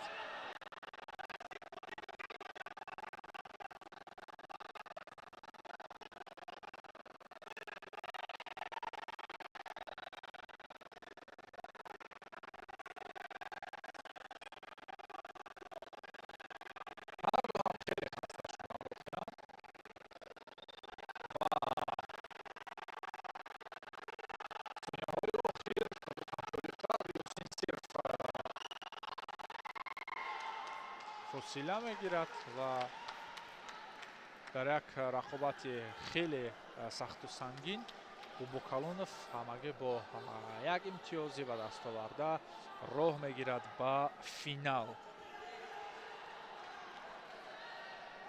یک احسن دیگر به محمد سلیموف که خیلی قوی و مردانوار اینجا نیروسنجی رو تا آخرین لحظه برد و البته بسیاری حالت ها بودند که خود را از لحظه های دشوارترین از حمله های دشوارترین بیرون ساخت.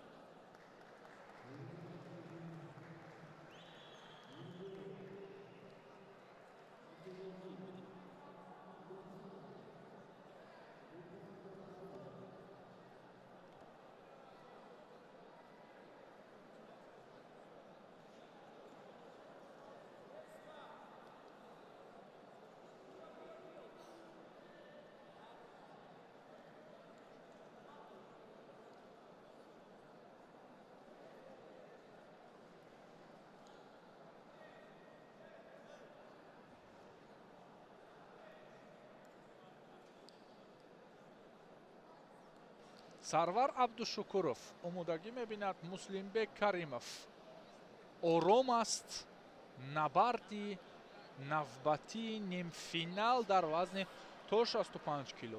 باید گفت که در وزن تا 60 کیلو جفت ها در فینال معین شدند.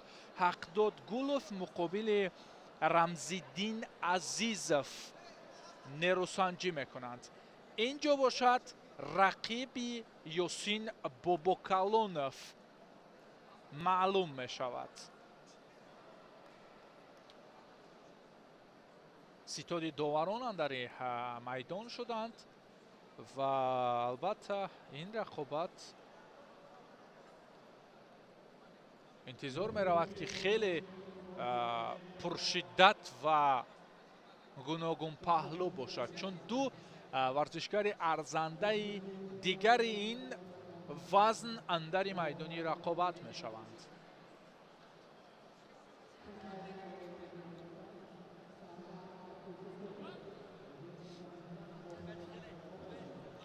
خوب، اکنون دیدار آغاز شد.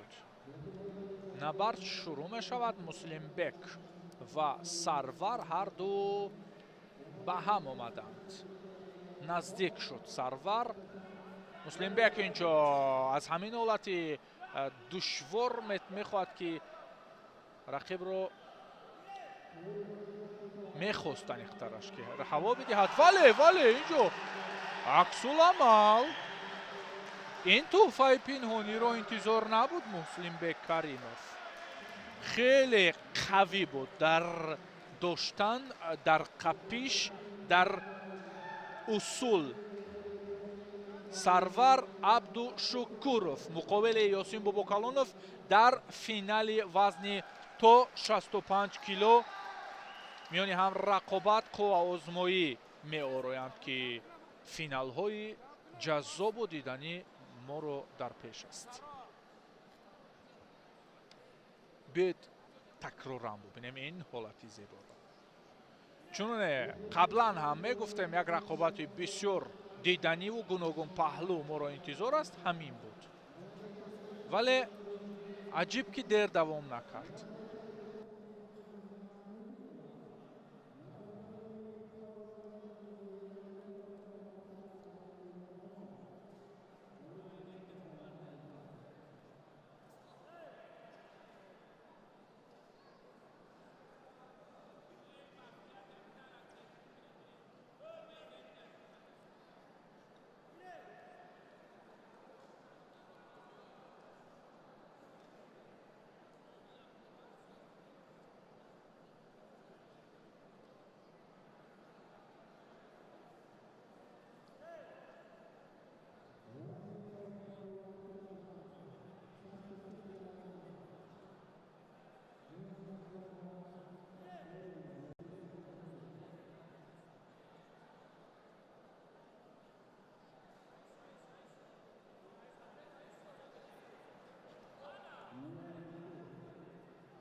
دوستان عزیز اکنون بانو پهلوانان در این میدانی رقابت شدند و نیروسنجی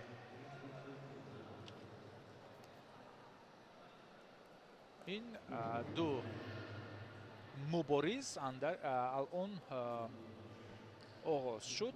روزیگل حسن با خلعت سفید مقابل اهلیه مومین و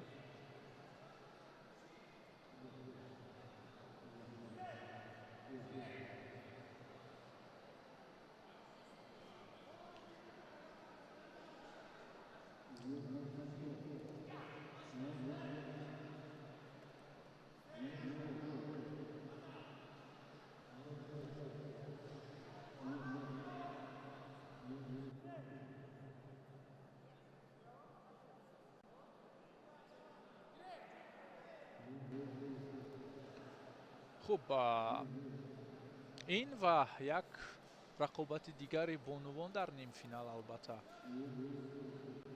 برپا می شود و بعدا باز هم انتظار نیروسنجی های نیم فینالی وزن تا 71 کیلو خواهیم شد. ولو در وزن تا 57 کیلو نیم فینالی اول رو میبینیم حرکت ها زیاد بودند از جانب هم روزیگل و هم اهلیه و اینجا اهلیه از حلوک بیرونه کار رو شروع کرد.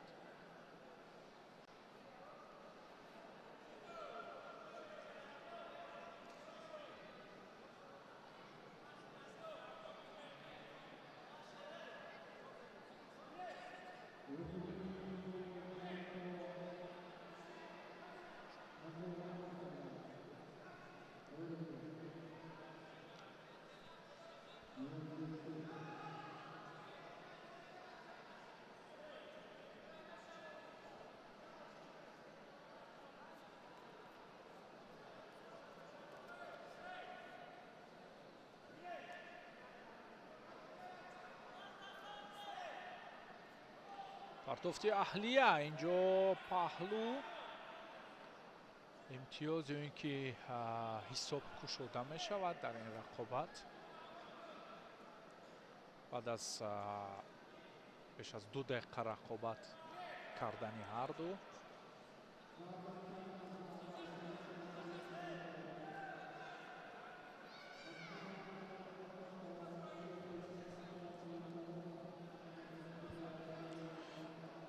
از بالا گرفت اکنون اهلیه باز هم موقعیت استوار میتوانست باشد و این دفعه هم حرکت از جانب او بود برای پرتافت.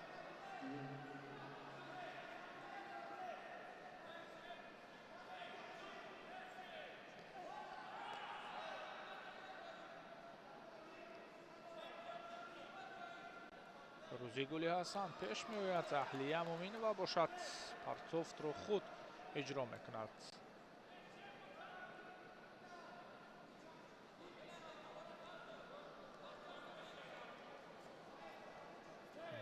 باز یک امتیاز دیگر اینجا اکنون بدن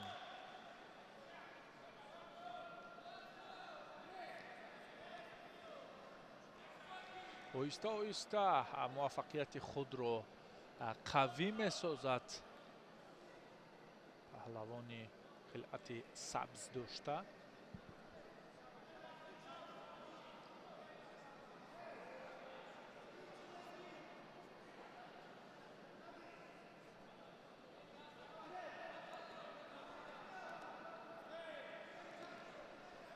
یک دقیقه رسو تا انتهای نبرد.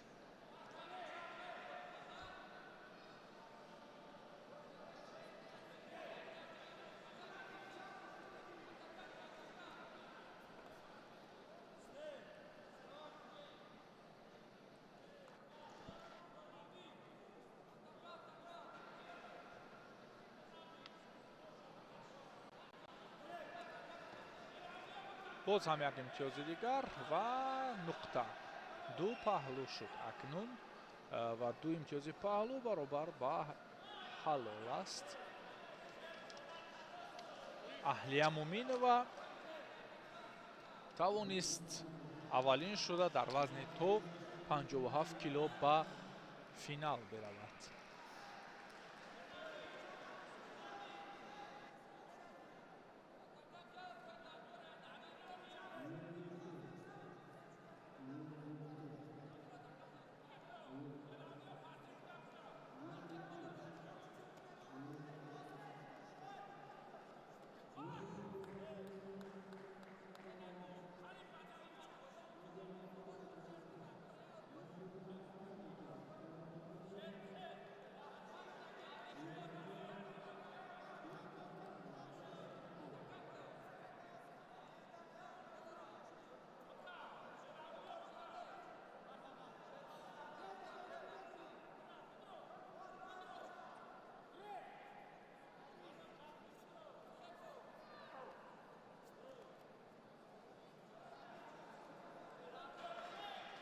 بیاید متوجه شویم با جفتی دیگر که برای روی رفتن با فینال رقابت رو شروع کردند. روزافزون بکنظرова با خلعت سبز است از دسته خطلون دو هر دو و رقیب اون نصیبه کارلیکова.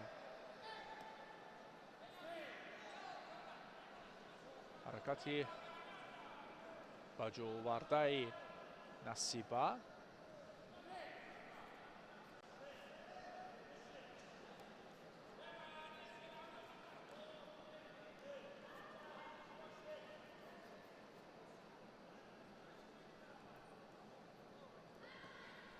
که داخله رو اختیار میکند اما وضعیت مناسب نیست.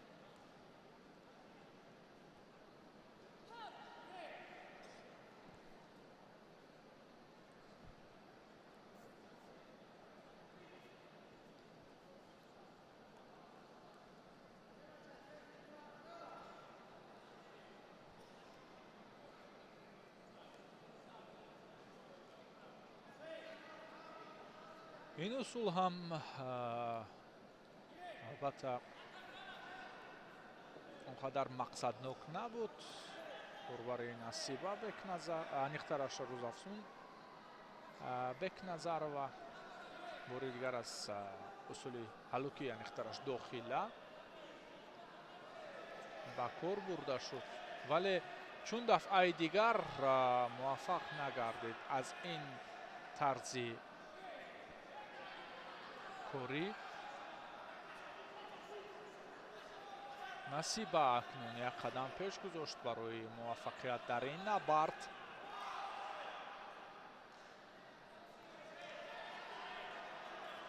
جلوی کور رو در دست دارد کارلیکova.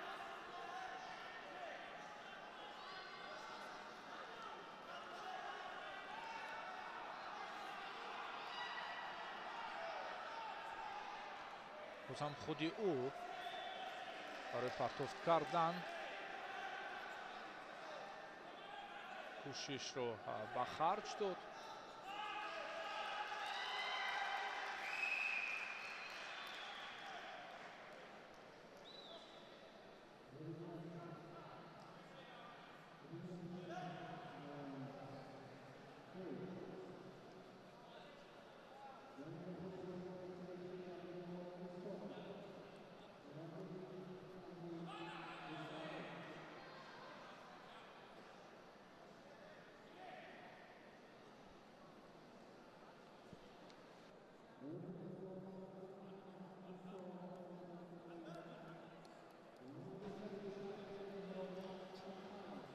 دیگر بار روزافزون از لوکی داخله همین اصول رو لکه 3 بار می شود راه اندازی می کند ولی امکانیت برایش دست نمیدهد. از این لحاظ شاید از دیگر اسلوبی رقابت کار بگیرد.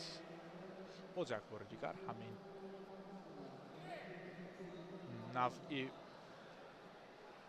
اصول رو دیدیم.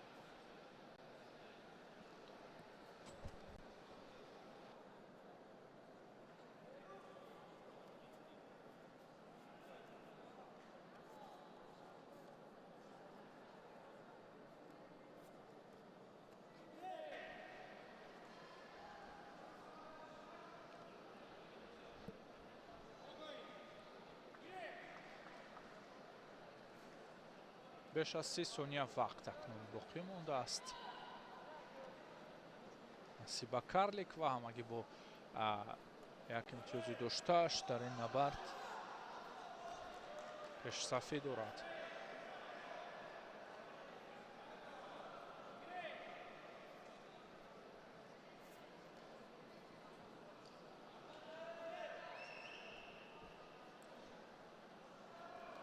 یک حرکت دیگری پرتوفتوار از جانب ورزشکاری پیش صف در این رقابت.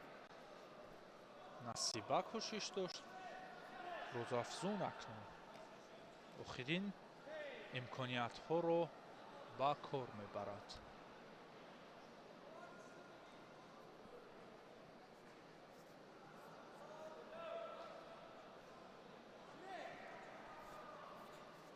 با همین اکنون وقت هم انتها یافت.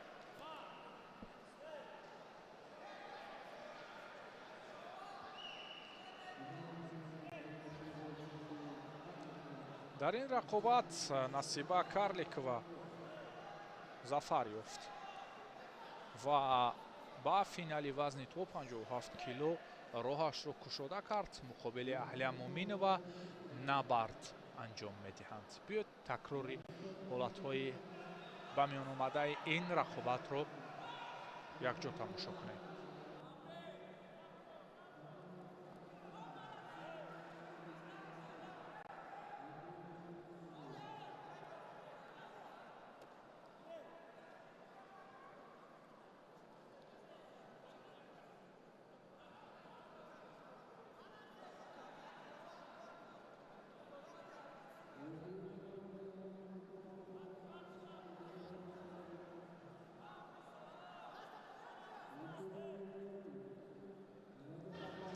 رقابت در وزن تو 63 کیلو متوجه میشویم. قربانگل حلیمова با خلعت سفید که کار را همین گونه مجلل آغاز کرد. امتیاز بدن را در جیب زد. کامیلا محمدنظرova از دسته ولایت مختار کوهستانی بدخشان. خب قربانگل حلیمова کارش خوب بود در حالت اول.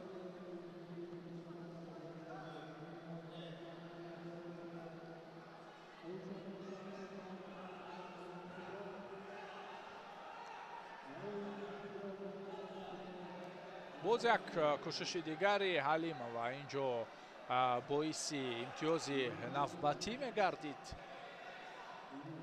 ولی یک علاج کرده خود را دور کرد از این حالت کامیلا محمدنظرova.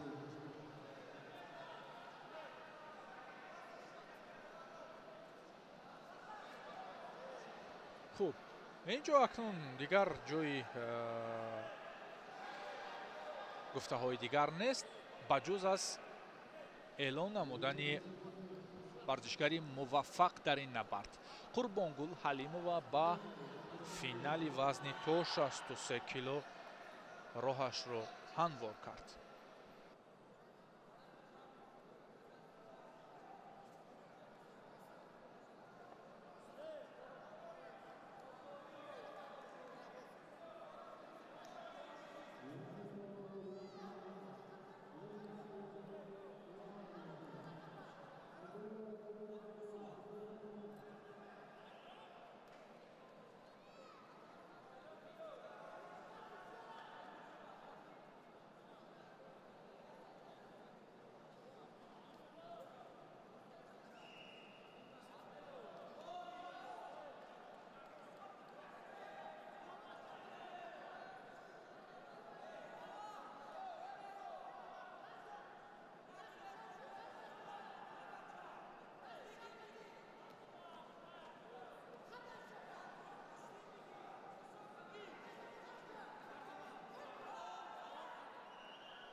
بیاید متوجه بشویم رقابت این فینالی در وزن تو 71 کیلو رو عبدالله عریف در این میدانی رقابت شد و نبرد هم همین حالو шурӯъ мешавад баъд аз чанд лаҳза.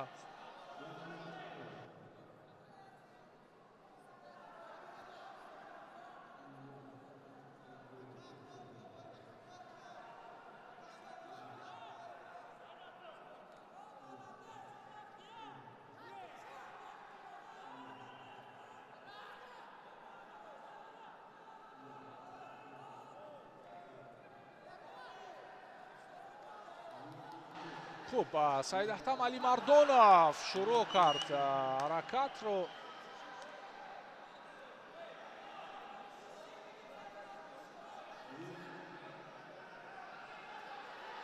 ва наздик буд барои имтиёз.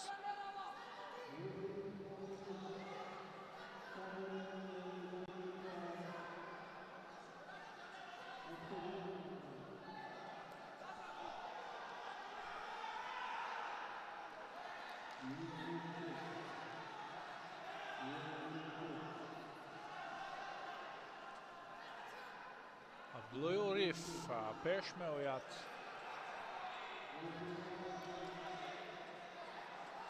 موقعیتی خوب دارد سعیداحتم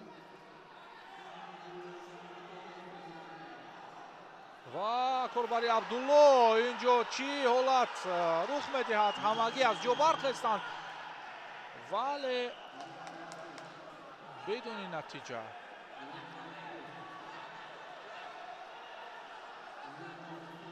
این قد به قد اویی و این به همویی البته هنگام آفر بود ولی هر دو هم قوی ایستادند در برابر همدیگر.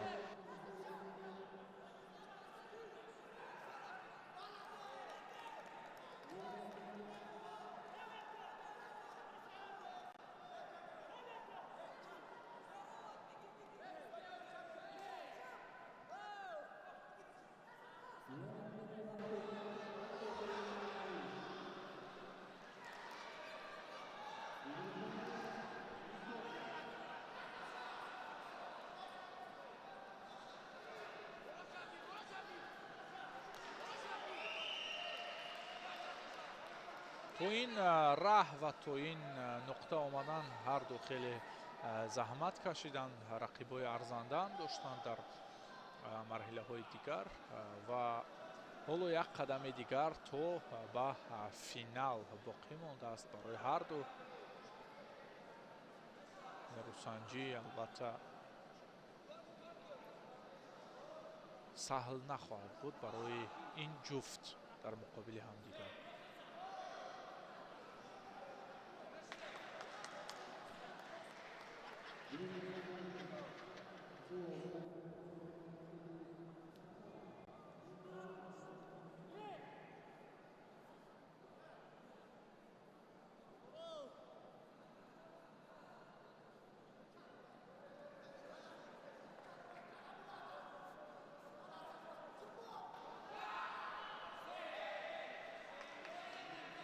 کوششی این دفعه انجام داده عبدالله عریف کمی دورتر بود از خط حمله.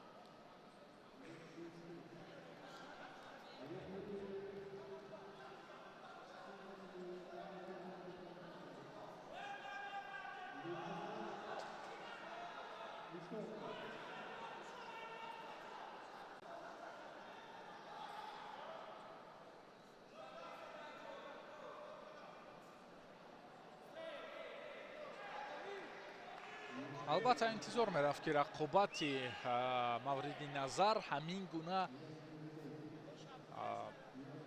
گوناگون پهلو و رقابت پذیری بیشتر با همین گونه یعنی احساس میشد و انتظار هم میرفت. امتیاز بدن برای عبدالله عریف ولی این حالت رو دیگر بار بازبینی میکنند داوران.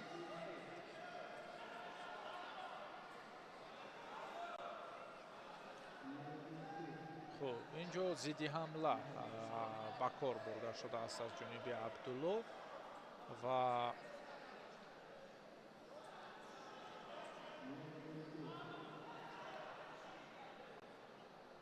با پهلو هم نزدیکی دارد.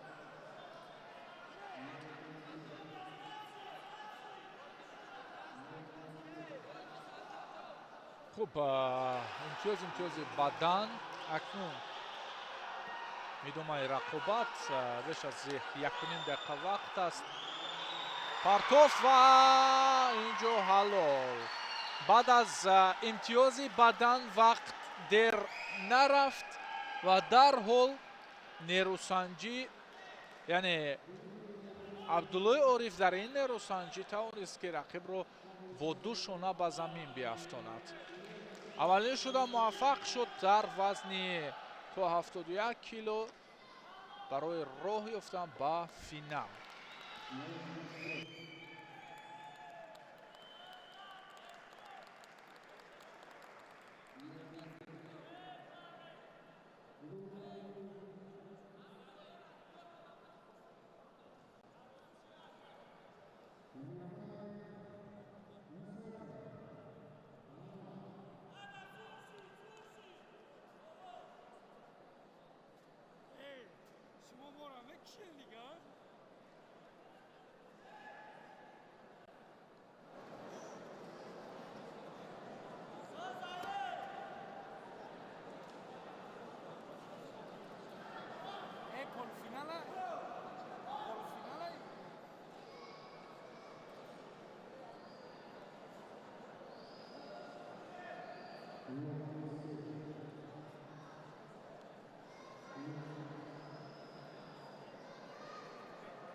جفتی نوبتی برای راه یافتن به فینال نزدیک میدان هستند. در گلیم شدند.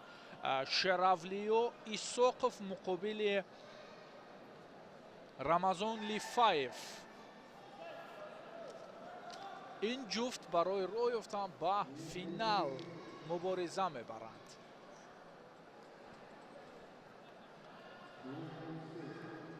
رمضان نزدیک شد. بسیار نزدیک گوشتین میگیرد اصلا این ورزشکار و فشارهای خیلی مستحکم دارد.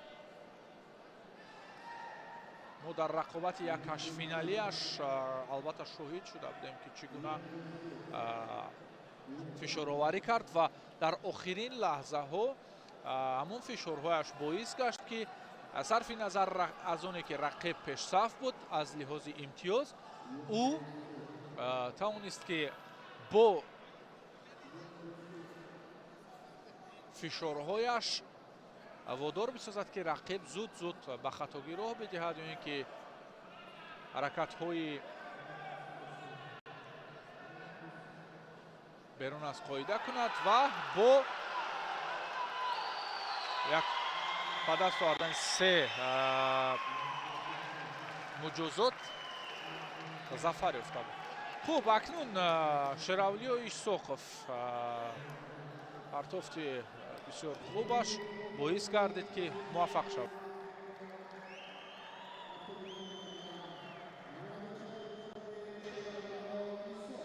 خوب شراولی و ایساقوف از دسته دوشنبه یک از کلوب ورزشی پرویز صابرов موفق شد و راه رو به فینال هموار کرد. دوستان عزیز بیاید تکرار لحظات رو میبینیم و در همین جا نقطه میگذاریم به گزارش مستقیم خش. اکرو ستا رو بودم تا این لحظه ها با شما و فینال رو انتظار باشید. بعد از چند لحظه البته نمایش میدهیم.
خب مهروار چقالف و عبدالله اوریف رو میبینیم که کدومی از اونها برای روی افتن با فینال اینجا سبقتشون برار میگیرد و کدومی از اینها ارزنده تر هنرنمایی میکنند. اوی اوی اوی، این عبدالله اوریف بود. امتیاز بدن رو در جیب میزند در لحظات اولی دیدار.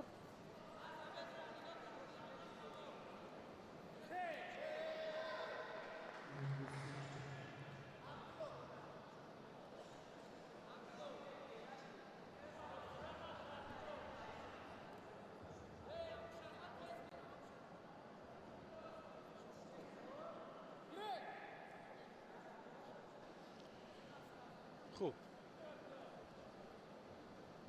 آغاز خوب بود. ورود طوفان داشت. به قبل این طوفان رو عبدالله اوریف سازمان داد. حالا باشد مهروار چقالف برای جبران از امتیاز رقیب حرکت پیش آورد و کمی از قاعده های мавқеъ гирӣ берунтар баромад. ҳоло Баҳодур Ҳалимов ҳам ӯро ҳушдор сохт, муҷозот дод.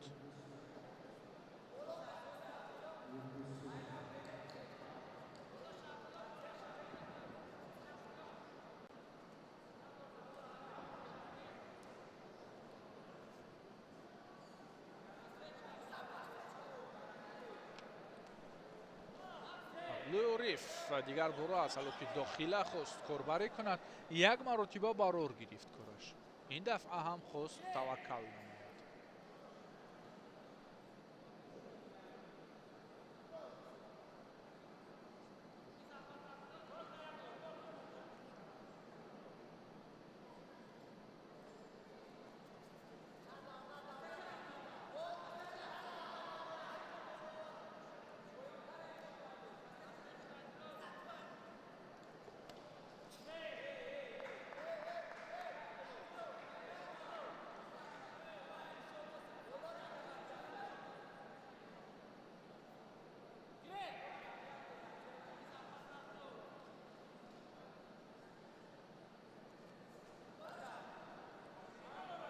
фишоровариро метезонад Ориф, Абдуллои Ориф аниқтараш.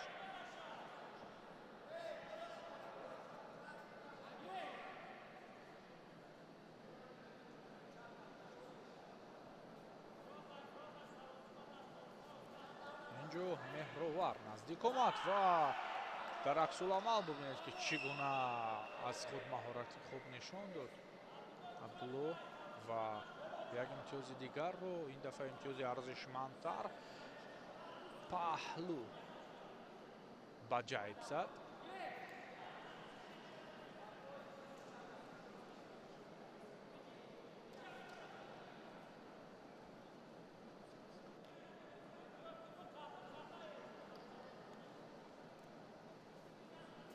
толор хомӯш аст. Ҳамагӣ чашм андохтанд ба ҳамин гилем ки рақобати бисёр ҳассос ҷараён дорад.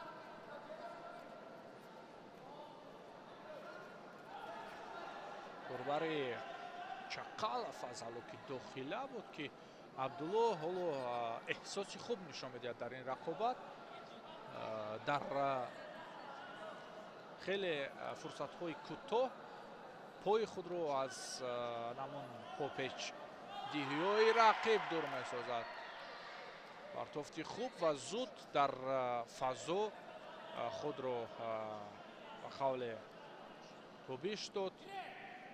гардиш хӯрд Чақалов ва аз вазъияти нохуб, аз вазъияти вазнин эмин нигоҳ дошт.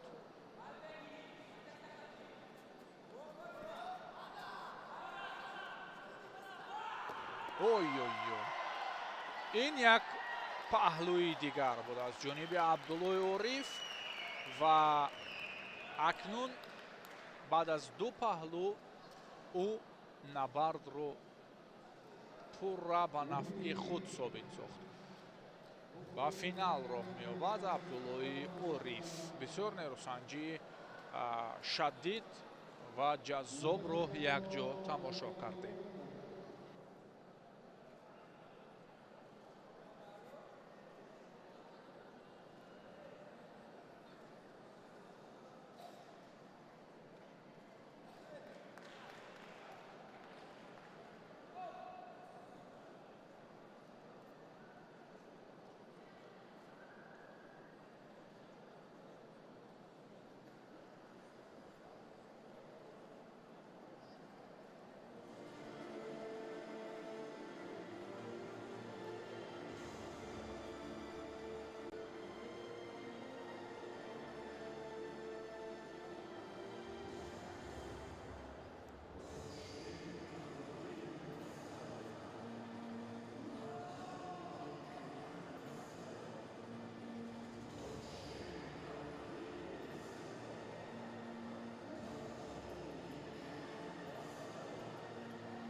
درود و سلام صمیمی به همه شما دوستان ارجمند، حاضرین گرامی.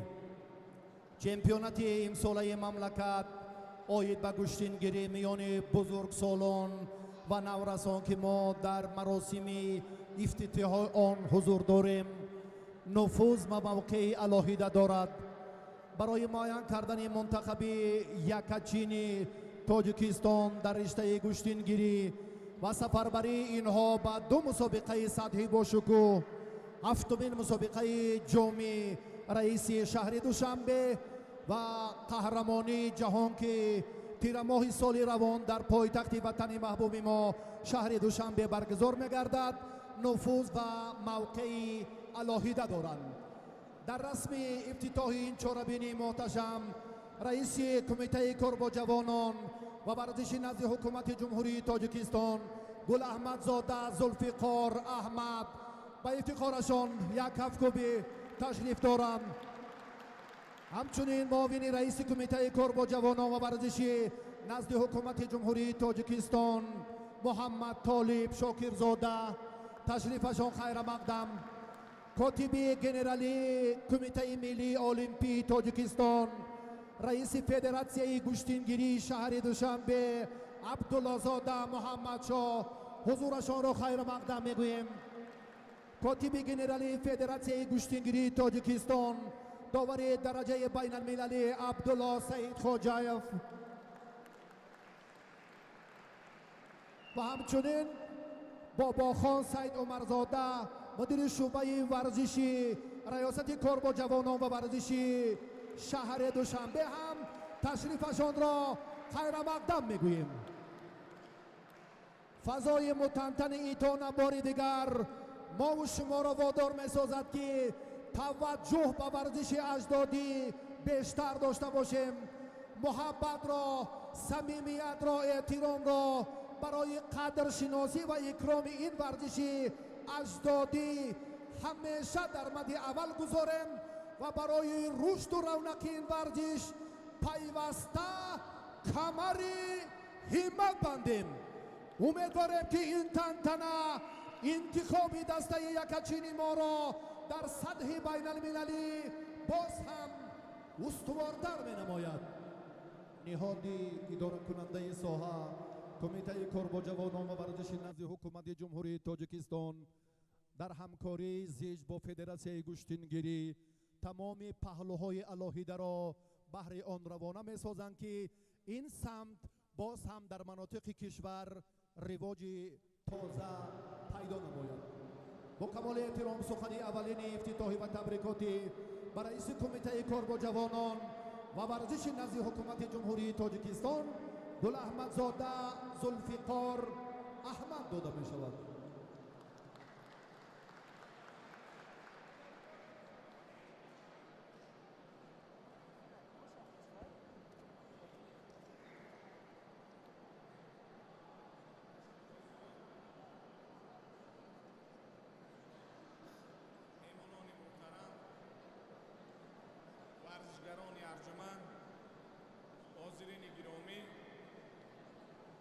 کمال احترام و احساس بلند و مسئولیت از نام مقام وکالتدار ساحه و ورزش و به شما مربیان و ورزشگران گرامی، مهمانان ارجمند برای سهمگذاری و اشتراک در چمپیونات جمهوری تاجیکستان اوید به گشتینگیری تشریف آورده صمیمانه خیرمقدم میگویم.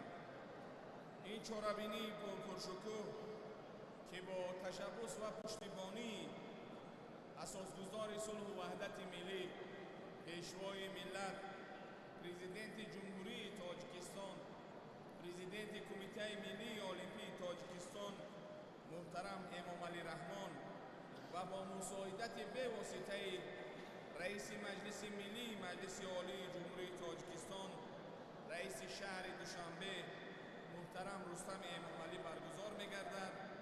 دلیل روشن توجه همیشگی رهبریت عالی کشور به رشد ملی، ورزش، کشتیگیری، ترغیب طرز حیات سالم و پاس داشتن عنعنه‌های نیک فرهنگ ملی میباشد. محض با تلاش‌ها و سیاست سازنده پیشوای ملت امروز کشتین ملی تاجیکی به یک ورزش سطح جهانی تبدیل یافته است.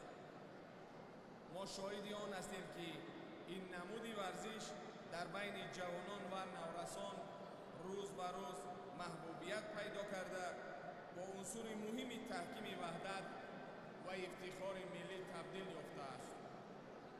حاضرین محترم، همگی یک سال پیش در شهر دوشنبه شرف میزبانی نخستین چمپیونات جهانی کشتیگیری را صاحب گردیدیم. با اشتراک پیشوای معظم ملت محترم امام علی رحمان و رئیس شهر دوشنبه محترم رستم امام علی، این چهاربینی سطح بین المللی در فضای تنتنوی و محیط دوستی و برادری برگزار کردید. این رویداد تاریخی نه تنها دستاورد مهمی ورزشی بلکه نشانی واضح توجه و احیای ارزش‌های ملی و بلند برداشتن موقع تاجیکستان در عرصه بین المللی میباشد. امروز در زمان تحولات جهانی و رشد بی‌سابقه علم و تکنولوژی، نقش ورزش، معرفی دولت و تربیت نسل سالم و سازنده و وطندوست به نهایت بزرگ است. برای معرفی اقتدار ورزشی کشور، ترغیب غایه‌های دوستی و یکدیگری و یکدیگرفهمی و همبستگی مهم میباشد. در انتها میخواهم اظهار سپاس و ارزگزاری و صمیمیت و منتداری خود را و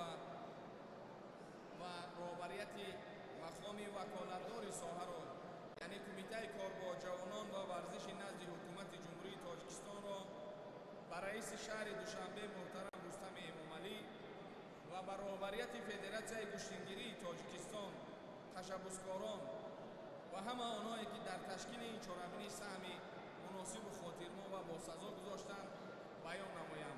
پیروز و سربلند، سعادتمند و موفق باشید ورزشگران محترم.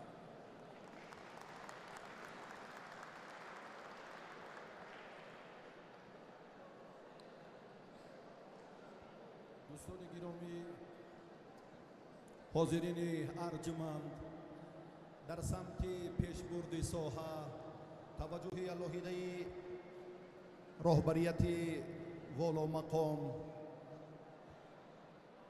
اساسگذار صلح و وحدت ملی، پیشوای معظم ملت، پرزیدنت جمهوری تاجیکستان محترم امام علی رحمان که امروز به جهانیان بیش از 60 کشور دنیا ما را همچون پیش برنده این سم و همچون صاحب اصیل گشتینگیری اعتراف کردند و جهانی شدن گشتین ملی، اجدادی گشتینگیری، این صحفات بزرگ و نادر و ناتکرار در صحیفه ورزش کشور مخصوصا در زمان صاحب استقلالی کشور محسوب می‌یابد. حضوری همه شما باوری داریم که ایدی متنتن گشتینگیری را در روز اول شهامت دیگر می‌دهد. افرادی با فینال برآمده امروز هم با نیرو و قدرت و توان الهیده خود ثابت کردند که این ورزش اجدادی و این ورزش سنتی مال ماست و فردا هم برای پرافشانی پرچم این چهره ها در مسابقات سطحی بین المللی کمر همت میبندند که با آنها ظفر و موفقیت آرزومندیم. از رئیس محترم کمیته کرب جوانان و ورزشی نزد حکومت جمهوری تاجیکستان دیگر بار خواهش میکنیم که چمپیونات امساله مملکت را رسما افتتاح نمایند.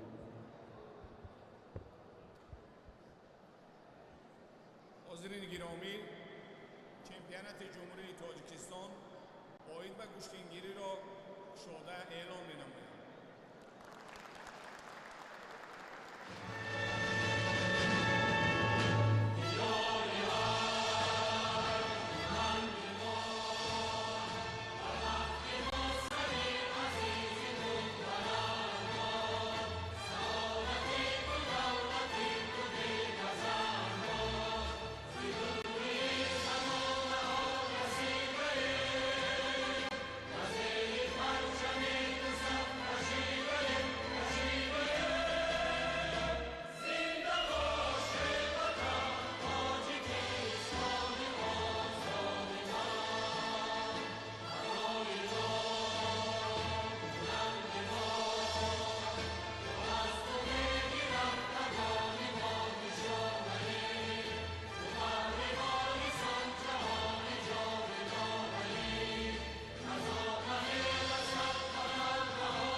سپاس و تشکر باری دیگر از همه شما با کاری داوران ارجمند که خدمتشان ارزنده است برای موفقیت، با گل دخترانی عزیزی که امروز به مرحله نهایی برآمدند، با پهلوانان برآمنده که از خود متانت نشان دادند، برای سعادتمندی و کامگاری آرزومندیم.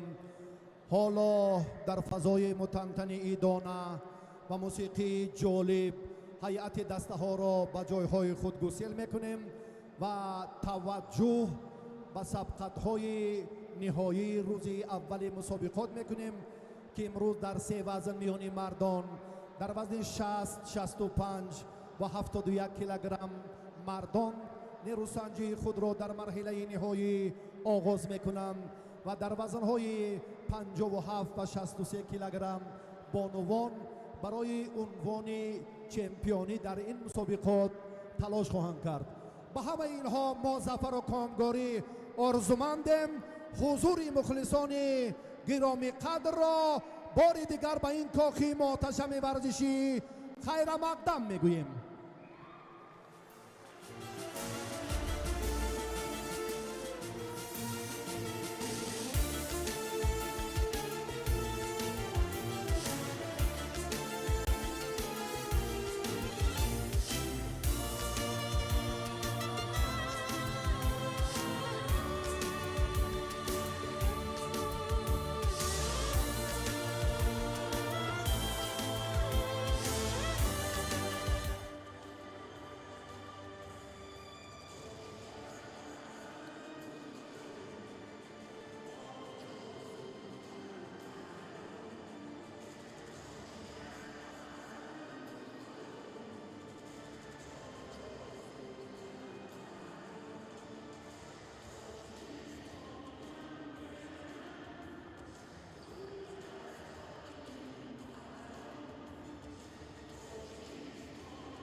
بار دیگر درود دوستان ارجمند، مخلصان و هواداران شبکه ورزش. همکنون باز شما را دعوت میکنیم به تماشای چمپیونات تاجیکستان در سال 2026 اوید به گوشتینگیری میان کلان سالان. اکنون در روز اولی نیروسنجی ها در 3 وزن میان پیسران و 2 وزن میان بانوان رقابت ها آغاز گردیده بودند که بعد از تلاش و مبارزه پهلوانان بهترین ها توانستند که راه خود را به مرحله نهایی هموار سازند. خب اکنون ما توجه میکنیم به رقابت مرحله نهایی برای به دست آوردن نشان طلای وزن 60 کیلوگرم، جایی که حقداد گولوف نماینده دسته دوشنبه 2 با لباس های سفید بر مقابل حریفش از دسته دوشنبه 1 رزمالدین عزیزوف اندر میدان میشوند. 2 نفر موفقی که امروز با تلاش و سبک خوبی میدانداری اشان توانستند که راه خود را تا به مرحله نهایی بیارند. چون توجه میکنیم بیننده عزیز، گوشتین ملی که مخلصان خیلی زیاد دارد، محبت مردم با این رشته خیلی زیاد است. در مرحله نهایی میبینیم که الکای نشست جایهای تالار همه پر هستند. خب هر دو پهلوانان الکای به میدان آمدند با یک تک سفید نماینده دسته دوشنبه 2 حقداد گولوف و با یک تک سبز نماینده دسته دوشنبه 1 رزمالدین عزیزوف. همه چی آماده است دوستان عزیز. بهادر حلیموف در مرکز گلیم این رقابت رو حکمی میکند. از پهلوها باشند علیبک دلشادزاده و خسروشاه شایف داوران کناری هستند. با صدای داور گیرت رقابت هم آغاز میگردد. نخستین حرکت از جانب عزیزوف بود. خب حقداد گولوف البته تجربه خوبتر هم دارد در رشته گوشتینگیری، همزمان در رشته جودو هم هنرنمایی شایسته میکرد و چون ببینیم در گوشتینگیری تجربه حقداد گولوف هم خیلی ارزنده هست. و دوستان عزیز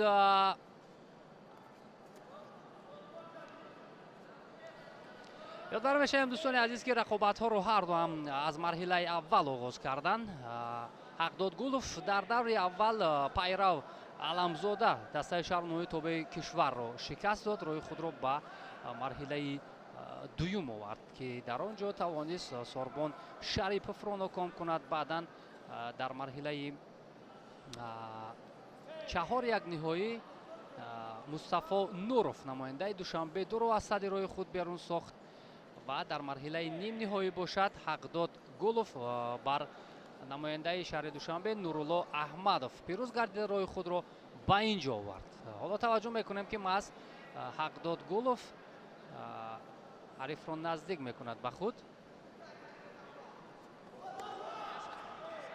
حقداد گولوف از فاروق صابرов تجربه میگیرد البته دستی مهارت و رزمالدین عزیزوف از صدرالدین عابدوف مربی که تجربه بسیار هم بلند دارد. خب حالا یک پایزنی از جانب عزیزوف، ولی بسیار استواری حقداد گولوف البته برای ما و شما معلوم است و با یک بار دیگر سر زانو نشستن حقداد ولی بدون نتیجه بود عمل کرده او. خب رزمالدین عزیزوف چگونه به مرحله نهایی آمد؟ در دور اول او صبحالدین اورادوف از منطقه رشت را ناکام کرد. در مرحله دوم رقابت ها مصبور کریموف از دسته خطلان 2 را از صدر روی خود بیرون ساخت و بعدا در مرحله 8-1 نهایی او توانست صفی الله نظرف از شهر نوی تابع کشور را ناکام سازد. با مرحله در مرحله 4-1 نهایی در مرحله نیم نهایی باشد او توانست سینبی سیولیزاده را شکست دهد. اینجا اکنون آگاهی میگیرد حقداد گولوف و همین طور هر دو هم روی خود را همین گونه تا به مرحله نهایی هموار کردند. و خیلی عمل کردی عالی و اینجا حلال است. با سری زانو نشسته پرتاب کردنی رزمالدین عزیزوف بسیار هم قوی بود و فاروق صابرов که تجربه خیلی والا رو بر رزمیدین آموخته بود امروز از جای برمیخیزد و کف میکوبد. بسیار هم حرکتی عالی و سری وقتی حقداد گلوف رو در غفلت میگذارد و بسیار هم ماهرانه عمل کرد انجام میدهد. اصول معمولی که البته در گوشتینگیری خیلی زیاد استفاده می شود، همین لحظه ها رزمیدین عزیزوف استفاده کرد. سر اول سر زانو نشست، با سر کتف بسیار هم پرتافت عالی را انجام میدهد و همینطور رزمیدین عزیزوف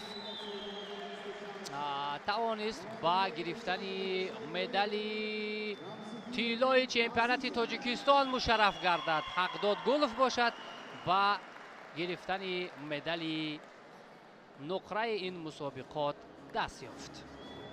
بسیار واقعا هم حرکت عالی و سری وقتی را انجام داد. رزمیدین ارزنده بود و بسیار هم دیدنی.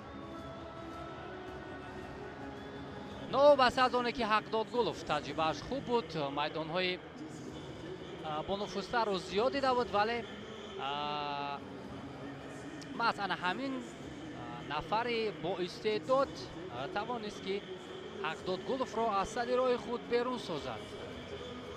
توجه میکنیم چگونه زیبا با سر زانو نشست و امتیاز کامل یعنی حلال را به دست آورد. فکر میکنم حقداد گلوف انتظار نبود همین حالت را.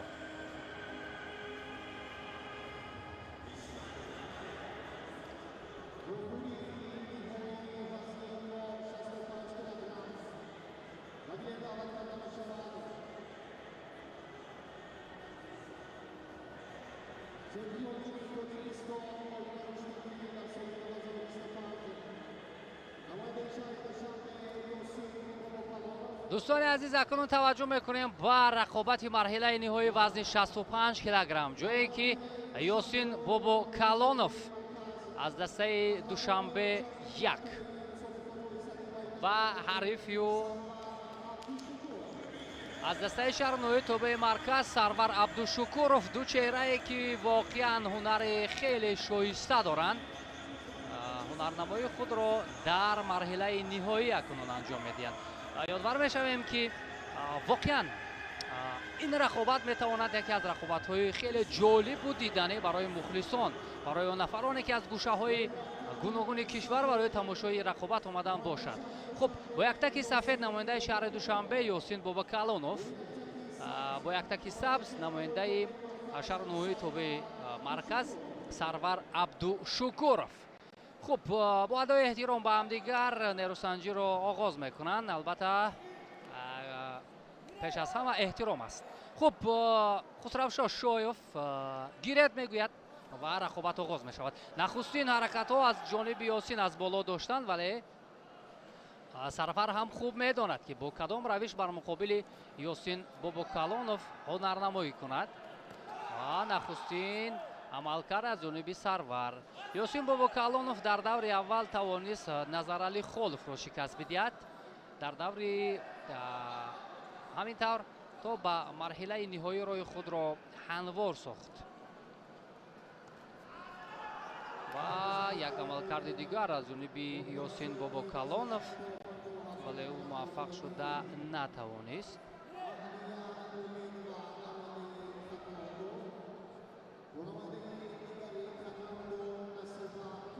همین از بالا داشتن بسیار موقع مساعد است برای سرور عبدالشکوروف اگر او تواند که پرتاف انجام دهد، ولی حلوک درونه را یاسین بابوکالونوف میخواهد اجرا کند. این عمل کرد از جانب داور بهاگذاری نشد. یادآور میشویم که سرور عبدالشکوروف در مرحله اول نورالدین سمیعزاده نماینده سوخت را شکست داد. بعداً و دوری دویم رقابت ها آمد که آنجا بهرام صوفیوف نماینده خطلاندور از صدر روی خود بیرون کرد. در مرحله 4-1 نهایی باشد مهراج میرزایف نماینده دسته دوشنبه یک را ناکام ساخت. سرور عبدالشکوروف در مرحله نیم نهایی باشد بر مقابل муслимбек каримов, яке аз муддаиёни асосии ин вазн, рӯбарӯ шуд ки муслимбекро аз садди рӯи худ берун сохт Сарвар Абдушукуров. ва ҳоло мебинем ки бар муқобили Ёсин Бобокалонов то куҷо ҳамон касбияти баланди худро нишон медиҳад. Як огоҳӣ гирифт аллакай Сарвар Абдушукуров ва мавқеият барои ҳарду ҳам ҳаст. гап сари ана ҳамин иҷрои усул меравад.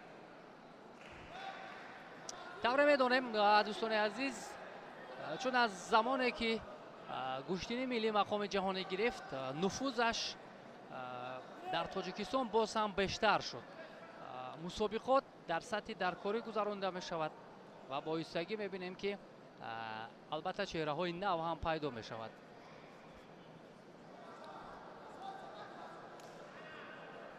ҳоло аз боло доштан ҳамон мавқеияте ки бештар меписандад Сарвар Абдушукуров токунун барояш кор намедиҳад. аз камарбанд доштан ана акнун мавқеи муносиб пайдо шуд барои Сарвар Абдушукуров, аммо баръакс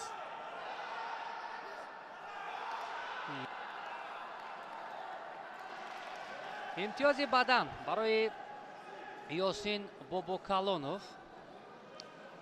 зидди ҳамларо хубтар истифода мекунад Ёсин. акнун гӯем як қадам пеш гузашт. тавсияҳои Фарух Собиров барои дастпарвари худ Ёсин Бобокалонов.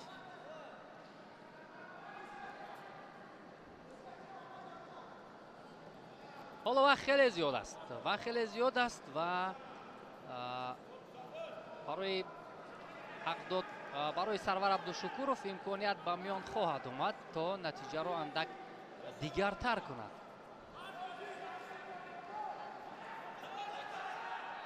фишори Сарвар ҳамоно акнун хоҳ нохоҳ барои ҷуброн кардани имтиёзи аз даст рафта зиёд мешавад.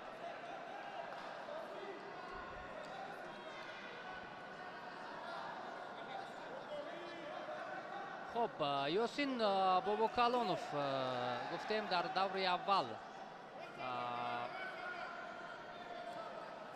Назарали Холовро шикаст дод. як огоҳии дигар ба Ёсин Бобокалонов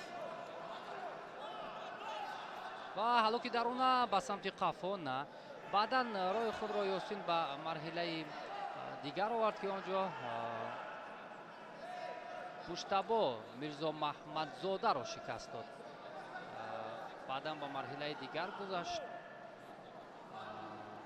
Искандар Муҳаммадхоҷазодаро низ шикаст дод ва дар марҳилаи нимниҳоӣ бар муқобили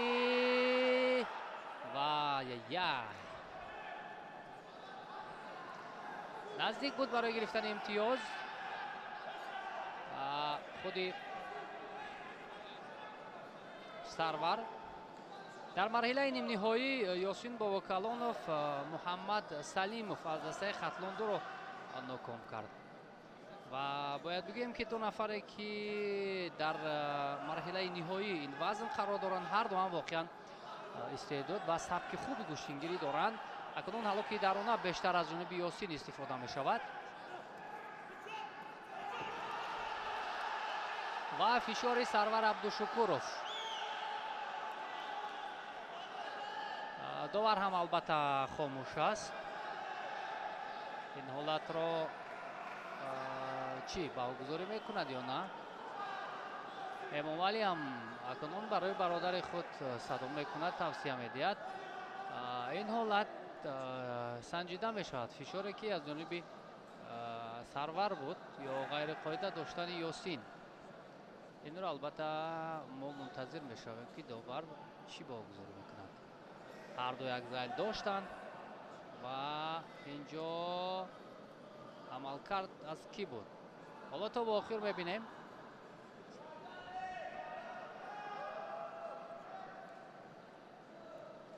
инҷо аз ҷониби Сарвар Абдушукуров буд, шояд бо имтиёзи бадан вогузорӣ шуд, аммо инро боз доварон хубтар қазоват мекунанд. ҳоло ба наворҳои такрорӣ назар мекунанд ҳайати доварон. мунтазир мешавем ки ҳамин фишори Сарвар имтиёзовар буд ё на. дар асл амалкард буд, фаъолӣ буд аз ҷониби абдушукуров. вале нуқтаи ниҳоиро мо мунтазир мешавем ки чӣ қароре аз ҷониби доварон бароварда мешавад.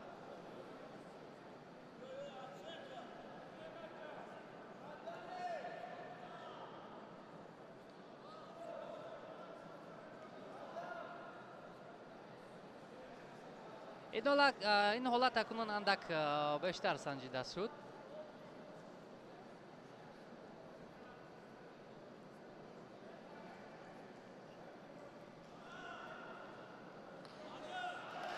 و بعدن البته گفتیم که اینجا عمل اجرایشی عمل حرکت از جانب سرور عبدالشکورов بود. اکنون این برنفع سرور خواهد بود در صورت با همین نتیجه با انجام رسیدن وقتی خوب آزمایی، چرا که امتیاز آخر را سرور عبدالشکورov به دست آورد و فکر میکنم که اکنون یاسین هرچی بود توکل میکند، ولی سرور باز هم همان فعالی خود را ادامه میدهد. البته سرور عبدالشکورov معلوم است که از رزقالدین رجبov درسی مهارت گرفته است، مربی که چندین چهره های نمایان را تربیت کرده است و امروز خواه نخواه اندک بطاقتی هم میکند مربی تا به پیروزی رسیدن دست پرور خود. خب بیشتر از 1 دقیقه باقی مانده است. این خیلی اگر گویم فرصت زیاد است برای پهلوانان اشتباه نخواهد شد، زیرا در کوچکترین ثانیه ها ما میبینیم که تقدیر رقابت حل میشود.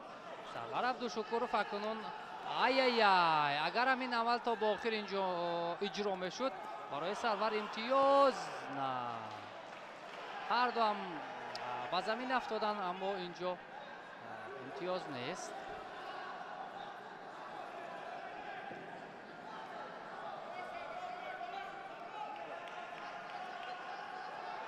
و موقعیت برای یاسین باباکلانov خوبتر است. اما اینجا پرتوف، اما حرکتی سرور عبدالشکورov حلال بهاگذاری می شود. یاسین از حد زیاد به حریف نزدیک می شود، اما به خبر از آن که سرور تجربه خیلی عالی دارد و همینطور با امتیازی حلال سرور عبدالشکورov نماینده شهر نوی تابع جمهوری و گرفتن نشان طلا مشرف می‌گردد. یاسین باشد مدال نقره این مسابقات را به دست می‌آورد. واقعا بسیار رقابت جالب بود، ارزنده بود، فشارها از هر دو جانب، ولی این میدان است. هر کسی که بیشتر آمادگی دید، هر کسی که بیشتر محنت کرد امروز همان موفق می‌شود. سرور عبدالشکورov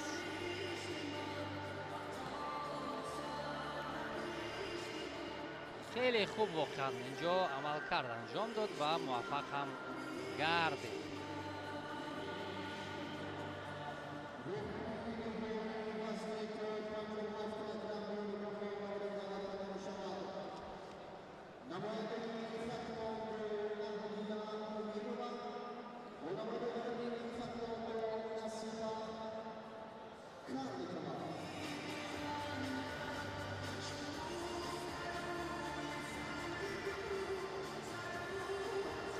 توجه میکنیم که چگونه ضد حمله را استفاده برد.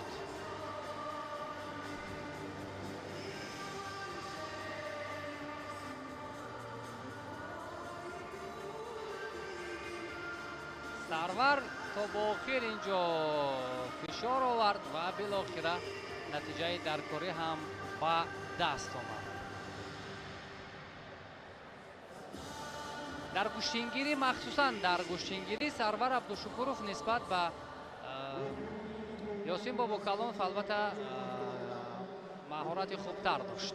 خب علیبک دلشادزاده داور درجه بین المللی آماده است که رقابت نوبتی را حکم میکند. ما توجه میکنیم با وزن تا 57 کیلوگرم اهلیه مومینова نماینده خطلاندو بر مقابل نصیبه کاردیکова، هر دو هم دسته خطلاندو رو نمایندگی میکنند و ва мубориза барои ба даст овардани нишони тилло.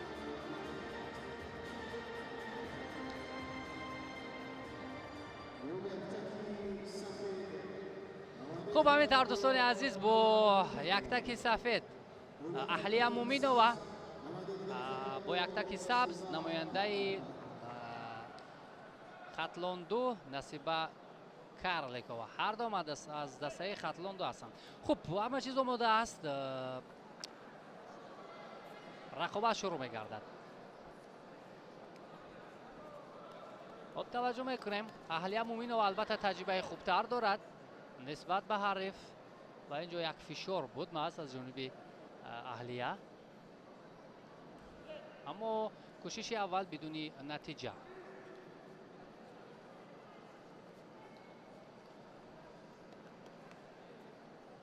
алоки даруна, вале инҷо имтиёзи баданро нахуст Насиба Карликова ба даст меорад.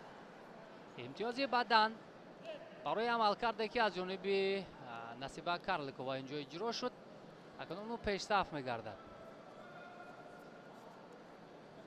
хуб, Аҳлия Муминова рақобатҳоро аз даври аввал бар муқобили Яздона Содиқова шурӯъ кард, ӯро шикаст дод, ба марҳилаи нимниҳоӣ гузашт ва дар марҳилаи нимниҳоӣ Рӯзигули Ҳасанро аз садди роҳи худ берун сохт. Насиба Карликова бошад Ойшабону Шарифова аз дастаи Душанбе якро шикаст дод. Баъдан ӯ тавонист ки Розафзун Бекназарова аз дастаи хатлондуро шикаст бидиҳад ва рӯи худро ба инҷо ҳанвор созад. Ва акнун чун мебинем, ҳардуам барои ба даст овардани нишони тилло сабқат доранд ки рақобати бисёр ҳам муҳим аст барои ин бонувон. Мебинем ки аз ҷиҳати физикӣ Насиба андак бартарӣ дорад. дар чанд ҳолат маҳз фишори ӯро мо дидем.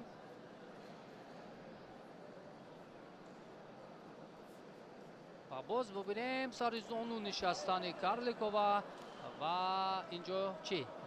довар ишора мекунад, имтиёз нест.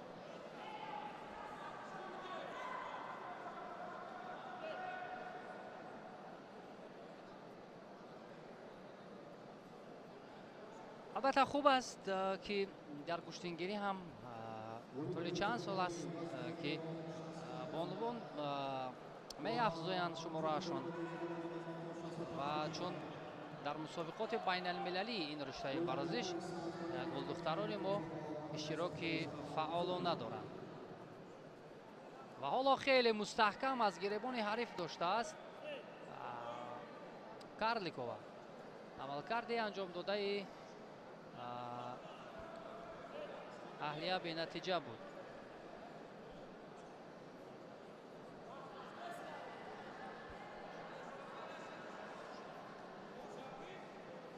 хуб, то анҷоми ин рақобат аллакай 2 дақиқаи дигар боқӣ монд. 2 дақиқае ки пешсафӣ бар ҷониби Насиба Карликова аст ва талошҳои Аҳлия хоҳу нохоҳ зиёд мешавад ба хотири оне ки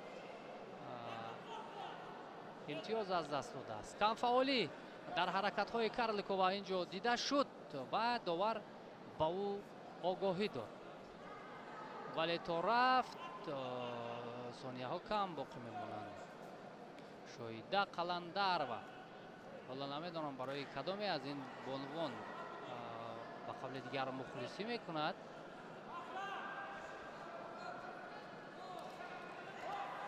ва фишори Аҳлия Муминова бо имтиёзи паҳлӯ анҷом меёбад.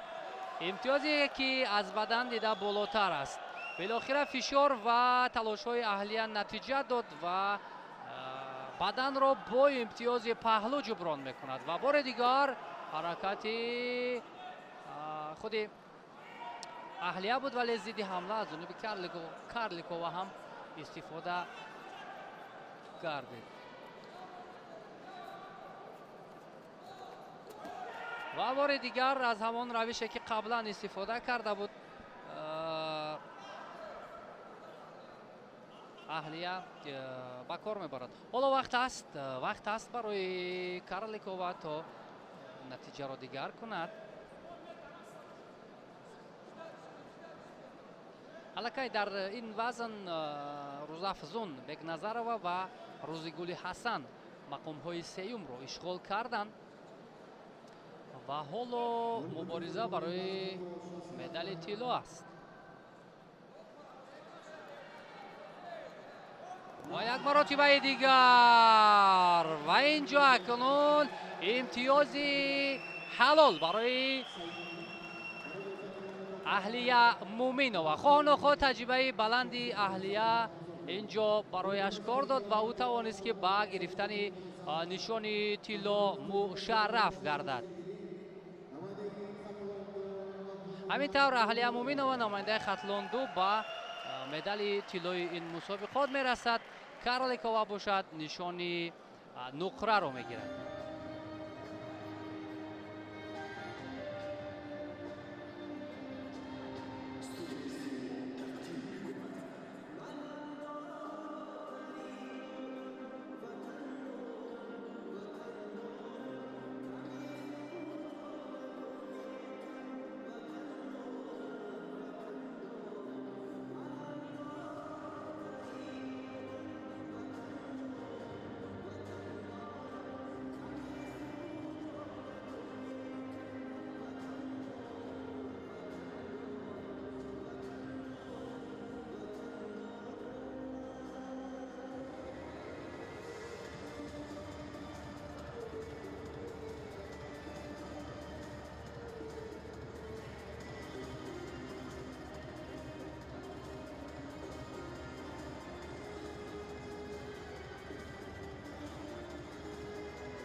خوب اکنون دوستان عزیز مراسم تقدیم جایزه ها و بهترین های وزن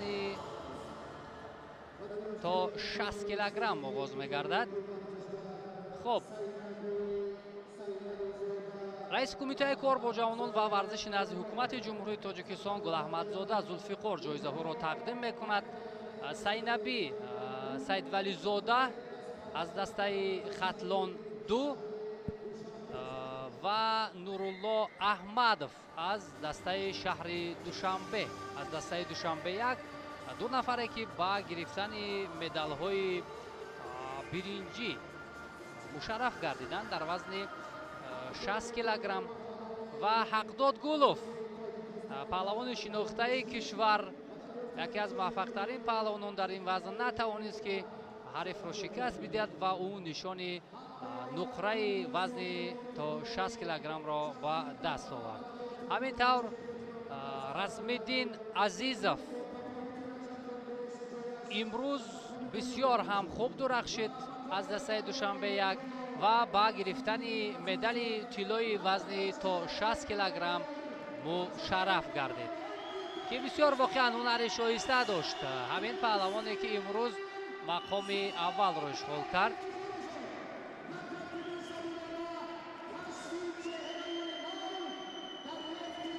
البته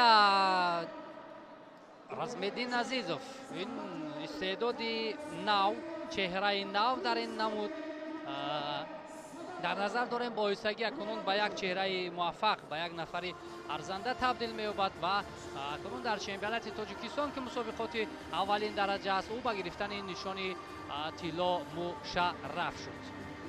خب این بهترین ها بودند: سینبی سیدولی زاده، نورالله احمدов، حقداد گولوف و رزمالدین عزیزов. بهترین های وزن تا 60 کیلوگرم.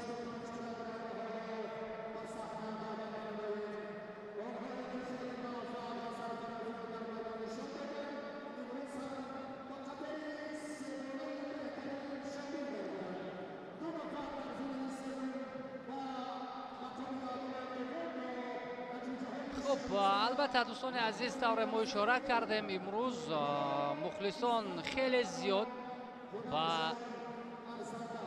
مکان برگزاری چمپیونات تاجیکستان آمدند که فردا هم البته ادامه میکند و امروز نفران ارزنده رو البته مخلصی کردند.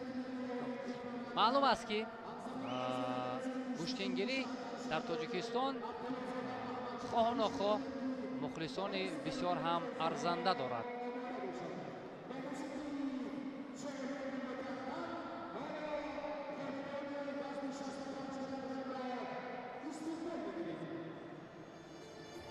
اکنون دوستان عزیز با در چند لحظه بهترین های وزن تا 65 کیلوگرم را استقبال میگیریم. آن نفرانی که موفقیت رو در این وزن به دست آوردند: مسلمبек کریمов، محمد سلیمов، یاسین بابوکالونов و سرور عبدوشکورов.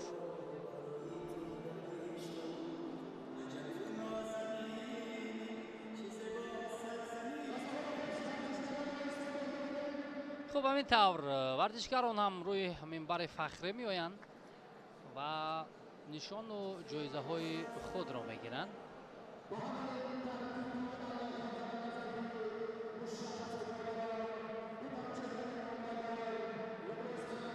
خب محمد طالب شاکرزاده معاون اول رئیس کمیته کار با جوانان و ورزش نزد حکومت جمهوری تاجیکستان جایزه ها را تقدیم میکند. مسلمبek کریمov و محمد سلیمov دو نفری که مدال های برنجی وزن 65 کیلوگرم را به دست آوردند.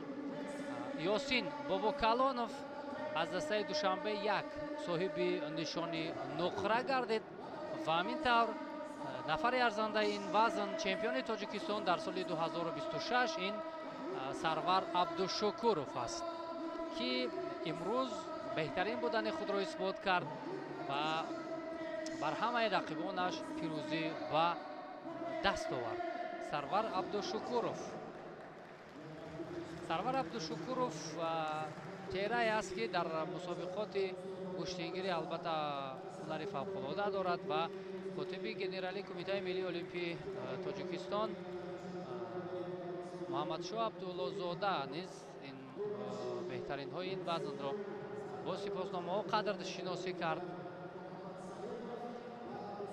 خب اکنون بهترین های این وزن که 32 نفر رو عموما اشتراکچیان این وزن 32 نفر رو تشکیل میدادند و بهترین های این وزن امکان پیدا میکنند که در مسابقات سطح با نفوذ کشور ما رو اکنون نمایندگی کنند.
همکنون دوستان عزیز توجه میکنیم با مراسم تقدیم جایزه ها با بانوان وزن تا 57 کیلوگرم.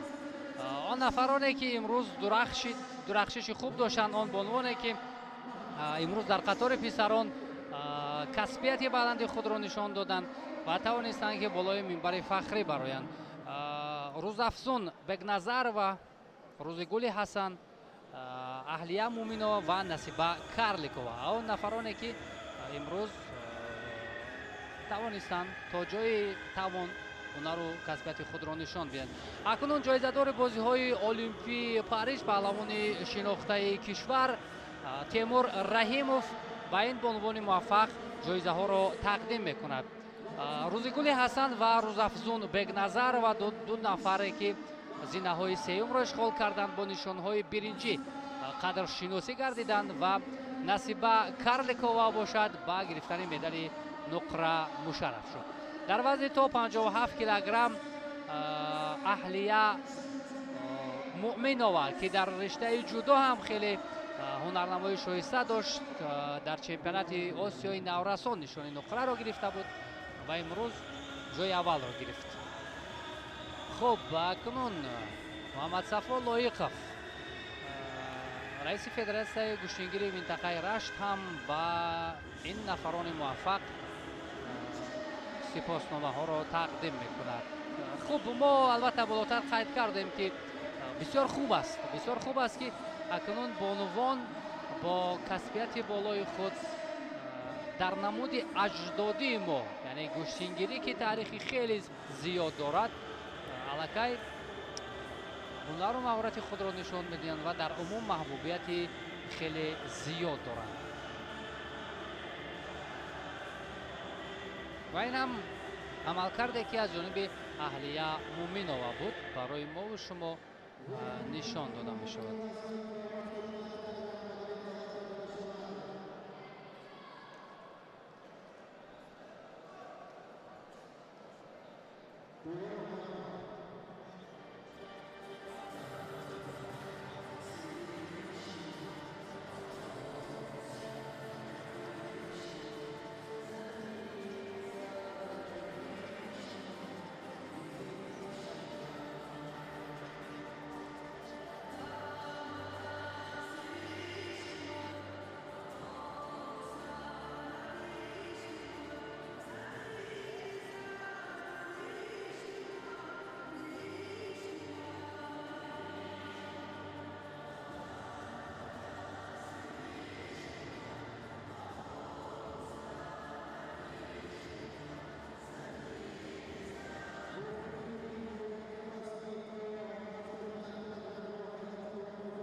دوستان عزیز توجه میکنیم با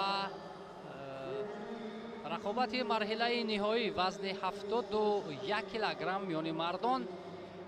خوب بهادر حلیمов،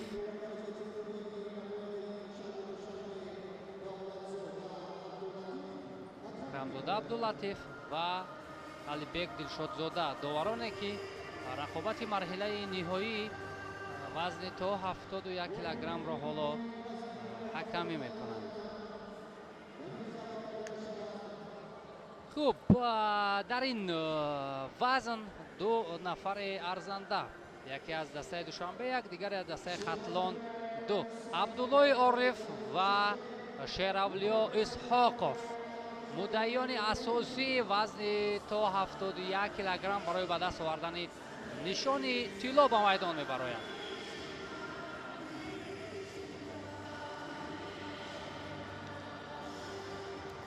عبدالله عارف نفری که واقعا بسیار تجربه خوب دارد، در چمپیونات تاجیکستان هم اوید با جودو امسال عنوان قهرمانی را به دست آورد و اکنون در گوشتینگیری هم به مرحله نهایی برآمده است.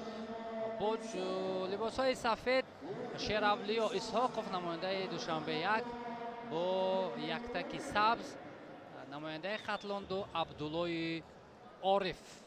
با ادای احترام به همدیگر و با صدای گیرت داور رقابت آغاز می‌گردد، مبارزه برای به دست آوردن مدال طلا.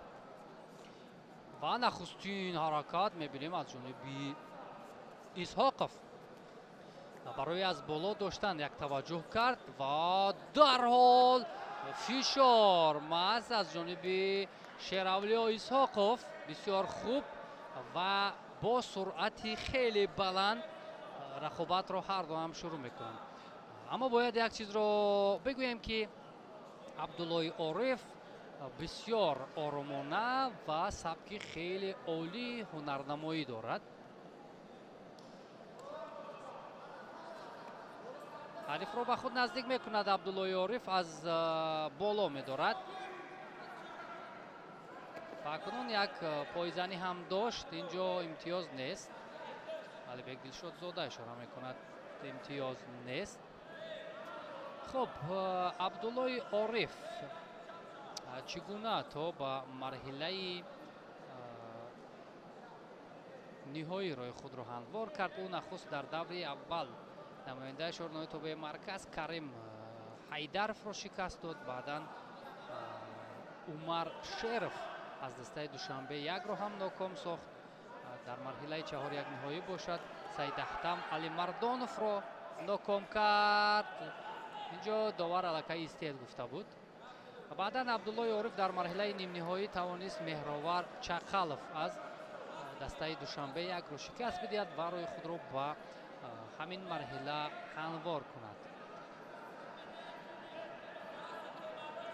шеравлиё исҳоқов ҳам аз даври аввал рақобатро шурӯъ кард. боқӣ вали муҳаммад аз вилояти суғро шикаст дод. баъдан намояндаи вилояти мухтори кӯҳистони бадахшон некрӯз амоновро аз садди роҳи худ берун кард ва дар марҳилаи чаҳори якниҳоӣ наби нуралиро ҳам шикаст дод аз дастаи душанбе 1 ва дар марҳилаи нимниҳоӣ бошад рамазон лафаев аз дасти ҳамин паҳлавони сафедпӯш шикаст хӯрд. ва ҳоло мебинем ки ҳарду ҳам хеле ҷиддӣ муносибат доранд ва барои иҷрои усул абдуллои ориф талош кард, бенатиҷа. ва инҷо ишораи довар ба хотири камфаъолӣ аст ба шеравлиё исҳоқов огоҳӣ медиҳад. фишоре ки аз ҷониби абдуллои ориф буд, ин ба он оварда расонд ки камфаъолии ҳариф эҳсос шавад. ҳарду ҳам мавқеиятро наздик карданд ва довар рақобатро боз медорад. ишора ба хотири такя гузоштан инҷо танбеҳ ба шеравлиё исҳоқов. акнун ин бар нафъи абдуллои ориф хоҳад буд ва аз ҳалуки беруна таваҷҷӯҳи абдуллои ориф вале муваффақ нашуд.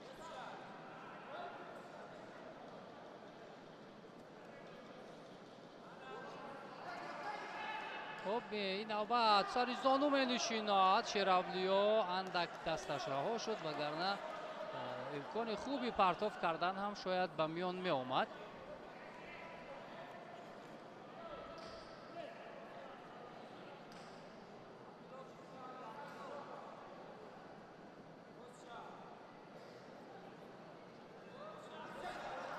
аз боло доштан мувофиқтар аст ва инро ҳам абдуллои ориф хеле хуб медонад, вале баръакс инҷо дарҳол мавқеиятро аз даст медиҳад.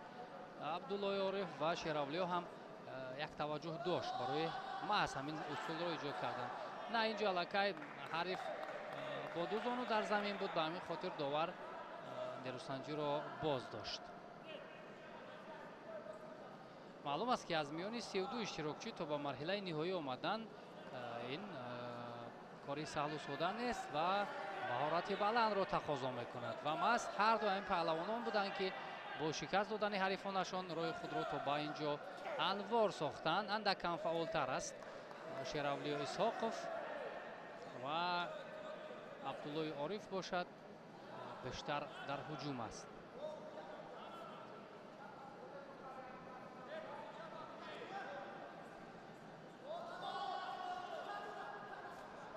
ва як пойзанӣ инҷо аз ҷониби шеравлиё исҳоқов, аммо ин гуна пойзаниҳо барояш имтиёз наовард.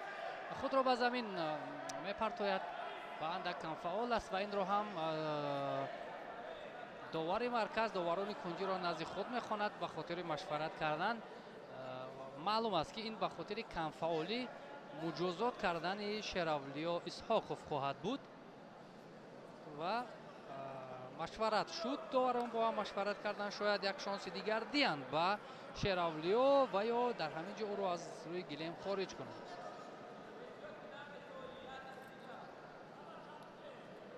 ва такя гузоштан инҷо шеравлиё исҳоқов аз майдон хориҷ мешавад.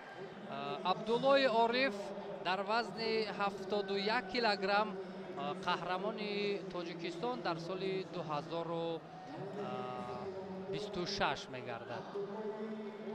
шеравлиё исҳоқов нишони нуқраро гирифт.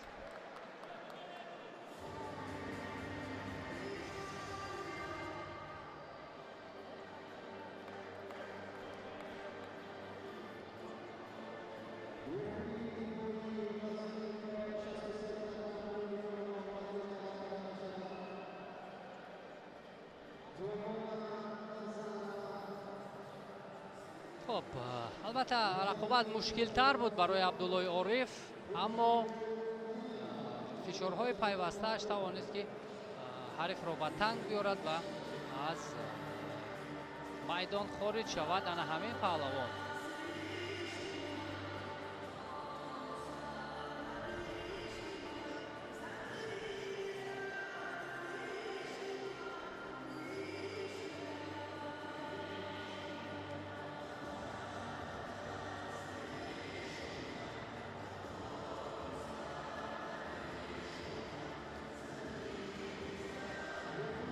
خب دوستان عزیز ما توجه میکنیم با رقابت نهایی وزن 63 کیلوگرم میان بانوان جانانه نظرова بر مقابل قربانگل حلیمова. نرو месанҷанд و حالا جانانه نظرова البته نسبت به حریف کسبیت و تجربه زیاد دارد. در مسابقه‌های با نفوذ خیلی زیادی شروع کرده است ولی این میدان است. می‌بینیم که هر دو این پهلوانان هر دو این بانوان تا کجا کسبیت خود را بهر مخلصان و نمایش می‌گذارند. خوب همینطور سفیدپوش جانانه نظرова نماینده دسته خطلان دو شهر گلاب و با یک تکی سبز قربانگل حلیمова اون نیز از دسته خطلان دو است. خب نیروسنجی آغاز می‌گردد. مبارزه برای به دست آوردن نشان طلا و نخستین حرکت از جانب جانانه نظرова ولی بسیار دفاع خوب کرد قربانگل حلیمова.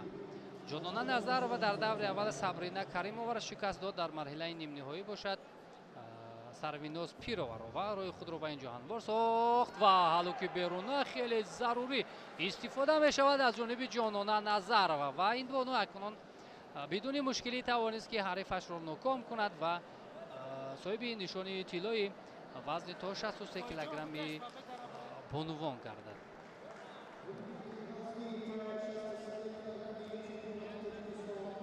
البته جانانه نظرова گفتیم کسبیت تجربه بالا داشت در مسابقه های مختلف و همین حالا خیلی با آسانی حریف را تسلیم میکند.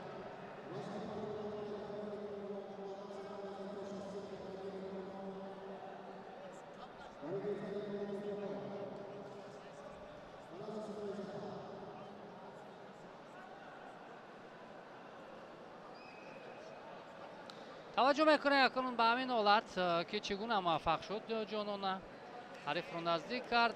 یک پایزنی خیلی خوب سلوکی بیرونه و با امتیاز کامل حلال اینجا پیروز گردید. خب اکنون در این وزن دو نفر دیگر کاملا محمد نظرова و سروینوز پیرova توانستند که نشانهای برنجی را به دست بیارند. بعد از چند لحظه مراسم تقدیم جایزه ها با این بانوان هم صورت میگیرد.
خب دوستان عزیز برمیگردیم. اکنون نفران ارزنده در وزن 71 کیلوگرم با گرفتن مدال و جایزه ها روی منبر فخری دعوت گردیدند. خب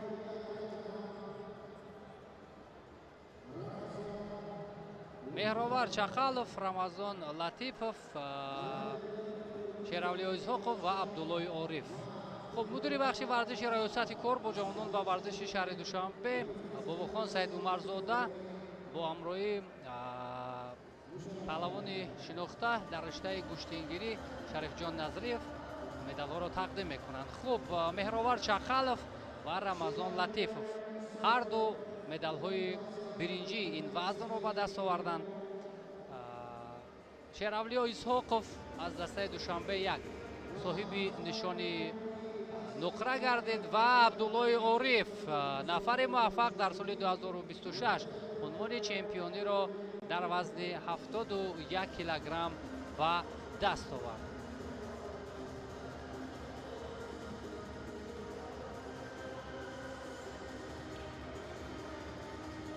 خب در این وزن البته داوطلبان هم خیلی زیاد بودند، 32 نفر را تشکیل میداد و همه اشتراکچیان رقابت ها را از مرحله اول شروع کردند و همین طور تا با مرحله نهایی رقابت ها خیلی جالب صورت گرفتند. نفران موفق در این وزن خیلی زیاد بودند، مدعیان زیاد بودند، ولی چون میبینیم اون نفر تا با مرحله نهایی آمد که تلاشش بیشتر بود و آمادگیش جدی‌تر بود. خب مهراور چخالов، рамазон латипов нишонҳои биринҷӣ، шеравлиё исҳоқов медали нуқра ва абдуллои ориф ба гирифтани нишони тиллои вазни 71 килограмм мушарраф шуд.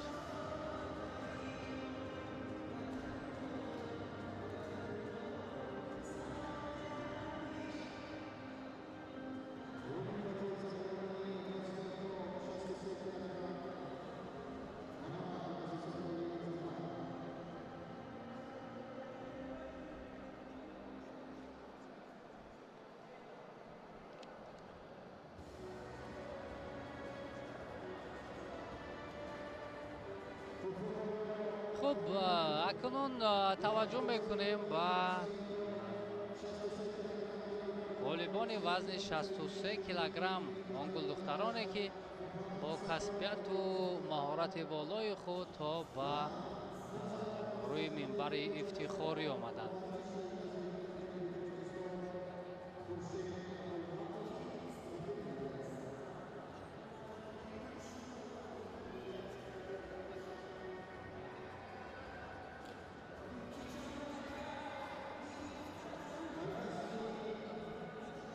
در این وزن کامیلا محمدنظرова، سرویندوز پیرova، جانانا نظرova و قربانگل حلیمova موفق شدند. مدال های برنجی این وزن را کامیلا محمدنظرova و سرویندوز پیرova به دست آوردند. خب قربانگل حلیمova از دسته خطلان دو صاحب نشانی نقره شد و جانانا نظرova با گرفتن مدال طلا و عنوان چمپیونی در سال 2026 در وزن 63 کیلوگرم دست یافت.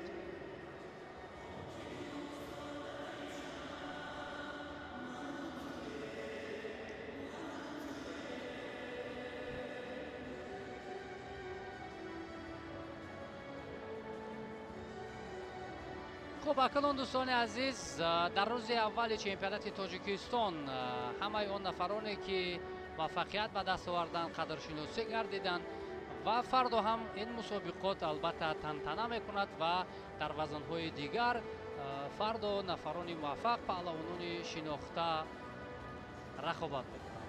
اینجا دوستان عزیز ما نیز گزارش خودمون را به انجام میرسونیم. دوستان ورزش باشید، با شبکه ورزش بمانید. خیر.